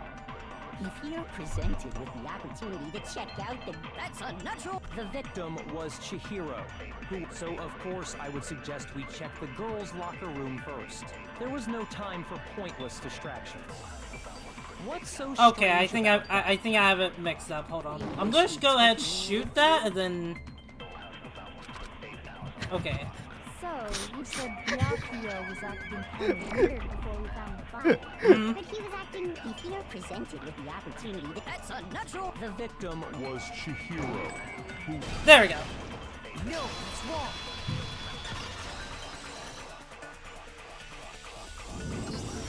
I'll tell you what's so strange about that. Oh, yeah.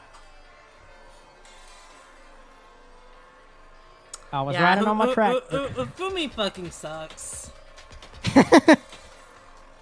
I was riding on my tractor on the back roads, trying to find evidence who killed Chihiro. So your claim that you went to the girls' locker room first because Chihiro was the victim doesn't hold up. It does not. I see. That's a good answer, I must admit. Interesting. Very interesting indeed. But your reasoning is still too weak. How? What's wrong? Is Excuse that it? me? Surely you've got more than that. Go ahead. Show us.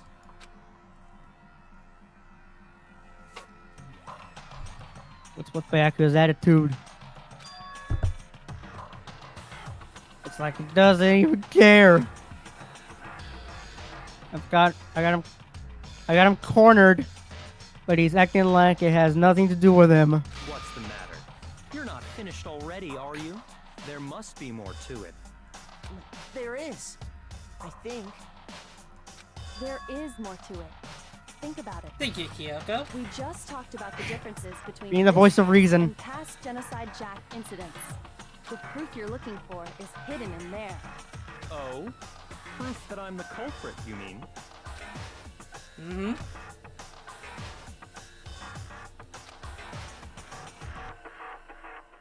Evidence that proves Byakuya is responsible is hidden in there.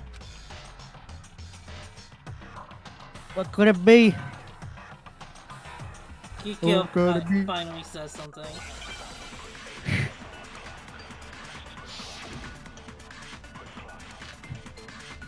Alright, yep. What? The difference between the cases? You want me to explain it again? When I want to kill, I use my very own special scissors. And I use those same scissors to arrange the body. But Chihiro was suspended with... It was some kind of rope. Was it not? That's right! It absolutely was!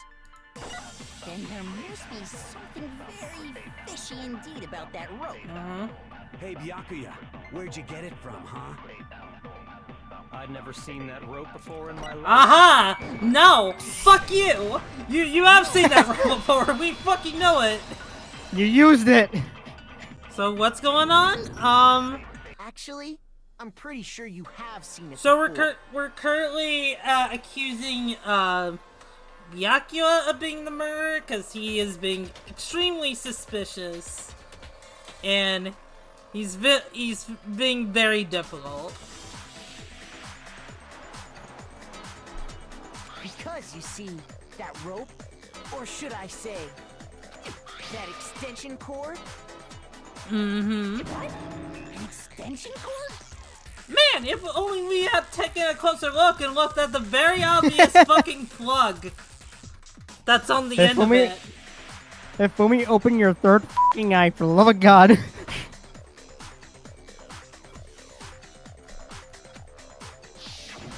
Byakuya, you've used the extension cord in the library more than once, haven't you?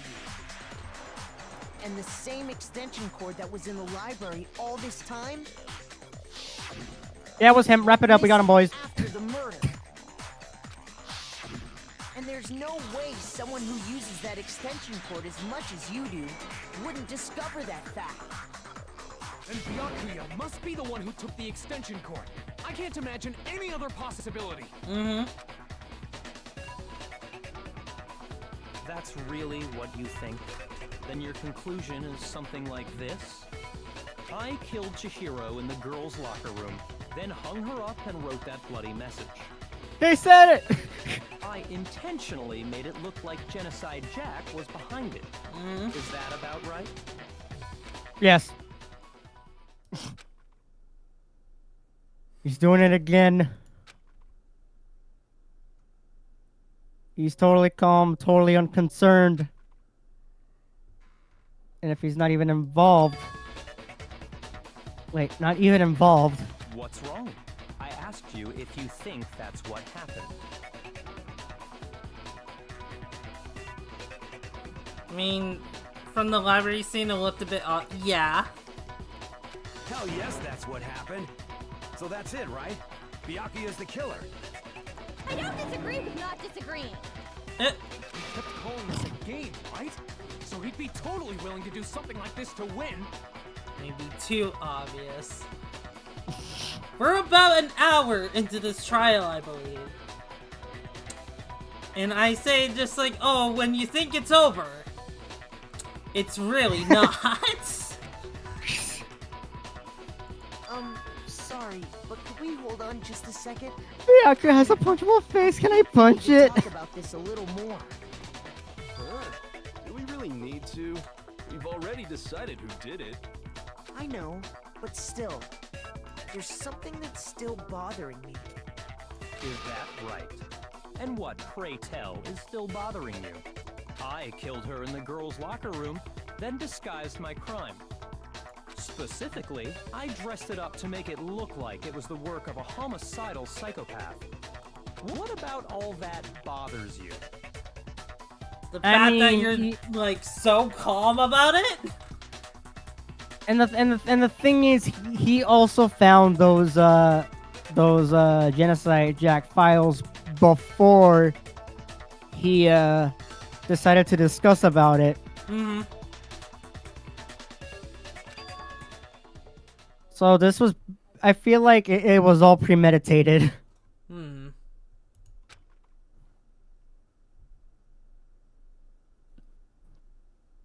Or was that just now? Something's not right. Here's what was definitely found in the girls' locker room, but does that mean... Can I really just accept that Byakuya said as the truth? No, I don't think so. There's definitely something off about what he said. I'm gonna say the scene of the crime, because if it was in the girls' locker room, how did Byakuya get in there? I'm pretty sure he snuck his way in or something. But then again... You say you killed Chihiro in the girls' locker room, right? But are you sure about that? Isn't it possible that the murder took place somewhere else? How disappointing. What kind of question is that? Even in the world of disappointments, this is a true letdown. She was found dead in the girls' locker room. There is absolutely no question about that.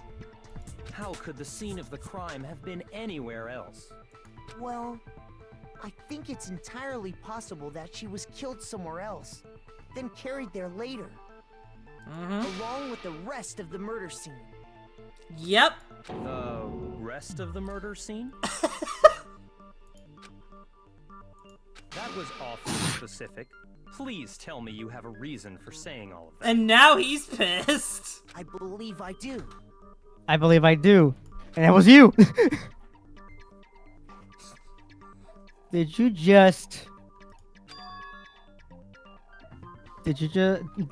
I just take you off guard? The story suddenly moved to a crime scene. Would have been so confident up till now. Maybe Byakuya never even realized that the actual scene of the crime could have been somewhere else. Hey, don't just move on without permission. What do you mean she was killed somewhere else? Come on, Makoto. If there's any chance the murder took place somewhere else, let's see the proof. Alright, I'll give you your fucking proofs. I have receipts. Byakuya, my fist, your face. Evidence that shows the murder took place somewhere else. There was something that was switched between the boys and the girls' locker rooms. I don't know if this technically has two answers, but I'm going to go with the obvious posters. I got it! The proof that she was killed somewhere else is the poster that's hanging in each locker room. Your proof is some posters? Yep. Yep. The poster in the girls' locker room was a picture of a big-boobed supermodel. Dooney. Don't you think that's kind of strange? Well, I'm glad you think of me as a supermodel with big boobs. But the blood wasn't aimed correctly. Yeah, they need to work on their aim more. Why would the girls' locker room have a poster like that? I bet those massive jugs of hers were totally fake!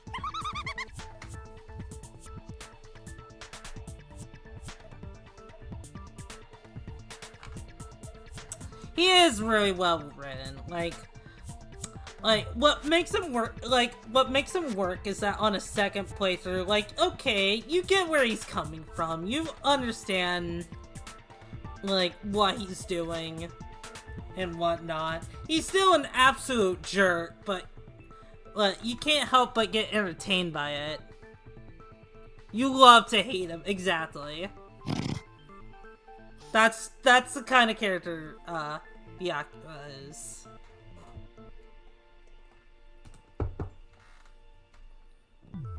Meanwhile, the boys' locker room had a poster of the super popular boy band Tornado. Again, that doesn't really seem to belong in a boys' locker room. I mean, you never know. Maybe maybe the boys like boy bands. What's so wrong with that, Makoto? And maybe the girls like big boob supermodels.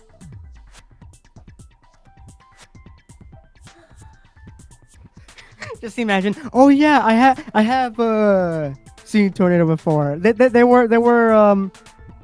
were headlining with the Backstreet Boys.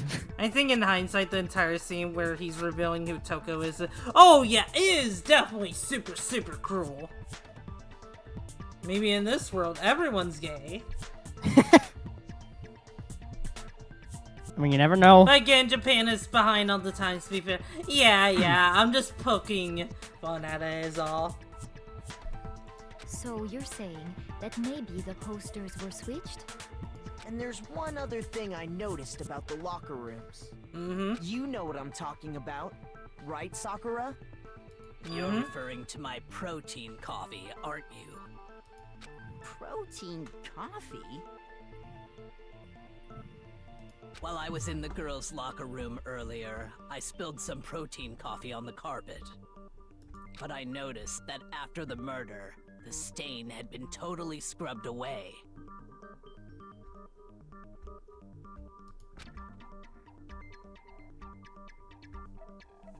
It's not that the stain was scrubbed away. It was moved. Well, I guess turns out the murderer wasn't sponsored by Tide Pods. I got it! The stain on the girls' locker room carpet wasn't scrubbed away. Mm-hmm. In fact, I found it on the boys' locker room carpet.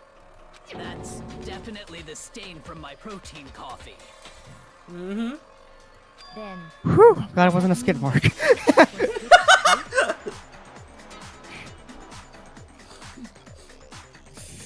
Who took a massive shit in the boys' locker room?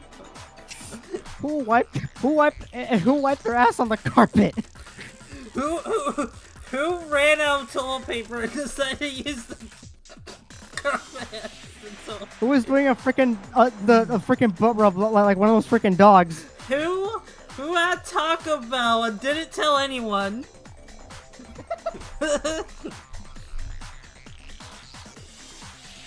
But why would anyone do that? To move the murder scene from one locker room to the other. It's certainly plausible, don't you think? In other words, in order to completely swap the scene of the crime, the blood-stained poster and carpet were moved along with the dead body. By doing this, the killer was able to change the entire room where the murder took place. I can certainly follow your reasoning, but why would the culprit bother doing that? Huh? Why would they go through all that trouble of switching the scene of the crime? I don't know, maybe to make it not look obvious? Actually, an even bigger question. If the murder did take place in the boys' locker room, then how did Chihiro get in the boys' locker room in the first place?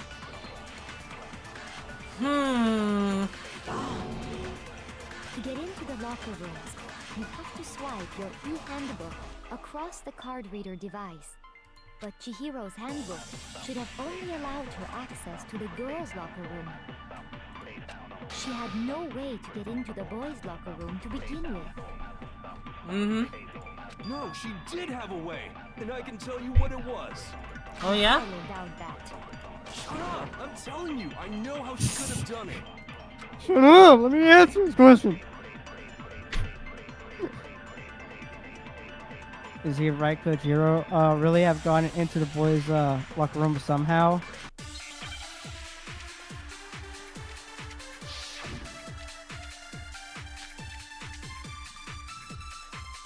Is it really possible?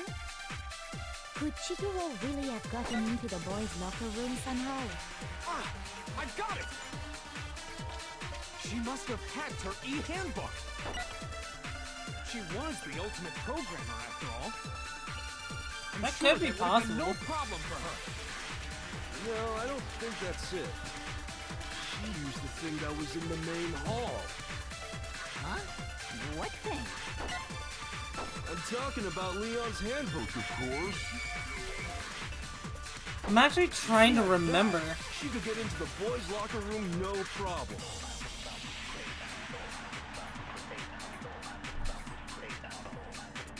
Theoretically, if Chihiro was able to use Leon's handbook, she could get into the boys' locker room.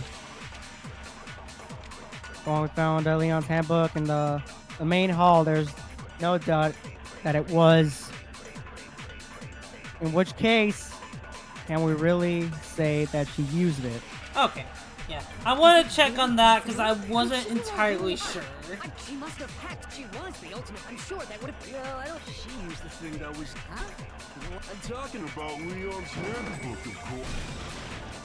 No, it's wrong.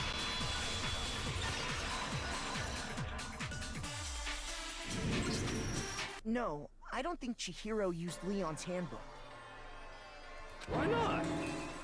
Because Leon's handbook was broken. Oh. Well, then, yeah, I guess that'd be pretty impossible, huh? I am struck silent by how quickly you gave up.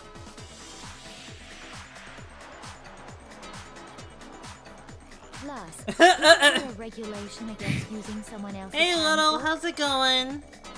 Hey, Lil. Hiro actually has a smart moment. He's just stupid. Yeah, pretty much.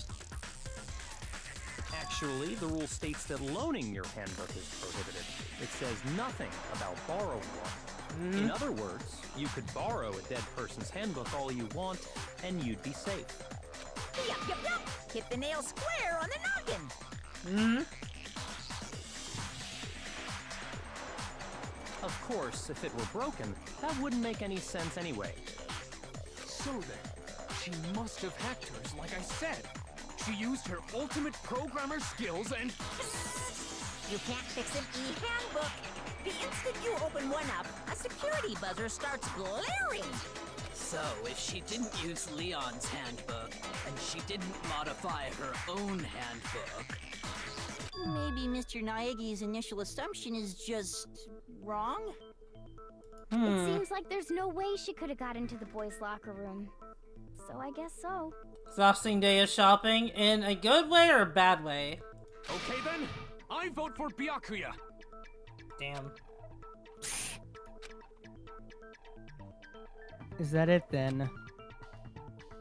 Chihiro was killed in the girls' locker room, and Byakuya's the one who did it. Really? But still, I don't know what else I can do. Hold on a second. Thank you, Kyoko. I agree with you, though. I think you're on the right track. What the? You finally decide to open your mouth and that's what you've got to say? There's no way she could get in the boys' locker room, right? So... Why are you so sure she couldn't get in? There's still one other way she could have gained access. What? What are you talking about? What other way is there? On her, just not on someone else's access. Yeah, loaning is prohibited though. Just keep that in mind, Gwen. Right, I hope you figure out why Chihiro was in the memes. Well, to explain that, Huh. why don't we take a little break from the trial? I'd like you all to come see something. Wait. Just what do you think you're doing? Don't worry. This'll make the whole trial more exciting. I'm sure that thought must please you. Huh? It'll make things more exciting? Well, all right then. I declare an official class trial recess. For real? Now then, what is it you want to show us? It better better not be boring or I'll be very unhappy. Oh, I have no doubt it'll meet your lofty expectations. So, shall we go? Sanus, thank you so much for the rate of 15. How are you doing? How's your stream? Hello, hello, everyone.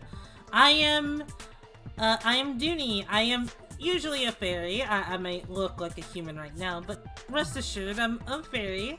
A size-shifting fairy at that. I can be big, I can be small, I can be wholesome or loon. A mix of both, really. And I stream a variety of content. We're currently streaming the second class trial of Danganronpa. But how's your what were you playing, Sanus? I actually have a question for you about the thing this week. Oh? Do you want to message me about it in DMs, or do you want to ask me about it right now? Let me go ahead and give you a shout out, though.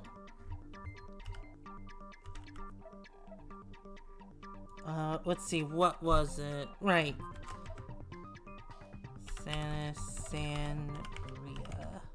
I believe that's correct. Just chatting, nice.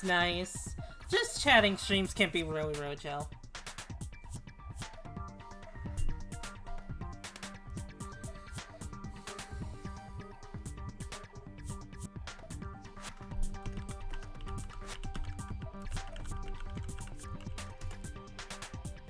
Yeah, I'm fine with that, Sanus.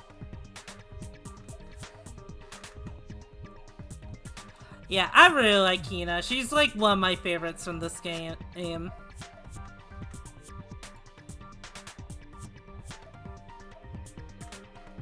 Yeah, but thank you guys so much for dropping by. With that said, let us continue.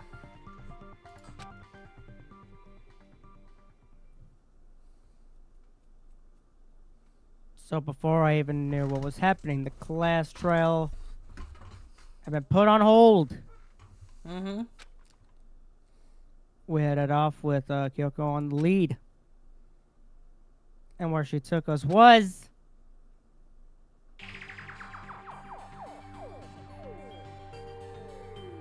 The girls' locker room? We've already searched this place top to bottom. What are you trying to pull, Missy? I'd like you to examine the victim's body one more time. Thank you, Sanus.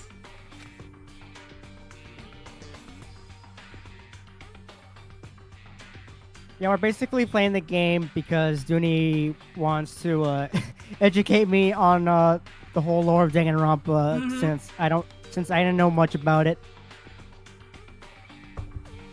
Thank you for the hydrate and stretch break. I really appreciate it. Is this the very relatable trial? Very relatable is a strong word.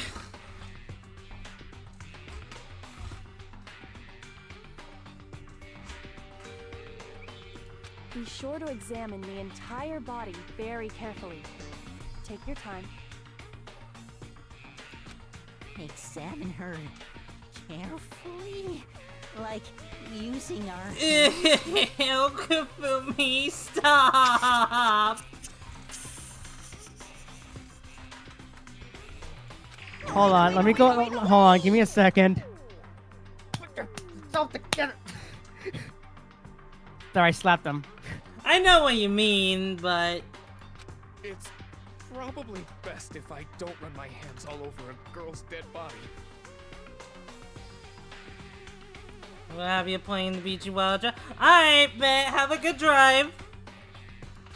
It's not that I'm creeped out or anything, it's just based on religious grounds, you know? Very well. I'll do it. But you're a girl. You shouldn't have to touch a dead body. Just let one of the boys do it. Okay, counterpoint, Hina. Kyoko very well obviously inspected this body and knows something we don't, so... Yeah. All's fair when you're a dead body. No, it's okay. I think Chihiro would rather have a girl examine her. So just leave this to me.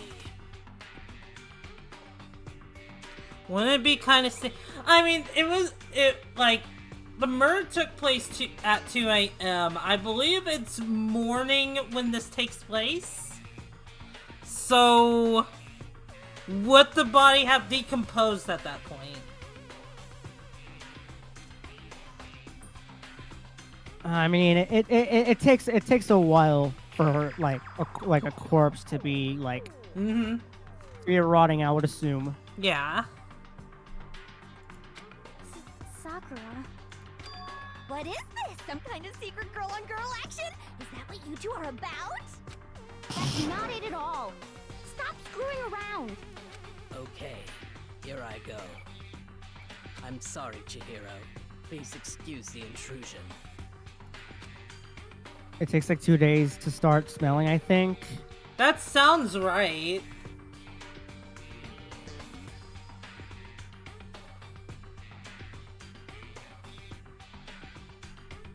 Yeah, 2 days, give or take.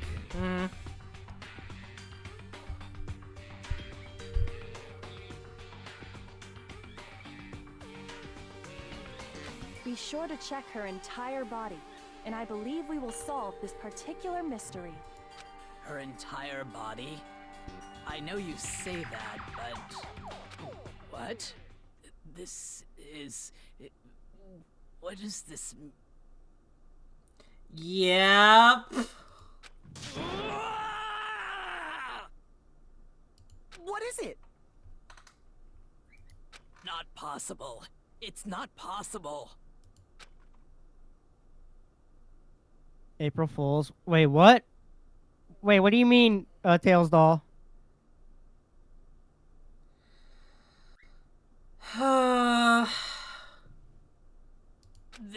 This girl is what? Is a boy. Wait. Yeah. What the f***? The gears are turning in Renee's head. Yep. Chihiro is secretly best boy.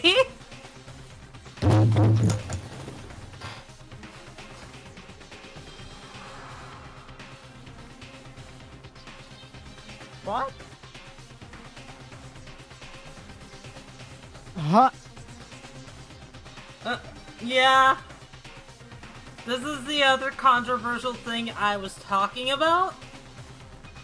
And this one, I'm very iffy about.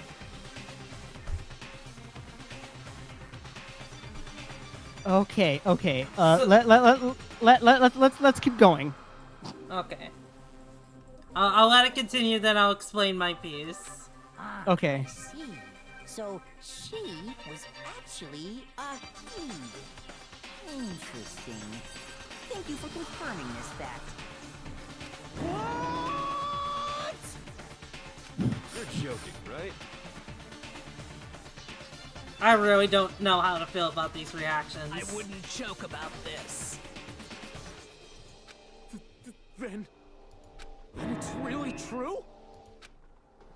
Chihiro was a guy? Oh, what? You guys didn't know? Heck, I knew that right off the bat. Shut the fuck up, Monokuma. Chihiro Fujisaki was totally a guy. He was a cross-dresser? Oh, I'm really on fire! I wish I had killed him! So that's what Kyoko wanted to show everyone, huh? Interesting. Yes, that certainly does make things much more exciting. I know this was back in 2010, Jan. I am well aware this was back in 2010. Okay, so, let me just say, is Chihiro trans? No. He is not trans. That's the argument people usually have about this. But he is not trans. We go into more depth later about, like, why he dresses up like a girl and whatnot. Do I think it was handled well? Honestly, not really.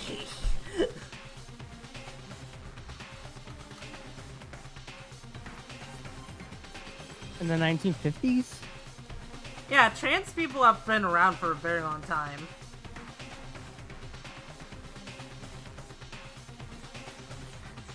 Yeah, Chihiro's a femboy. Okay, you know what? Now I understand the images that Tails Doll sent in the server. Yep.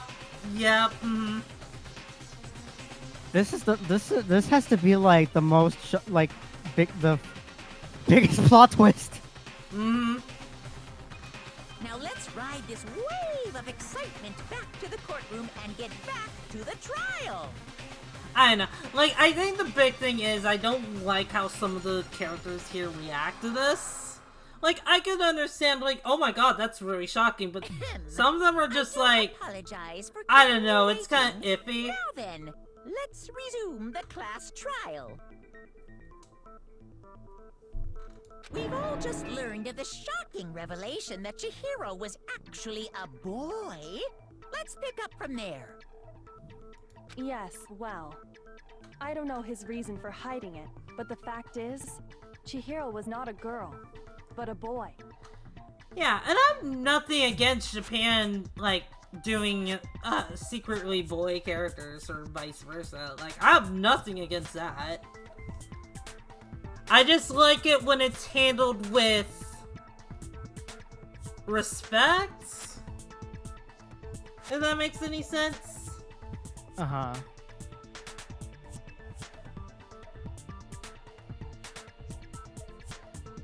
But I can understand. Yeah.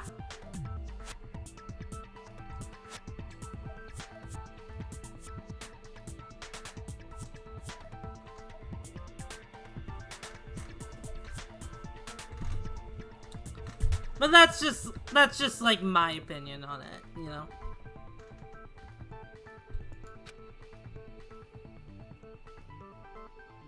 I think that Chihiro is actually a guy. You have to handle it well, like a tight. Yeah. I thought it never even crossed my mind. And because the victim was male, he would have had no problem gaining access to the boys' locker room. Also, from this point on, they refer to Chihiro as he. Which I'm not against, obviously. Like, sometimes I've been using she, her pronouns, but other times, I've been using they, them pronouns. I don't know if anyone caught on to that. Assuming his handbook did, in fact, list his gender as male, then yes, that would be true. Of course his handbook said he was a boy. He dressed like a girl, but he was a boy through and through. So then, there should be no issue with Makoto's initial assertion.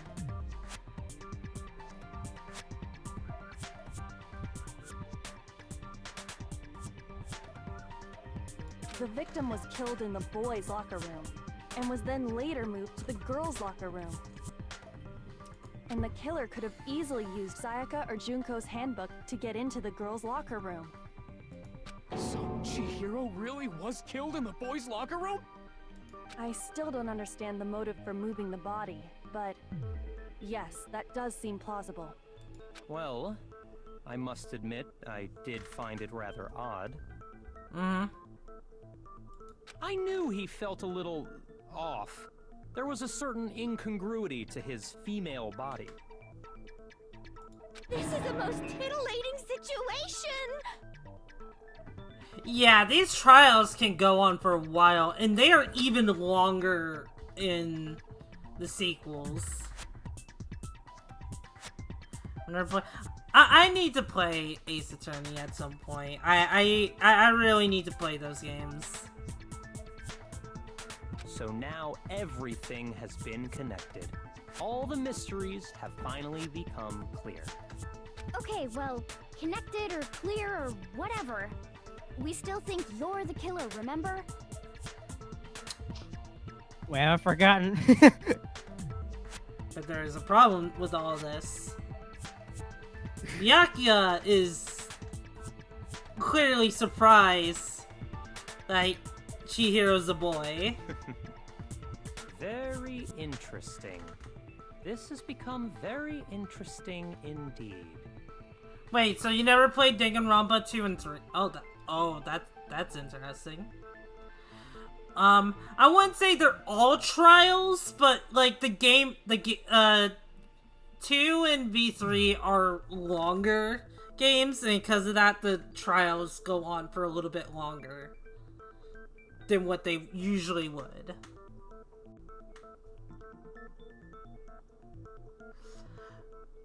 There is a world to explore in 2 and V3 though. Do not worry about that. The good news is these days the Ace Attorney games are in bundles since... Yeah, I'm aware of that. I just need to get around to playing them. Or actually buying them. He's off in his own little world. What about you, Makoto? After everything we've learned, do you still think Byakuya's the killer? Well, Hifumi's like, he's in his own little world. Hifumi, I don't think you have any right to talk. Oh my gosh, then. I thought Ace Attorney... no, Ace Attorney is made by Capcom. Like, developed and published by Capcom. Alright, give me a second while Here we go. Oh, wrong thing. Hang on. My bad.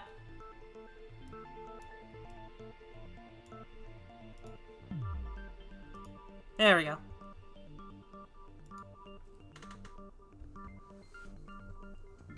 And... But, yeah, they were mostly on Nintendo systems until very recently.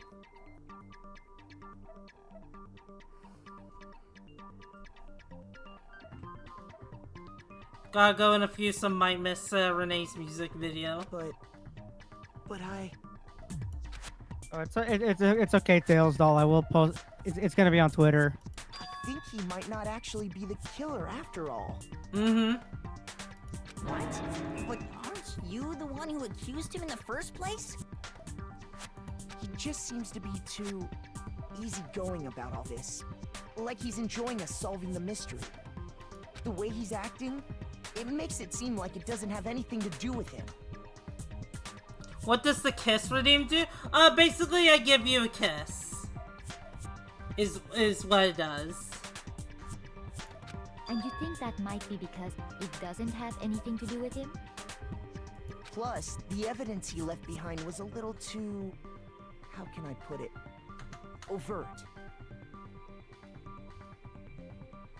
Yeah, basically, what Twilight said. And you want a kiss? Oh, for America. Okay. Wait, do you need small? Yeah, I have shrinking redeem so people can make me smaller or bigger. Yep. Alright, Marigold. Here's a kiss for you.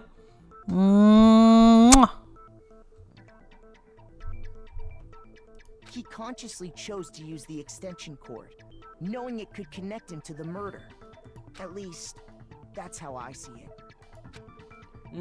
And Byakuya, when you found out the murder took place in the boys' locker room, it seemed to rattle you.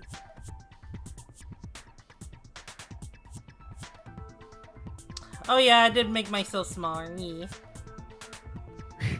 And then again, when you found out Chihiro was actually a guy. If you really were the killer, that stuff wouldn't have had any effect on you. So that's your thinking, huh? Well, it bothers me that you don't have more concrete reasons, but... it's fine. I guess I'll mark it as correct, for the time being. Mark it as correct? He's right. I am not the culprit. I just You are happened not to the come father. across the corpse in the girls' locker room and decided to alter it. Now imagine Dooney snuggle. Makoto's hood would be very, very comfortable. I love hoodies. I find them super comfortable. That's why I wear them. So I would not mind snuggling into a hoodie. Are you fucking with us right now? No, I am Thank you, Will. not effing with you right now. I'm telling you the truth. Oh, thank you for the stretch break. I shall take that.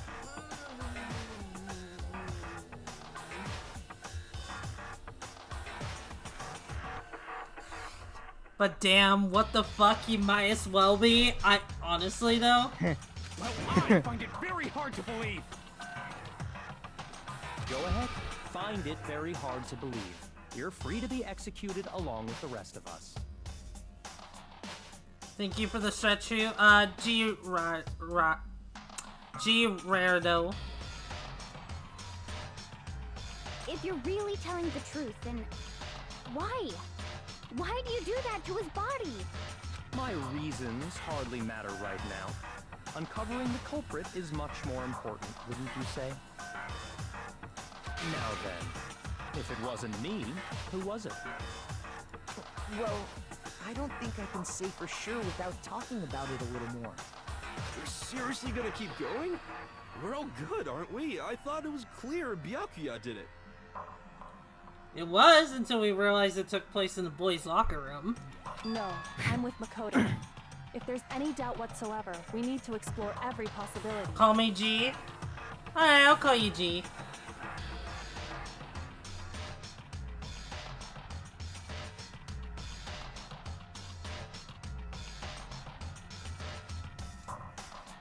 Because if we're wrong, we all die here.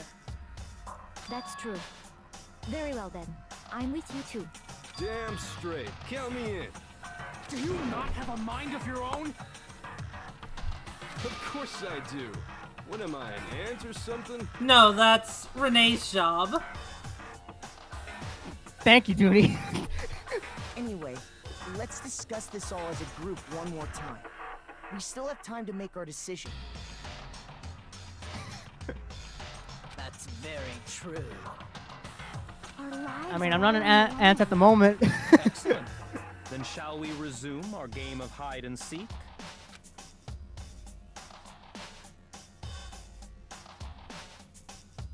But if Byakuya didn't do it, then who's the real killer that murdered Chihiro?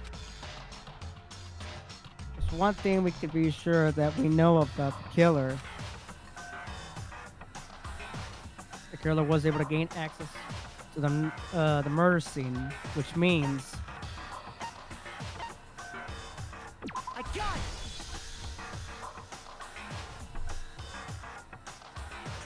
the crime scene was the boys' locker room. You would need a boys' handbook to get in. Oh my gosh, well. Yeah. So now this whole situation has flipped on its head. We used to think that, like, oh, the girls must have been able to do the crime, and now it's the boys who are the one that could have possibly done it. If Leon's handbook was apparently broken, the killer would have had to use their own. In other words, it had to have been a guy. That's still not enough. We need to find some more clues. So Renee did it! Guilty! Shrink that man! I didn't do. I was framed. It's Photoshop. Alright. I did not kill Chihiro. I was completely Photoshop. Single clue that might lead us to who did it. Well, clues are one thing, but did nobody get a look at the killer? I'm sure if someone saw the killer, Well, don't. they would have said something by now. Perhaps someone saw the victim at some point. Even that. God damn it. Oh, everything okay? All we need right now is any kind of new. Lil, It's over. It's went out over. to shrink me. Down goes Renee.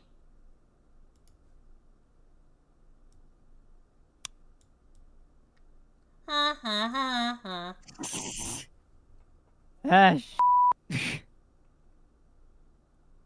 Oh, there I go. Yeah, that's a good question. If it's not Byakuya and it's not Genocide Jack, what's your guess on who did it now?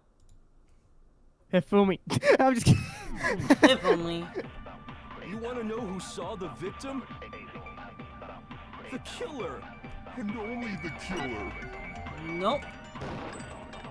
I almost missed that. No, it's wrong.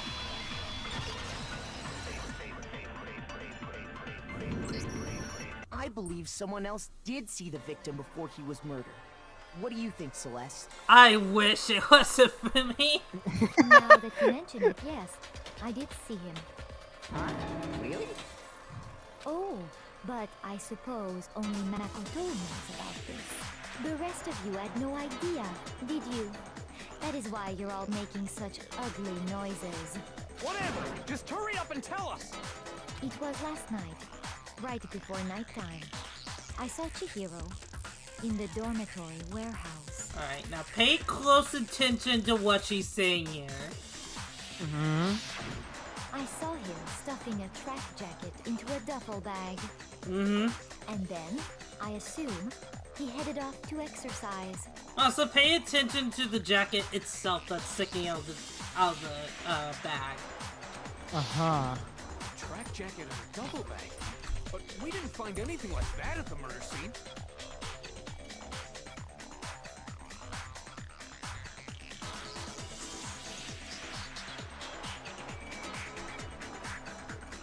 It seems likely that the culprit destroyed them to get rid of any evidence. And that is when he said something that struck me as rather odd.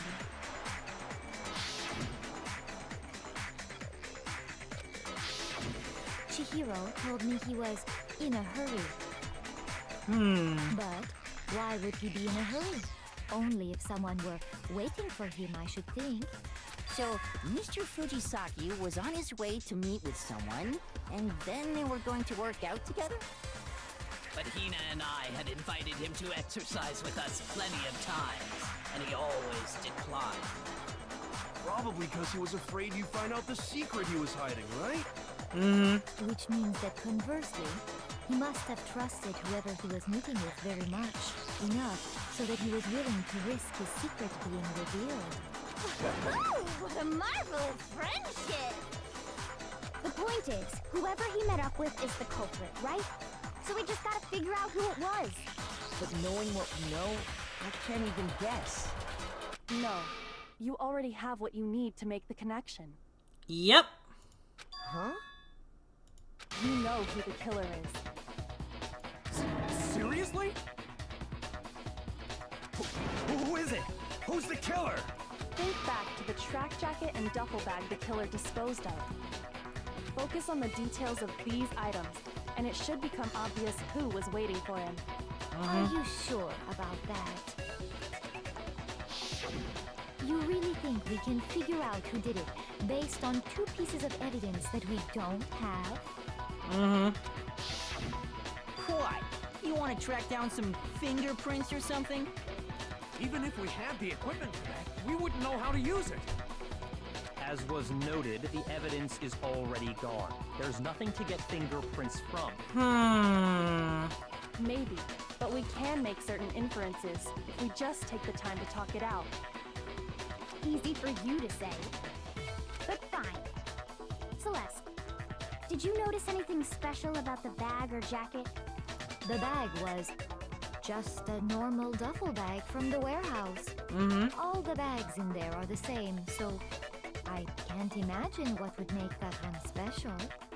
Well, if I remember right, there was a decent variety of tracksuits to choose from. Do you think there might be some connection between the culprit and Chihiro's jacket? Perhaps. Let's explore that and talk a bit more about the jacket you took. The Chihiro track jacket really holds some clue about the killer. somehow it's really hard to believe.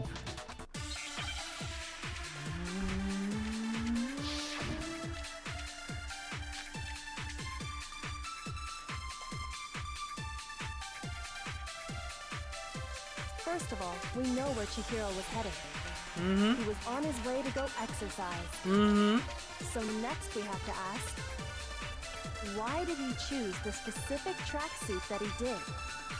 What do you mean, the specific tracksuit? I got it! He picked that tracksuit because it matched the one the culprit was wearing. So, what you're saying is, the killer was wearing the same blue tracksuit as him? My tracksuit is black.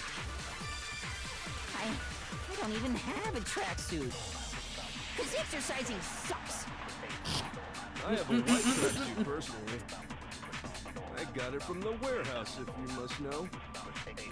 Did any of that really help us get any closer to figuring out who the culprit is? No way. Not a chance. You heard him, right? What he just said without even realizing it? Mm-hmm. Renee, were you paying attention to that? I think I may have caught a few glimpses. We can look through it again, just to double check.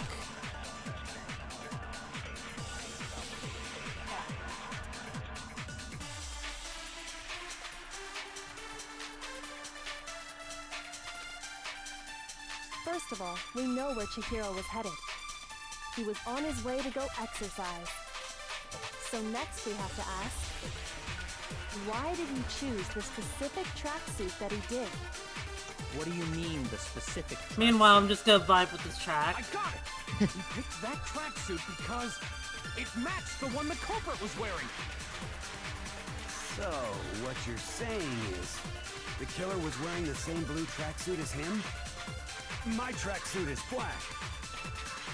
I don't even have a tracksuit. Cause exercising sucks. Later, G. Thank you for dropping by. I got it from the warehouse, if you must know. Did any of that really help us get any closer to figuring out who the culprit is? No way. Not a chance. You heard him, right? What he just said without even realizing it? Did you catch it that time, Renee? I feel like there's a chance that I could be wrong. No, shoot. I feel like it's either God damn it, when I keep forgetting their name. Describe her.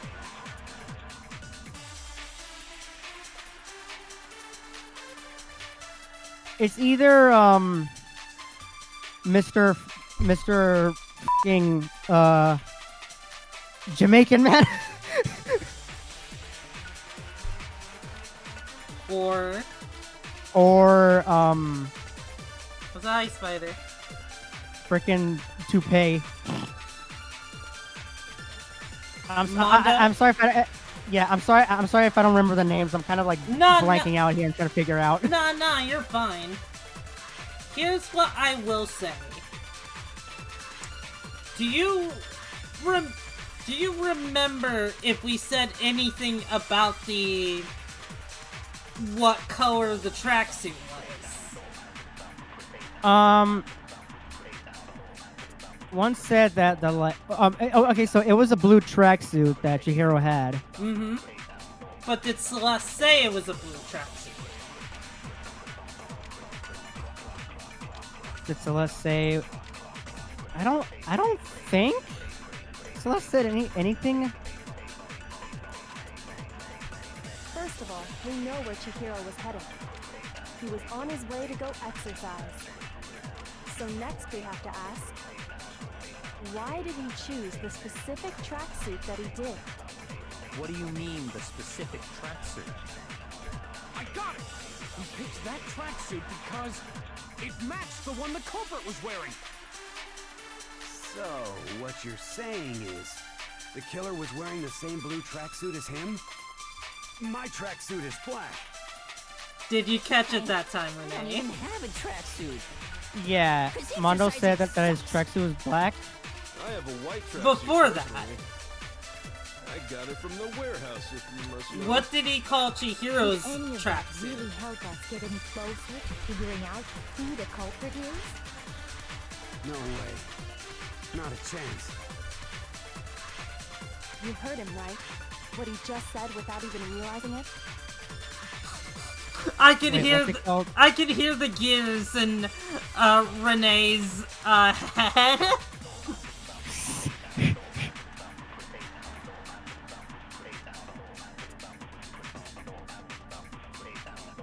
Oh my god, I'm slowly. I'm legitimately sweating. That's okay. That's okay. Do you have a good idea who it might be, though? Based on my heads.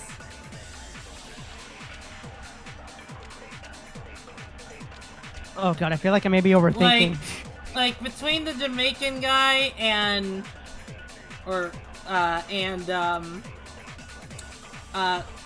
the guy with the hairdo.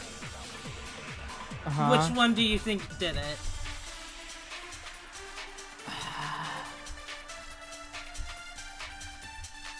Would it be Mondo?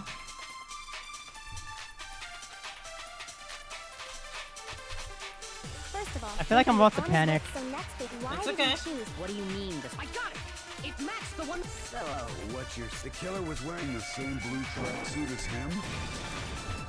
No, that's wrong. There we go. Good, Renee. Hold on a second, Mondo. What did you just say? That's basically what happened.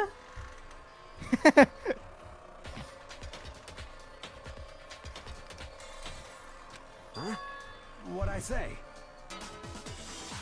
And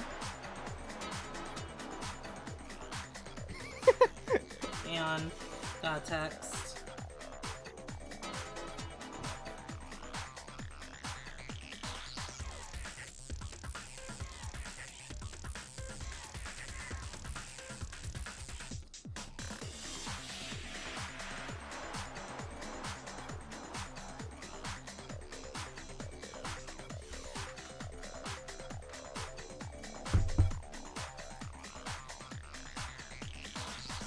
Yeah, the soundtrack is a banger. When Celeste testified a few minutes ago, she said,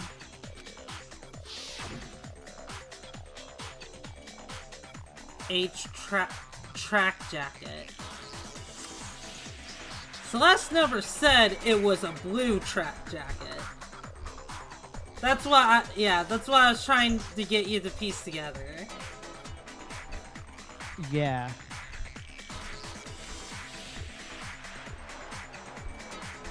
I was sure. Oh my gosh, it was pretty good, pretty chill. I mean, I slept through most of it because like I was pretty tired and I was waiting to get paid, but then I didn't get paid today, and I was very sad because I was gonna get myself some Taco Bell.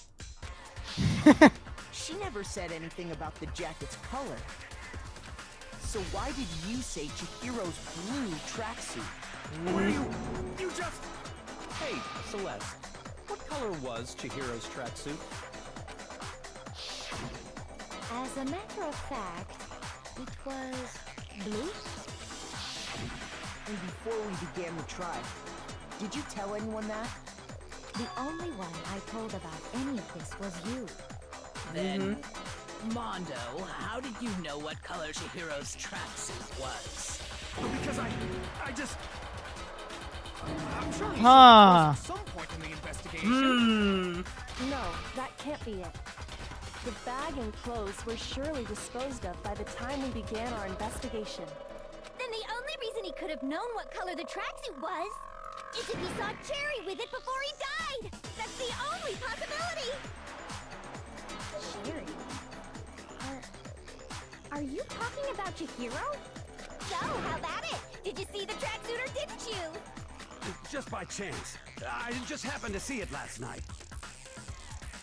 Last night, you He say? walked past me, and he was carrying the tracksuit in his hands. No, that can't be it either. According to Celeste's testimony,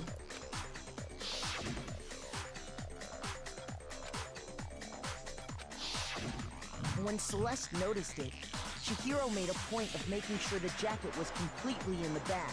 If you just ran into him briefly, you couldn't possibly have seen what color the tracksuit was. It would appear you've dug your own grave. Perhaps. But you handed him the shovel, didn't you? That's why you said what you did. Oh no, you should have kept your mouth shut. He was desperately trying to get out of this situation. Focus on the tracksuit and it'll be obvious who he met with? What a bunch of nonsense. Ah, now I understand. It was all one big bluff, wasn't it? Your true intention was to draw a slip of the tongue from the culprit. God, Kyoko's so fucking cool. Not gonna lie, No, that's fair. That is fair. Said you knew who did it, to put them on edge. That's right.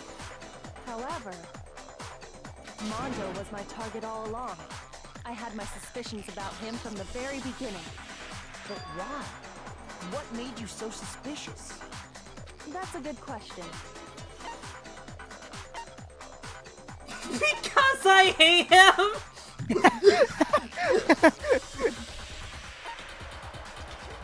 Hey, see that guy over there?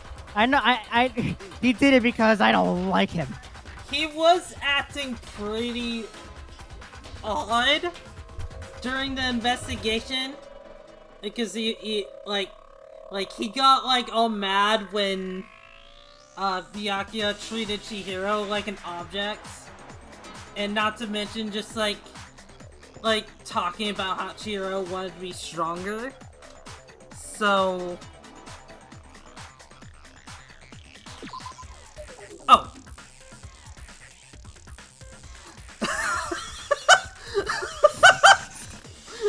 Listen, Kyoko, I'm sorry. I've not played this game in years. Cut me some slack. There was a certain turning point that tipped me off. Maybe you didn't notice it, Mondo, but you tend to refer to men and women differently. You only call guys dude. For girls, it's chick.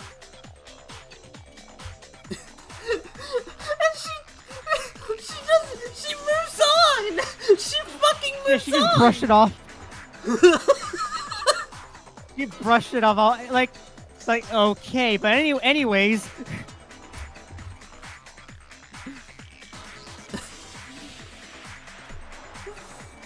And after he was killed, you happened to refer to him as dude. Oh, yeah. Once I picked up on that, it occurred to me that Mondo knew something we didn't. It is the way he acts, so you're technically not wrong. That is true. And just does her job. And that's what we love about Kyoko. You notice such a tiny detail? Are you a witch? She's a witch! You're positively frightful! No, I'm not the frightful one. Not nearly as frightful as someone capable of murdering a friend. Mondo, was it really you? Did you really kill Chihiro? That's because that's because Mondo was jealous because of the bulge in his pants. I didn't kill anyone! Uh-huh. You've been all over me, judging everything I say, putting words in my mouth. What gives you the right to treat me like a goddamn criminal? Yeah! He would never do something like that! This is a false accusation! Oh, don't defend him. It's true. My reasoning on that is pretty shaky. You know, remember that Taka and Mondo are now best buds with each other. So keep that in mind. That was fast. Well, This does present us with a problem. It seems we are all out of leads. Mm-hmm. My time has nearly come. That's what my little ghost friend is telling me. What the fuck? Oh yeah, that reminds me. Hifumi, weren't you telling me you found some evidence? Really? What kind of evidence?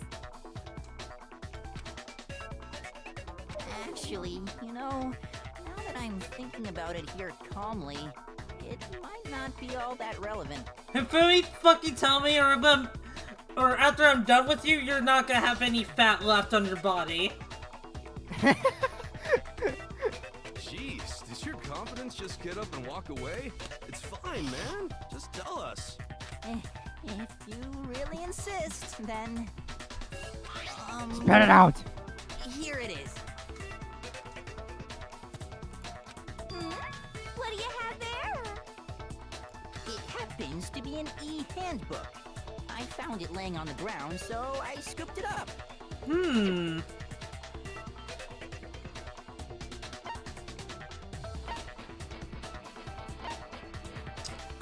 I believe it's gotta be Chihiro's. My God! Yeah. We know Chihiro's handbook was missing from the scene of the crime, right? For a fact. For a fact indeed. I was totally sure I'd found it. Then it must hold some clue about the culprit, right? Mm-hmm. Well, that's what I was hoping. But it's busted. It won't even turn on. I imagine the culprit broke it to get rid of any evidence after the murder. But we know it's not easy to break these handbooks. That's odd. I didn't think the handbooks were quite so fragile. You're right. They're not. They're totally waterproof and shock resistant. It would take an awful lot to break one.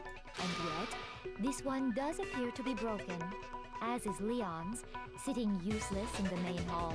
For all your confidence, that is a remarkably high failure rate.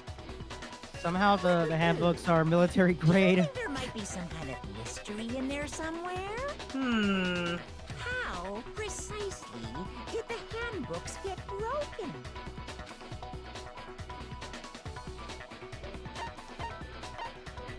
I got it! You already told us before that the handbook has one weak point, didn't you? Yeah! You remember that?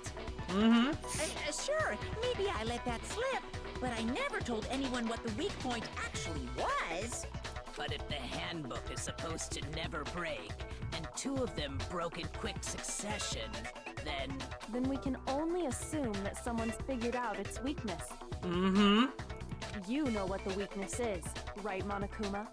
So, what is it? You're asking me? I think it's a necessary piece of information if you want this to be a fair trial.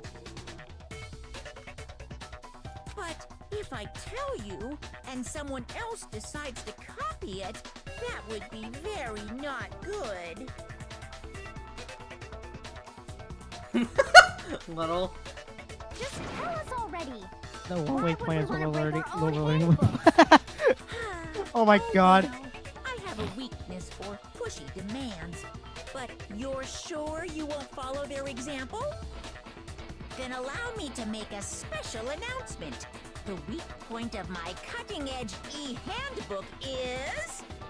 When it's exposed to high temperatures for too long, it will suffer a meltdown and totally break! So, Renee, do you remember, I believe it was like last week we were streaming this. You remember that little showdown that Mondo and Taka had in the... Oh yeah! I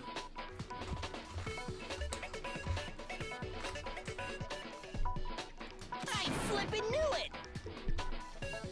You knew it? Yeah, 'cause I found the handbook laying on the floor of the sauna. The temperature in the sauna can reach over 200 degrees. Strange how you don't get burnt, huh? It's because as your sweat evaporates, it creates a cooling layer of air around your skin. Monokuma, your equipment is crap. They're not military grade. You lied. Somehow pushed directly onto your skin, you definitely get fried. That layer of air would get blown away. That's why you may feel a burning when you move around. So when you're in a sauna, make sure to keep nice and still. Interesting. I learned one new fact today. That is a mere trifling speck of knowledge. Anyway, if you found the victim's handbook in the sauna, then the killer must have been purposely trying to raise its temperature in order to break it. Meaning the culprit somehow knew its weakness. But how'd they find out? Monokuma said he didn't tell anyone, right? Indeed. Quite the mystery. What if they found out by accident? What do you mean by accident? What if the killer took their own handbook into the sauna, not knowing its weakness, and it broke? They'd realize it was broken, of course, and it wouldn't be hard to figure out why. And once they had Chihiro's handbook, they knew they had an easy way to dispose of it. I won't say it's not possible, but who would have done something like that? I don't know of anyone who took their handbook into the sauna. I might know someone who did. Whoa! Seriously? I think the one who may have taken their handbook into the sauna was...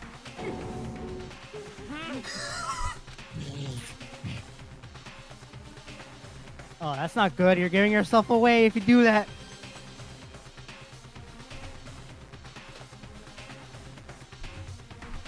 Someone is going into the honey pot.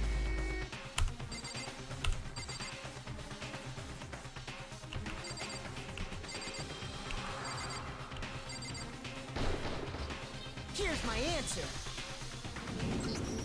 Mondo, your handbook got broken in the sauna, didn't it? Junie, have I told you I've scared Danganronpa cosplayers? Like, no, you haven't.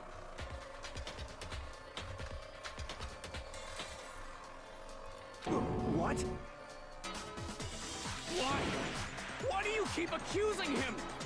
Yes. Mondo and Taka had an endurance contest in the sauna not too long ago, remember? Mm-hmm. And for the contest, Mondo just so happened to keep his school uniform on. Because I can sound like a wonder. Oh my gosh. Kit, when I see you in June, I need to hear this. Who is a fantastic headmaster of Speak. Oh my god. But little did he realize, he'd also left his handbook in one of his uniform pockets. See, but here on stream, I make Monokuma sound like Jigsaw. And when it was all over, Mondo discovered that taking your handbook into the sauna could easily destroy it. Mm-hmm. No, wait, hold on. You've got it all wrong. He would never kill. I don't accept this. Show me the proof. The actual solid proof. I mean, I don't want to believe it either, but I found something that proves it. Beyond a shadow of a doubt.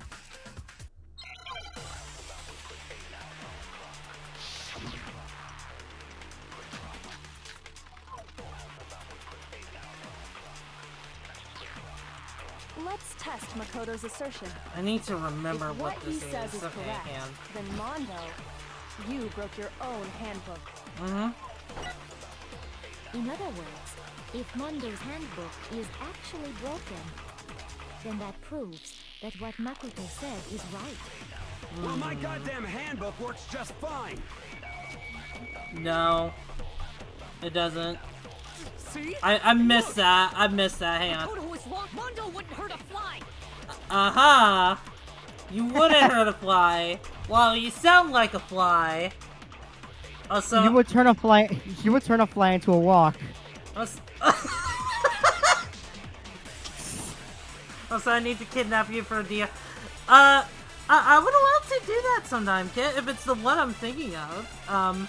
But if it's not, then I appreciate it all the same. Wait, did you? It's been a bit, so I don't... DR next? Okay, I don't think I've ever been to that one, actually.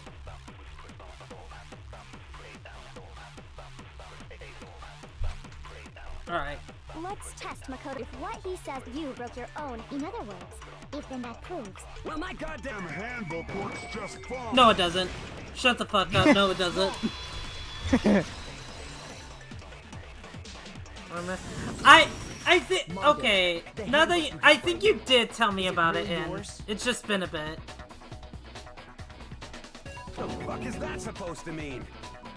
The broken handbook that was in the main hall. Isn't that one actually yours? What the heck are you talking about? What I mean is, I think Mondo swapped his handbook out for one that actually works. I think he took Leon's handbook and replaced it with his own. After all, Monokuma said himself that Leon's handbook never should have broken. That's right. The punishment it suffered wasn't nearly enough to destroy it. So then, the broken handbook in the main hall is actually Mondo's. Which would mean that the handbook Mondo has right now is actually Leon's. Yes? But doesn't that violate the school regulation that says loaning out your handbook is prohibited? Not if Leon is fucking dead. Well, here's how I look at it. There is a rule about loaning your handbook to another student, but if they're dead, they're not a student. So I'm adding something to my tangent for you to... It's kind of a gray area, I admit. But no worries. If anything, it just makes things more interesting. As such, I decree that exchanging handbooks with a corpse is not a violation of the rules. Well, Mondo, if I'm wrong about this, you're welcome to say so. I'm happy to admit I made a mistake, but... Son of a bitch. What's wrong, bro? Come on, tell him he's wrong. You are wrong. You have to be wrong. Everything you just said is wrong. You made it all up. Okay, then why don't we look back on this case one more time, from the beginning? That way, everything will become clear, and we'll all see if I was right or wrong. Alright, time for the closing... yeah, this. Okay. So, let's see. With a duffel bag and...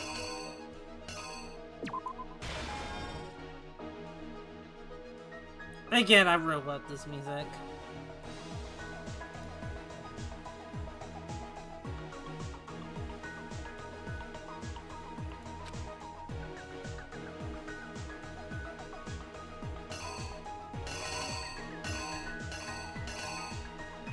I'm gonna skip that for now.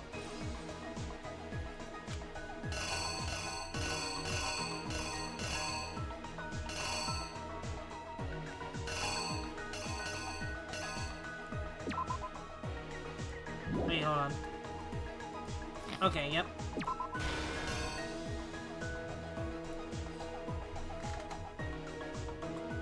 I love these entire comic sequences so much. I'm a little disappointed they're not really in raincoat. I mean, they're in raincoat, but they're not illustrated. They're all 3D models. Also, yeah, Chihiro looks really, really cute.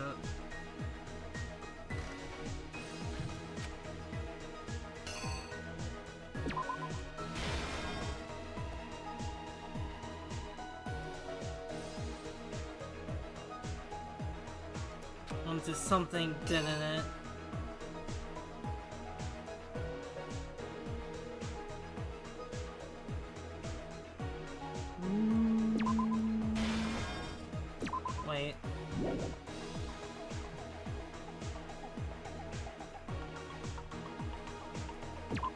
Yeah, okay, yeah, it was that.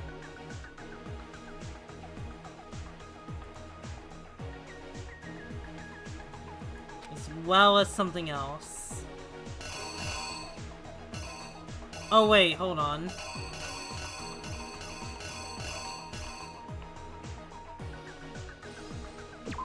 It might not have been that. Hold on.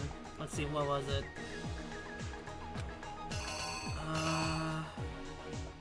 Oh, okay, I see what happened. Here we go. Then...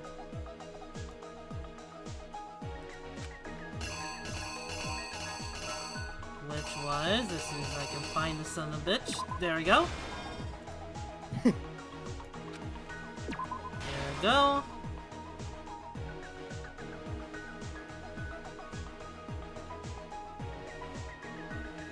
And I'm gonna go back now.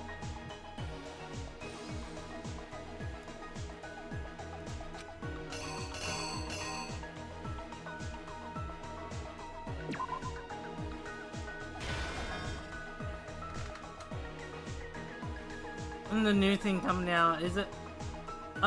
New- wait, what's the new thing you're talking about?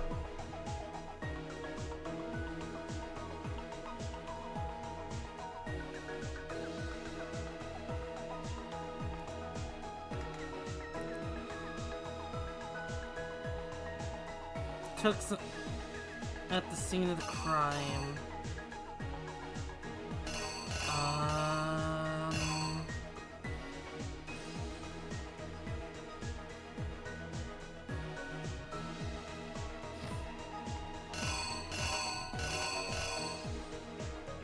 Oh, it's talking about this.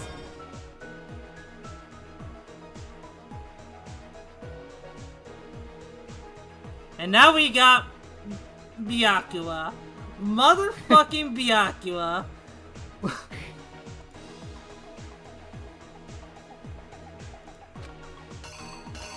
We got Byakuya looking like Walking Phoenix.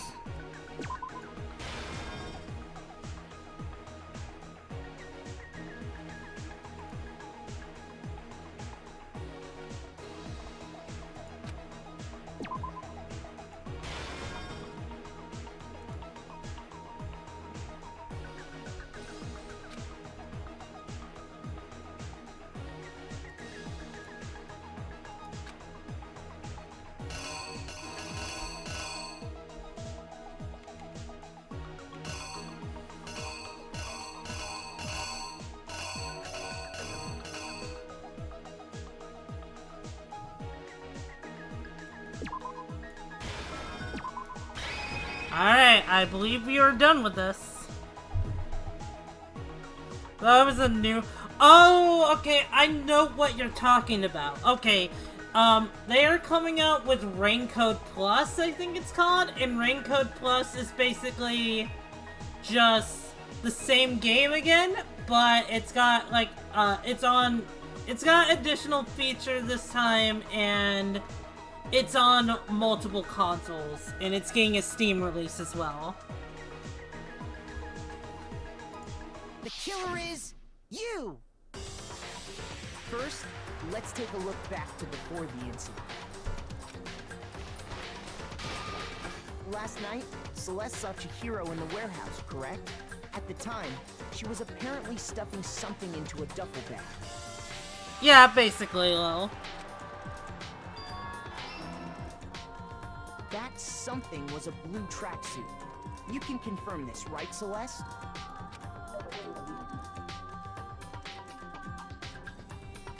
With bag in hand, Chihiro headed out, even though it was officially nighttime. She made her way to the locker room, specifically the boys' locker room. But how could the victim, who was apparently a girl, access the boys' locker room? Simple, because she was really a he, which is why he was able to use his own e-handbook to gain entrance to the boys' locker room. Once inside, he met with someone there. And the person he met was the one who killed him.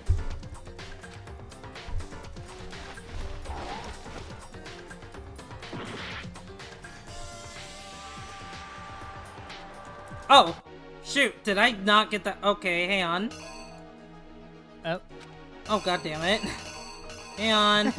Hang on. Let's try this again. Anyway, pretend that didn't happen. He met with someone there, and the Well, person he met was the one who killed him.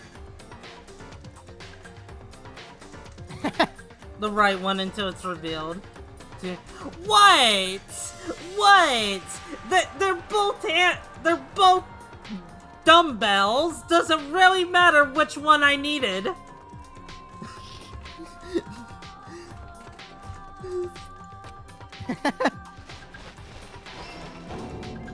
It seems likely that the killer grabbed the nearby dumbbell, approached the unsuspecting Chihiro,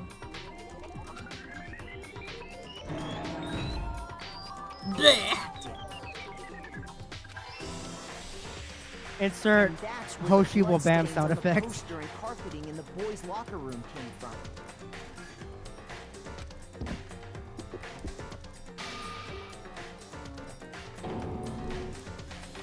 It was likely in the heat of the moment. The body was arranged, but the murder itself felt unplanned.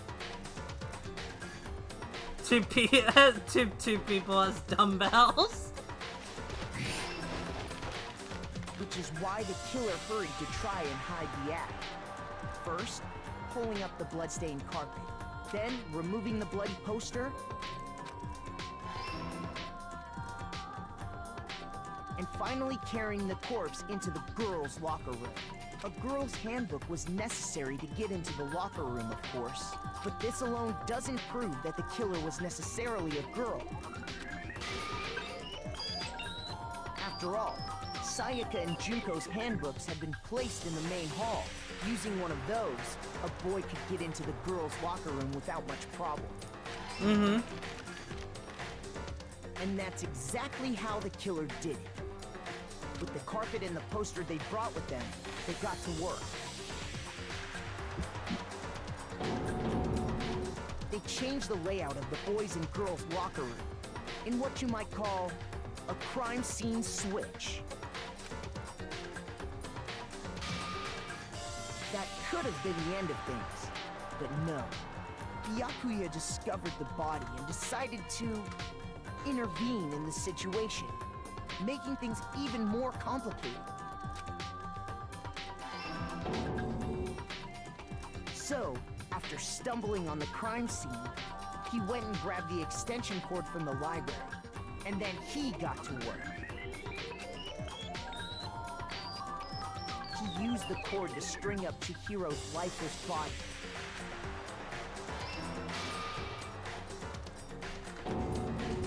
Then, using the victim's own blood, he left a grisly message there at the scene of the crime. He wanted to create the illusion that Genocide Jack was responsible for the slaughter. Yeah, he did something very fucked up. I can't why people. Yeah, I have to say I can't blame people either. Yeah, and as soon as he brought up the whole files that he found, yeah, I feel like I had a slight suspicion. Mm-hmm. And around the same time that Byakuya was putting together He's still a fun character, yeah. The killer, having already disposed of Chihiro's bag and other belongings, arrived at the sauna. There, they planned to destroy the last piece of evidence, Chihiro's handbook.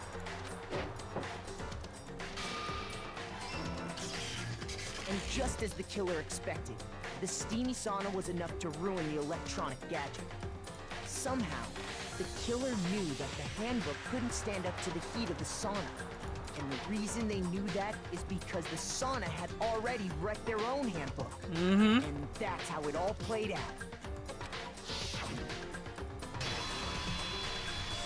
Isn't that right, Mondo Orada?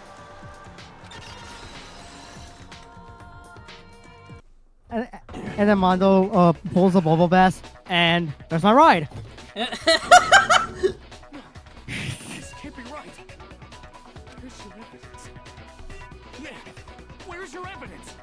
You need evidence. You need Proof! Without any proof, you can't pin any of this on him! Oh, honey.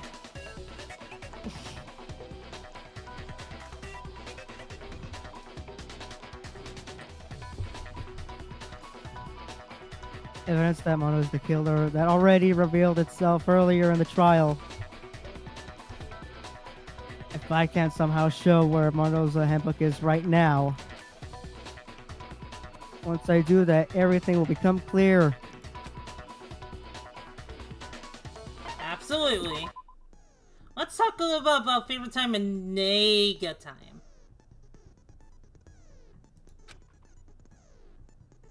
During a bullet time battle, if you press the space key, favorite time will activate and the tempo will enforce its mass. At this point, if you push the buttons at random, you won't miss. So you can push RMB, LMB, RMB, LB, however you want to destroy the opponent's verbal assault. But this only lasts until your focus gauge runs out, so make the best possible use of your time. Of course, it wouldn't be fair if you only got access to special time, right? So we've also prepared something called Nega time that your opponent can use. If the opponent activates during the bullet time battle, your tempo marker will disappear, making it quite tougher to hit the buttons in rhythm. If you were to activate Fever Time at this point, no, never mind. I'm sure nothing would happen. I don't know what I was worried about. Unsurprisingly, if your action difficulty is set to gentle, the opponent won't use Nega Time. Good save, Dooney. Listen. Well then, good luck and have fun. Alright. This last thing, and then we're done with this trial. Show me some evidence. Oh wait, what? I won't listen. I did not mean to instantly press it, but you know what? That's okay. Show me some evidence. I won't listen. False. I refuse to vote. Show me some evidence. You're wrong. I won't listen. I refute you. False. Show me some evidence. I won't listen. False. You're corrupt. There we go. Show me some evidence. This should prove it. Well, what you mean by that? Oh, I just call it negative time. That probably would have been a better time to go about it. Mondo must have replaced his broken handbook with Leon's. In which case, we can just check each of our handbooks right now. Mm-hmm. Once we do that, we'll... We don't gotta do that. Huh? Yeah. Yeah. Mm-hmm. I did it. I killed him. I will find you, and I will kill you. And we're done. I'm doing really good on these. I mean, I know I played the game before, but it's just like, man.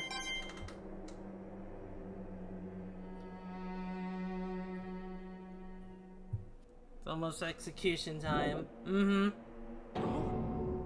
Bro, what are you saying? I got no choice, man. After hearing all that, I gotta just give up. Go ahead, Monokuma. Get it over with.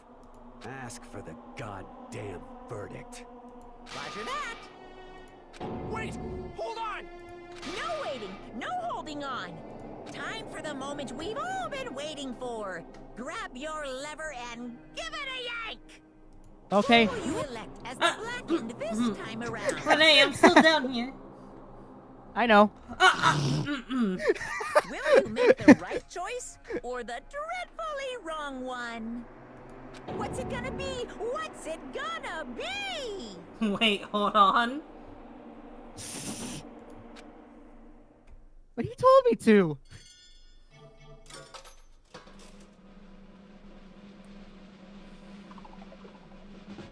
Ta-da! Jackpot.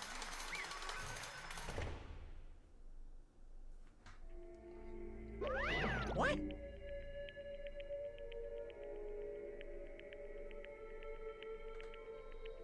Oh, wait, hold on. Let me. How long have you been streaming? Uh-oh.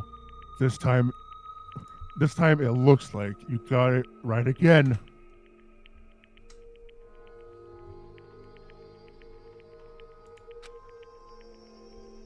Yes, it is so. The black ant that killed Chihiro. Just like he was. Mondo.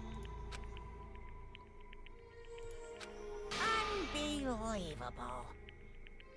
In case you're wondering, the vote was not unanimous. Kiyotaka chose the wrong answer.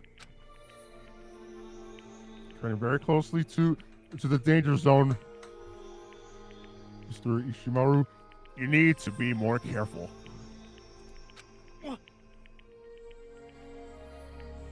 I refuse to believe. There's no way you could kill someone. Sorry. What is this? Why are you apologizing? Why? Why? Why? Why did you do it? Now then. Well, it looks like Mondo's taking a vow of silence, so allow me to explain on his behalf. Actually, The story of the murder this time is the sad story of two men. Mm-hmm. Oh, but for anyone that doesn't really want to hear it, you can hit the control key and fast forward the text. We're good, but thank you.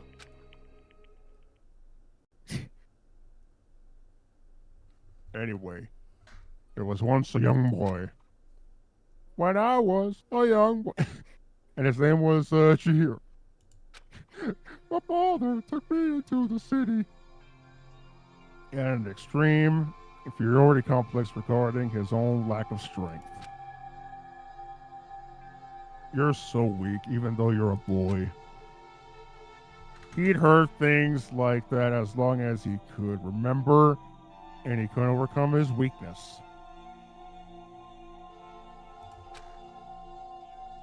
On the contrary, he tried to hide and bury himself further and further into that weakness. Take on the fragile form of a petite young girl. He had chosen that as his way out.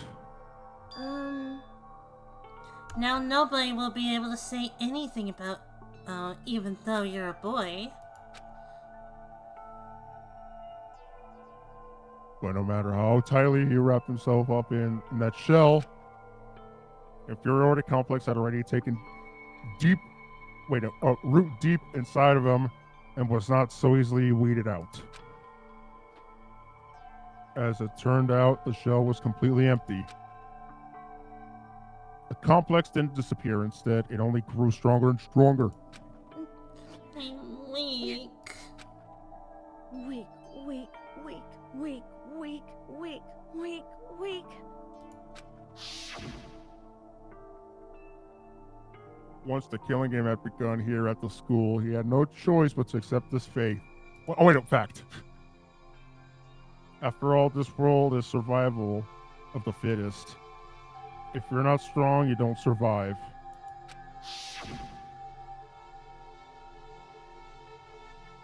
And then the lovely and hateful Monokuma announced the revealing of the embarrassing secrets. And I like how I'm talking in third person. Which, of course, including Chihiro's embarrassing secrets, which I was more than willing to divulge.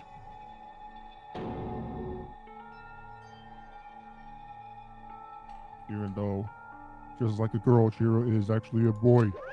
hey, And that was something Chihiro couldn't let anyone find out, no matter the cost. If that was revealed, it would be the end. The hardened shell would crack, the armor would fall away. Without a doubt, those around him would torture him more than ever before. Everyone figured being thrust into such a dilemma must have sent him spiraling into despair. What? And yet, I'm sorry. But... Mm-hmm.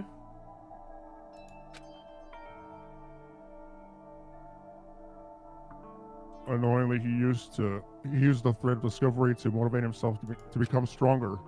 That's right. Now's my I chance. want to change. I'm going to get stronger and accept who I am. Strong enough so that when someone says, even though you're a boy, I'll be okay. I'll get better. With that thought in front of his mind, he resolved to take immediate action. And so, that day he made a commitment to begin exercising. He was prepared to train his mind and body. But sadly, that would be the first and only chance he would get at it. Hey, When he decided to start exercising, he thought it would be good to ask for someone's help. But he wanted to tell that person his secret first, and then ask them to help from there. And the person he went to... Yeah, that's right. It was me. Yep, sure it was. The biker gang fella had been painfully clear about how important his manly promises were. So Shiro probably figured that even if he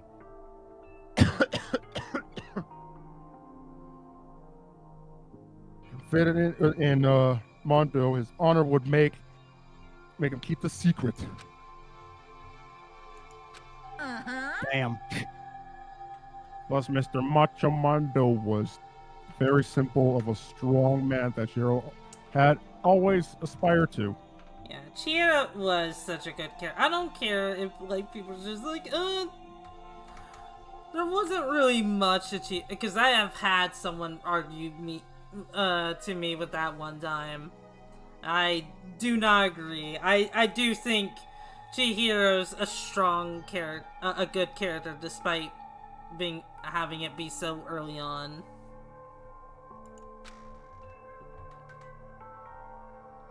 Maybe talking to Mondo about it will give me some courage.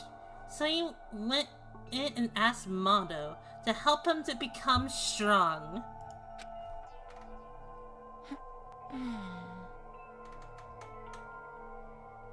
That was his aspiration. Mm-hmm. And he thought that only with Mondo's support would he ever be able to come close to that. Now, if someone says Hero is a weak character, I'd agree. Oh yeah, definitely. Hero, it can be a pretty weak character. Correct. So then, that must be why Mondo did what he did. To keep the promise he made to Chihiro.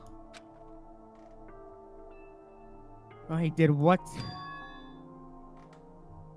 I mean, that's why Mono carried Chihiro from the boys' locker room to the girls' locker room? Indeed. Yes, that's exactly what I mean.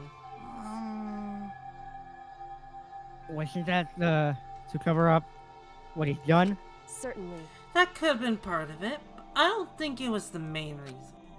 The real purpose was to keep the promise between men he'd made to Chihiro. But how does moving the body keep a secret? Because if everyone knew he'd been killed in the boys' locker room, then everyone would have been arguing about how she got into the boys' locker room, right? Once that started up, at least a few of us would have immediately began to suspect his identity. So, he tried to protect Chihiro's secret by putting him in the girls' locker room and stealing his handbook. See?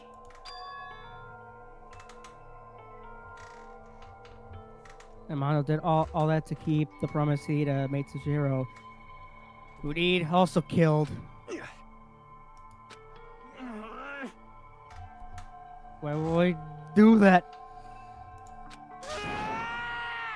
The more you talk, the more I understand. I mean, you guys trusted each other, right?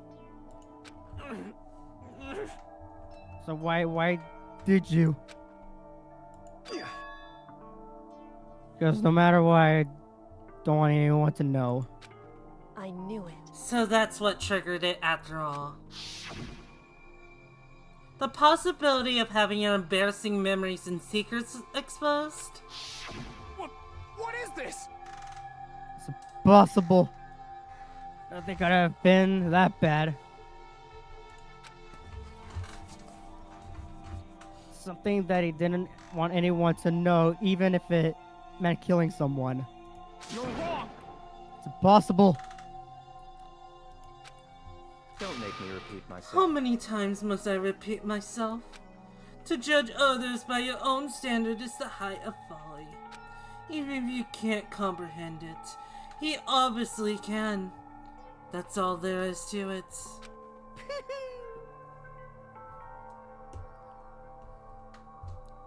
Well, we're on the subject. Why don't I tell you?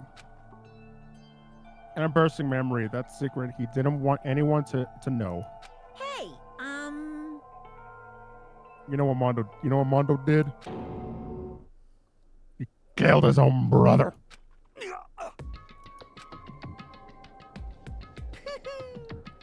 Arnold, the ultimate biker gang leader, makes all the hoodlums and riffraffs across the country tremble. The only reason he had the chance to join a gang in the first place was because of a certain someone. Arnold's older brother, his name was Dayawada. Arnold had nothing but respect for him. It was because of and that Mondo ever got on a motorcycle. Arnold's brother was his only family growing up. He was the only one Mondo could trust and respect. He wanted to measure up to his big brother, so he imitated him in everything he did. Arnold was the epitome of a star-eyed kid brother. Meanwhile, the charismatic older brother had put together a local motorcycle gang.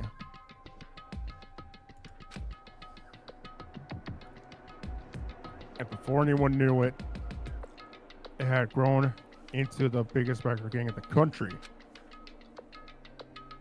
Daya, the older brother, number one in the gang, and his number two, his younger brother Mondo.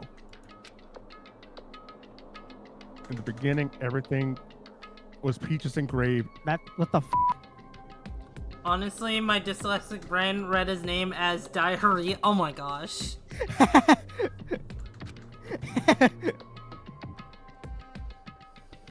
So when Mondo started to think about how he would have to take over the gang from his brother someday, his brother's greatness, his reputation began to gnaw on Mondo's very soul.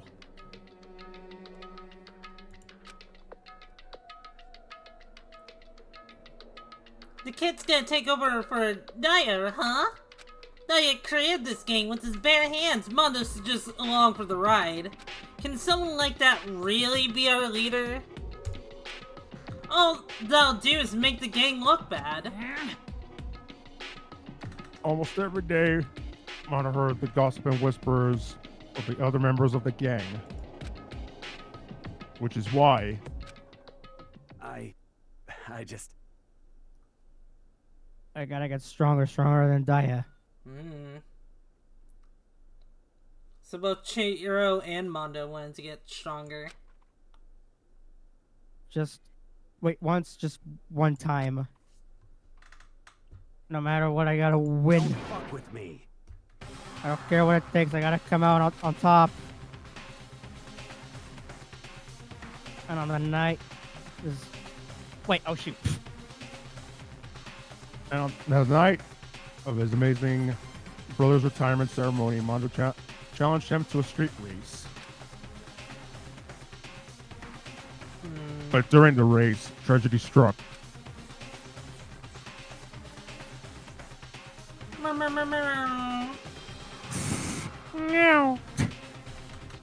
The kid brother pushed ahead with reckless abandon, eager for victory, and dashed into oncoming traffic. And suddenly,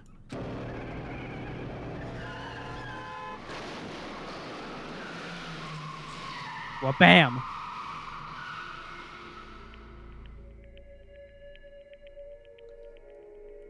laying in his kid's brother's arms, the older brother delivered his final words.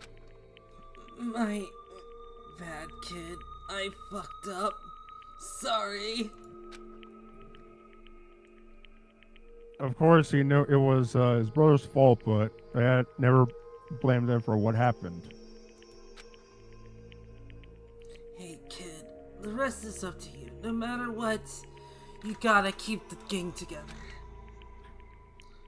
'Cause it's the team you and me put together. It's a promise between men.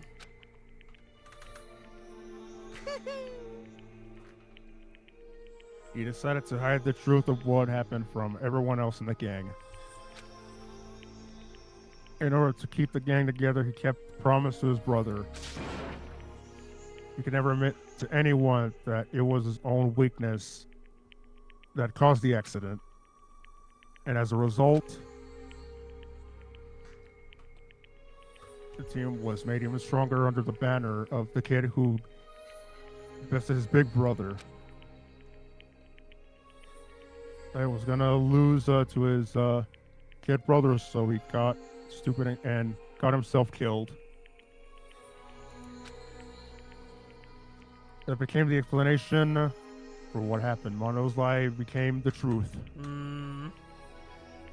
So, did the truck driver just not say anything? Good question. Next question. That is a good question, and the answer is next question. He wanted to lead the team so bad. He was willing to tell all kinds of lies about his brother. I just... Strong. Strong. What doesn't kill you make you stranger. So, unlike Chihiro, who saw himself as weak, like, Mondo just, like, wanted to keep his image of being strong.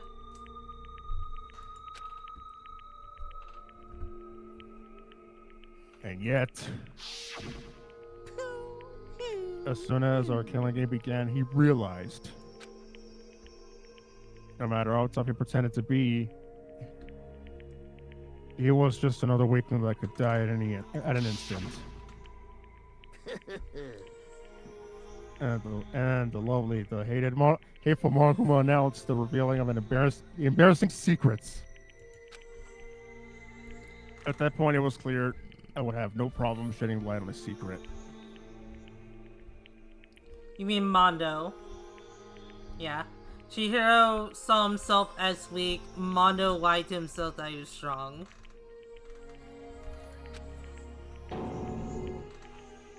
Mondo killed his own older brother.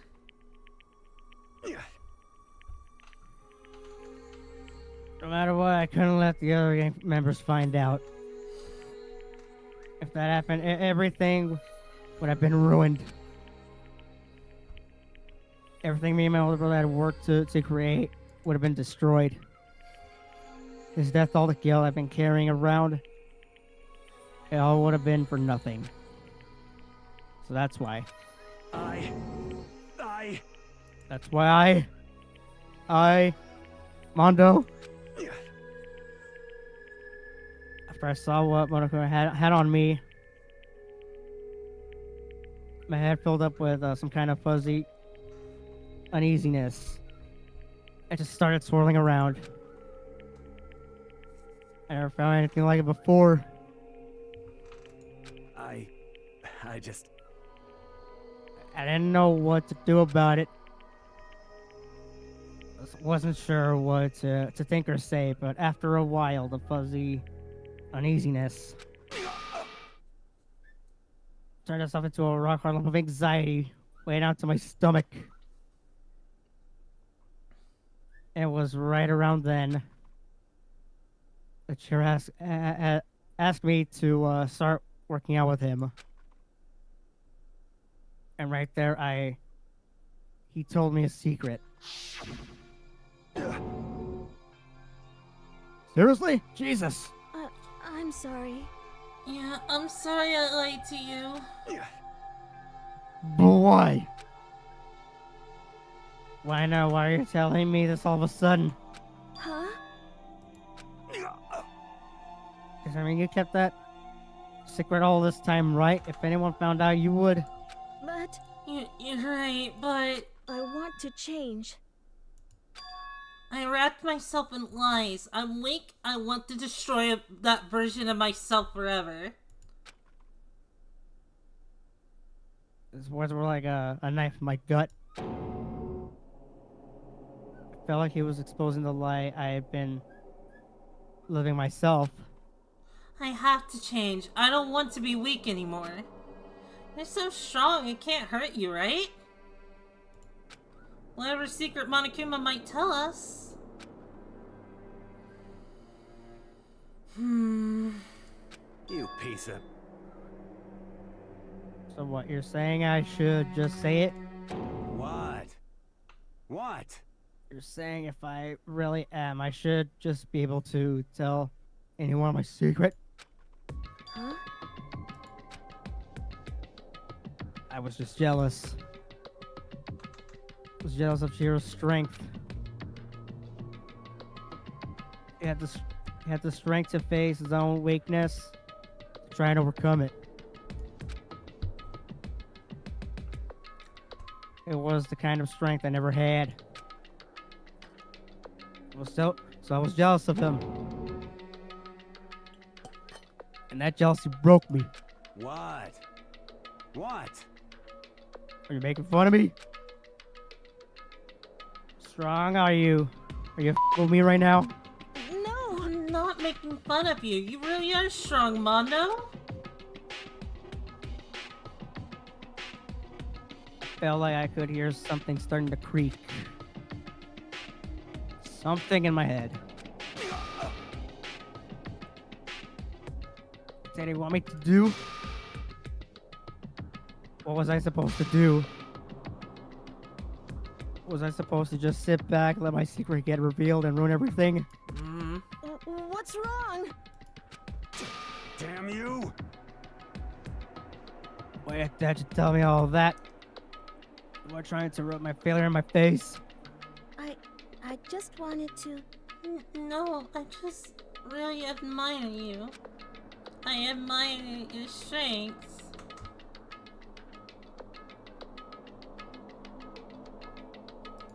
Yeah, that's right. That's right, I am strong. I'm strong. Strong. Stronger than you. You son of a bitch! I'm stronger than Daya. I don't remember anything after that. So he killed Chihiro in pure rage. And then after realizing what he did, he felt like shit. When I woke up again, I was laying at my feet covered in blood. I had the dumbbell in my hand, and I was just staring at him down on the ground.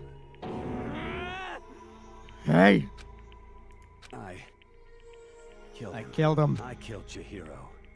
Even after all this time, I'm still just as weak as I've always been. And thanks to that, I did something I can never take back. Mondo. He was normally so aggressive, so angry. He had that weak side away from everyone. that was a secret. A weakness like that, live in a heart like his, and it turned him cold-blooded. God damn it.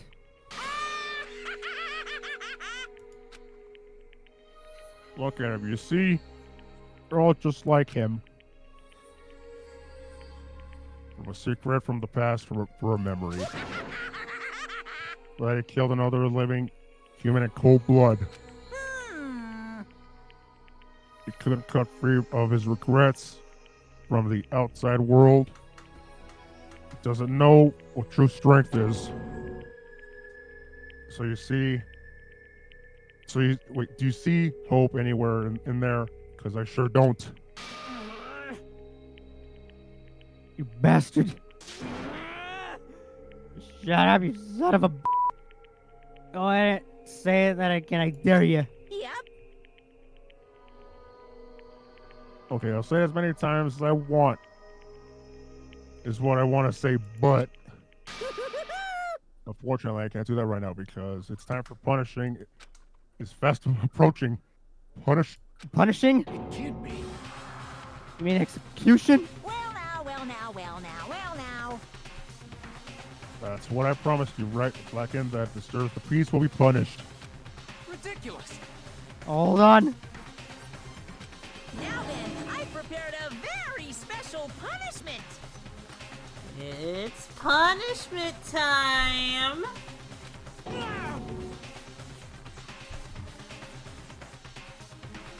No, wait. Let's give it everything we've got. It's punishment time. So, wait. Sorry, man. I couldn't keep the promise we made. From one man to another. Damn. And his time has come.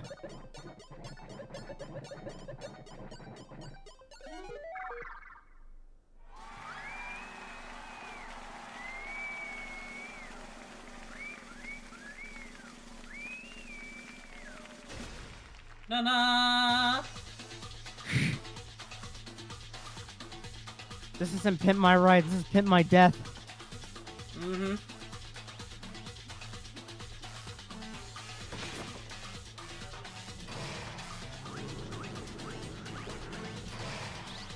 This one is just fun. It is pretty fucking weird. I think it's based on Japanese folklore. I'll explain it more when we get to it.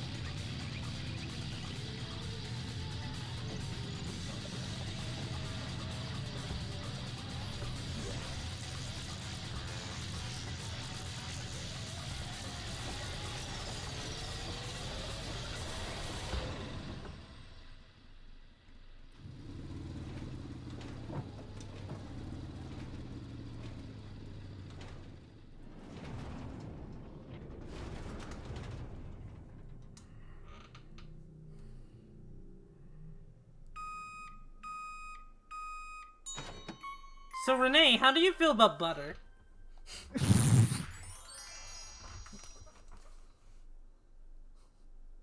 I feel great. So that's, I think that's based on the legend of just like two tigers chasing each other to the point where they become butter. I believe that's how it goes. Great. Now I can't wait to go to the grocery store and buy myself some. I can't believe it's not Mondo.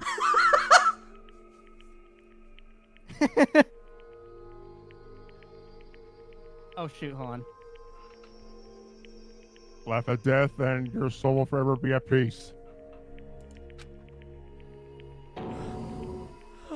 It can't be. My brother. Another murder and another execution. I want to feel again. Everyone's life's been taken so lightly here. I feel like I might be going mad. Maybe I'll just let it happen.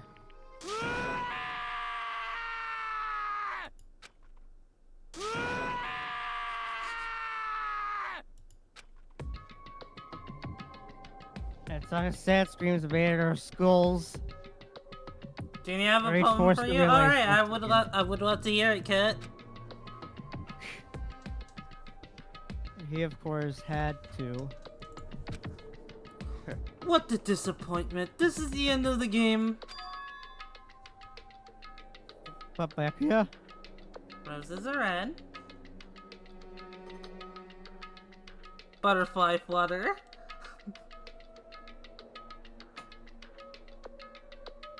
There's actually scientific for why Monk ends up dying. The G-Force, when an experience like that would soon become so that it'd eventually crush you. The Two Tiger story is Little Black Sambo, written by Scottish author Helen. Gotcha, gotcha. Why did I think it was Japanese folklore? Roses are red, butterfly flutter. Mondo got turned into butter. I'm sure they sell some at the grocery store. I can't believe it's not Mondo. You're completely insane. You know that? A game? One of our friends is dead. Do you realize that? Naturally. Of course I do, because this game is life or death. Hey. I don't have anything to say to you. I don't have a response except that However, I just don't understand why.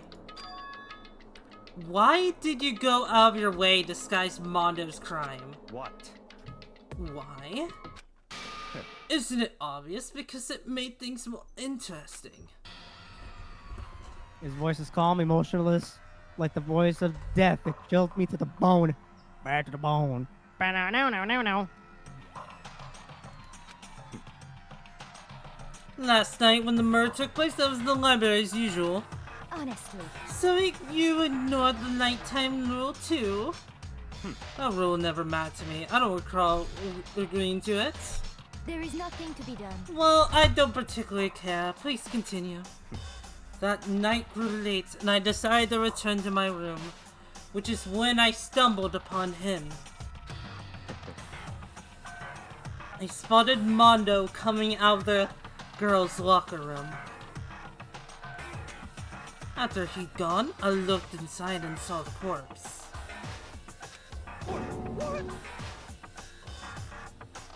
Whoa. You mean you actually witnessed the murder? Yep. He was such a fool. He didn't have the slightest idea that I'd seen him. So you're saying you knew who the culprit was from the very beginning? That's right. Indeed, but if that had been the end of it, how boring would that have been? I mean, what a waste of time to have the answer revealed right at the beginning. Which is why I decided to lend a little helping hand. I thought it would liven things up. You did all that to liven things up? The case would have been boring. He's not wrong, but also, what the fuck, Byakuya?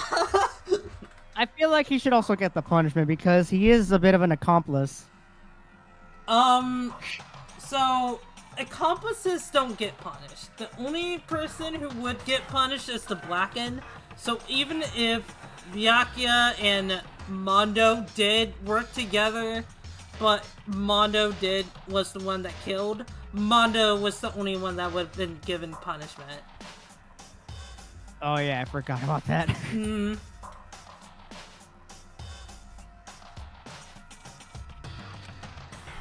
So after hearing about Genocide Jack from Toko, you decided to use that to create the fake murder scene.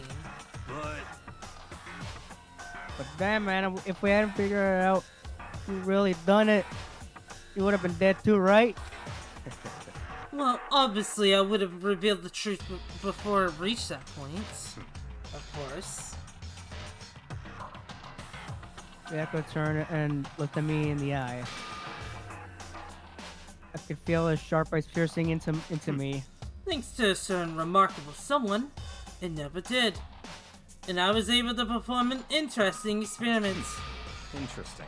Once I do decide to become Blacken, I now know who I'll have to watch out for. Yep, we are a threat to him now. Correct. So that was your reason. Are you satisfied? Indeed. Yes. We're done listening to your story. Moving on. Hey. There's something I'd like to ask Monokuma. What's this? I'm up next. He says that, but he does realize that a lot of people are kind of dumb. You're not wrong. You're so not wrong. The only smart people are Kyoko, Byakuya, and maybe Makoto. But that's really it.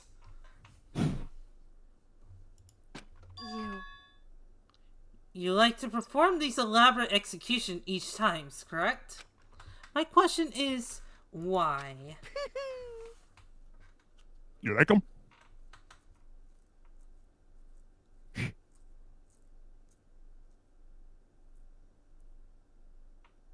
Monokuma's just asking for ratings. Mm-hmm. But you know, this punishment is despair. It's not just for you. All this punishment and this despair is my gift to mankind itself. What? You're over-exaggerating. Not over-exaggerating. These punishments are meant to transform all hope to despair.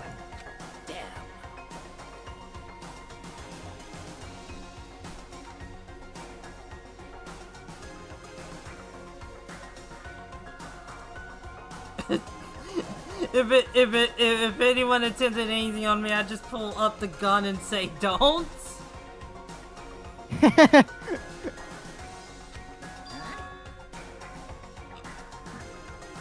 Mean? Mean?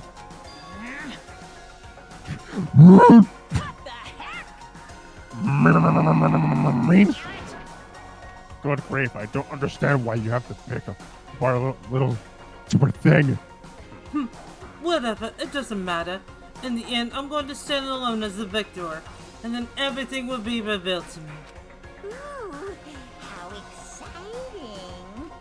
The noble son of the noble family. Surely you understand me. I think this is the start of a terrifying friendship. That's enough. Shut up, I would never stoop to the level of a childish criminal like you. Let me just say this. After I've achieved complete victory, you're up next. I'm going to find you and kill you. Understand? In the name of my family. For which victory is a foregone conclusion. You're getting all riled up. Oh, cool. It's like you're the main character of a video game or something. No trash mob for you. For whatever it takes, I will kill you. Temper, temper. Sounds like someone needs a nap.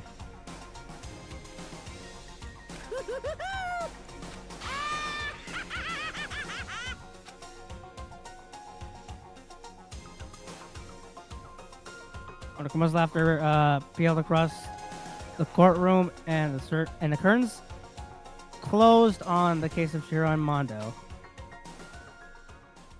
But I know that it wasn't the end. The killing game would still continue because the mastermind wouldn't let it end. For those of us who were still alive, our worst fear and despair kept on multiplying. It was the kind of despair that felt like Blind Puppy in Hell had more of a future than us. All of our courage, our effort, our friendship, it felt like it amounted to nothing at all. It was the worst kind of despair. Meanwhile, Well, anyway, like I was saying, this is a pretty good spot. Yeah, a really good spot. Anyway, isn't it amazing how that girl went and killed someone before things even had a chance to get boring? Once things really get moving, it'll be like a roller coaster. There won't be any stopping it. Fear and despair charge forward at a speed nothing can hope to match. But I must admit, I'm disappointed. I went to all the pain and effort of making you part of the group, and you couldn't play your part. You do remember you were supposed to make the first move, right? Well, no biggie. Nothing we can do about it now, so just do your best to make things more exciting from now on, okay? After all, that's what everyone wants to see.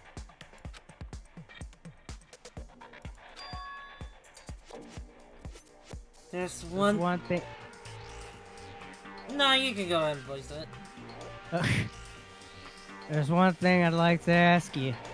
As long as you don't want to know my measurements, fire away. Who is it? The 16th high school student, I mean. So keep in mind, there was only 15 of us when we got in here. So there's a missing 16th student.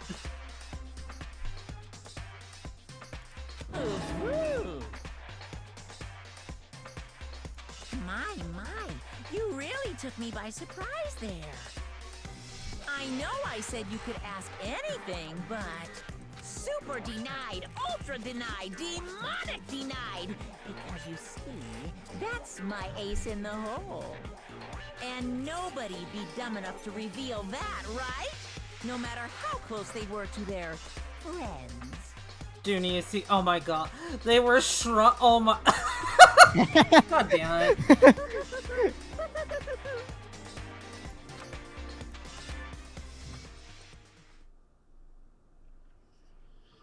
And that was chapter 2.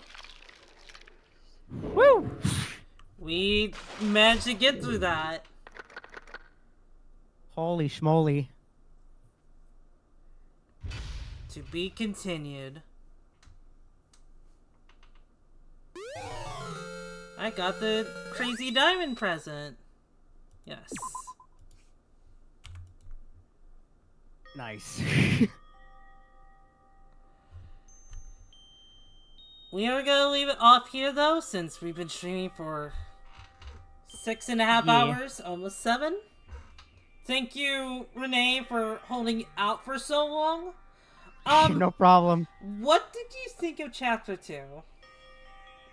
Very riveting. Very riveting. Do you think it's an improvement from the first chapter? I think it made it a lot more interesting. Mm-hmm. Did yeah, Byakuya help with that? I mean, it was a bit of a hint. Mm-hmm. Yeah. Also after the stream, is it okay if I give a suggestion who to rate as well? Yeah. Oh wait a minute! Before we, hold on, I'm gonna exit out the stream or the game, but Renee, you said you wanted to show something, right? Oh yeah. The music video. Mm-hmm.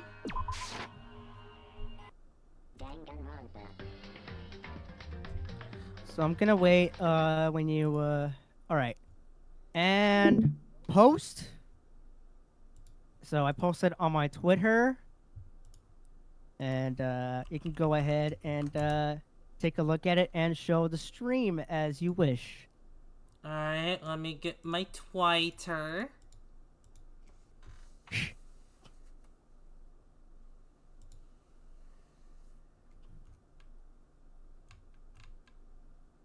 And once you go there, you can go ahead and read the post before you watch it. Mm-hmm.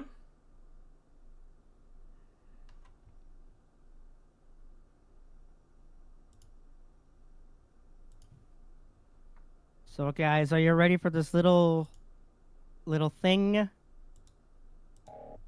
Okay. Then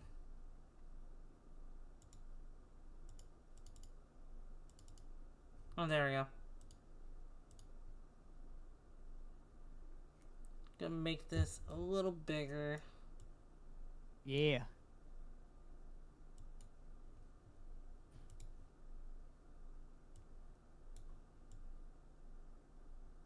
Okay, So this is the Giantess song that Renee has been working on for quite some time now.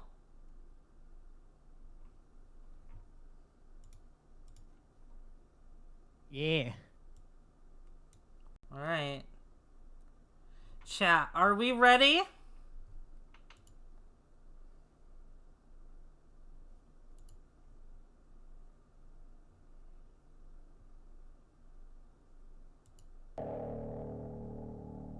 Let's go. Turn that down.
Hans. And of course! Of course!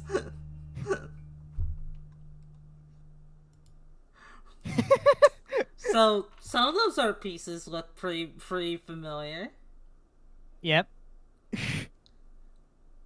Yeah, I really like that. That was really good, Renee.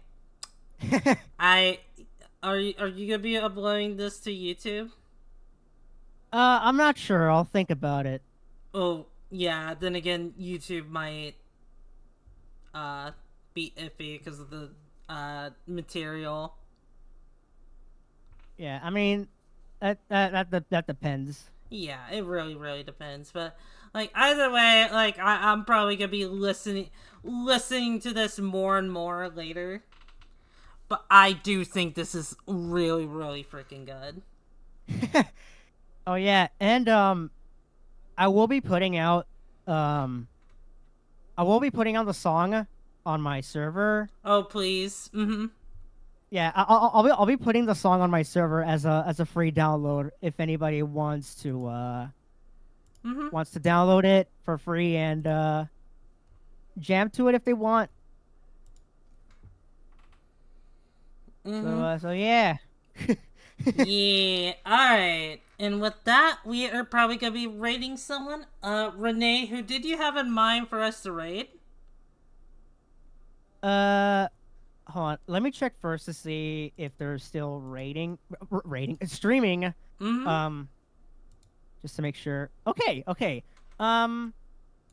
Let's raid another streamer who is a close associate to the Giantess or Size community. That Rebel Red. Let me see. That Rebel Red. And also, thank you, chat. Thank you, chat, for liking the song as well. Oh, yeah, also, okay. Oh, I see. Oh, okay. Also, Dooney, if you want, you can go ahead and give a shout out if you want. To you? Yeah. Alright, I shall give you a shout out. Special thanks to Renee for special thanks to Renee for streaming with me. We are gonna be taking a little bit of a break because I have the trip in June coming up, but after that trip we will be returning to Danganronpa. Until then, me and Renee are probably gonna decide what we're gonna do next week or the week after that, if we decide to do anything. So let's see. Yeah. Renee Skunk 7 177MC.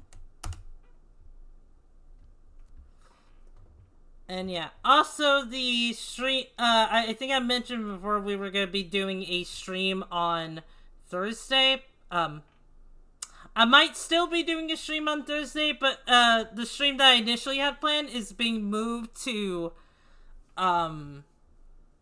Friday at 9 p.m. Eastern Time. Mm-hmm.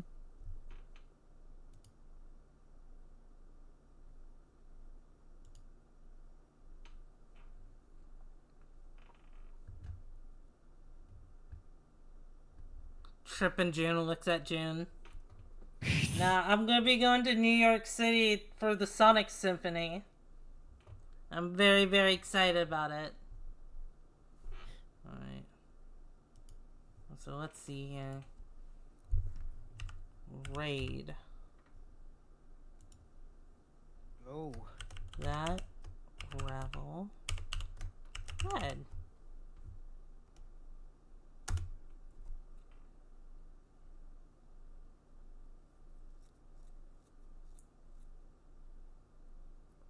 Yeah, thank you guys so much for tuning in.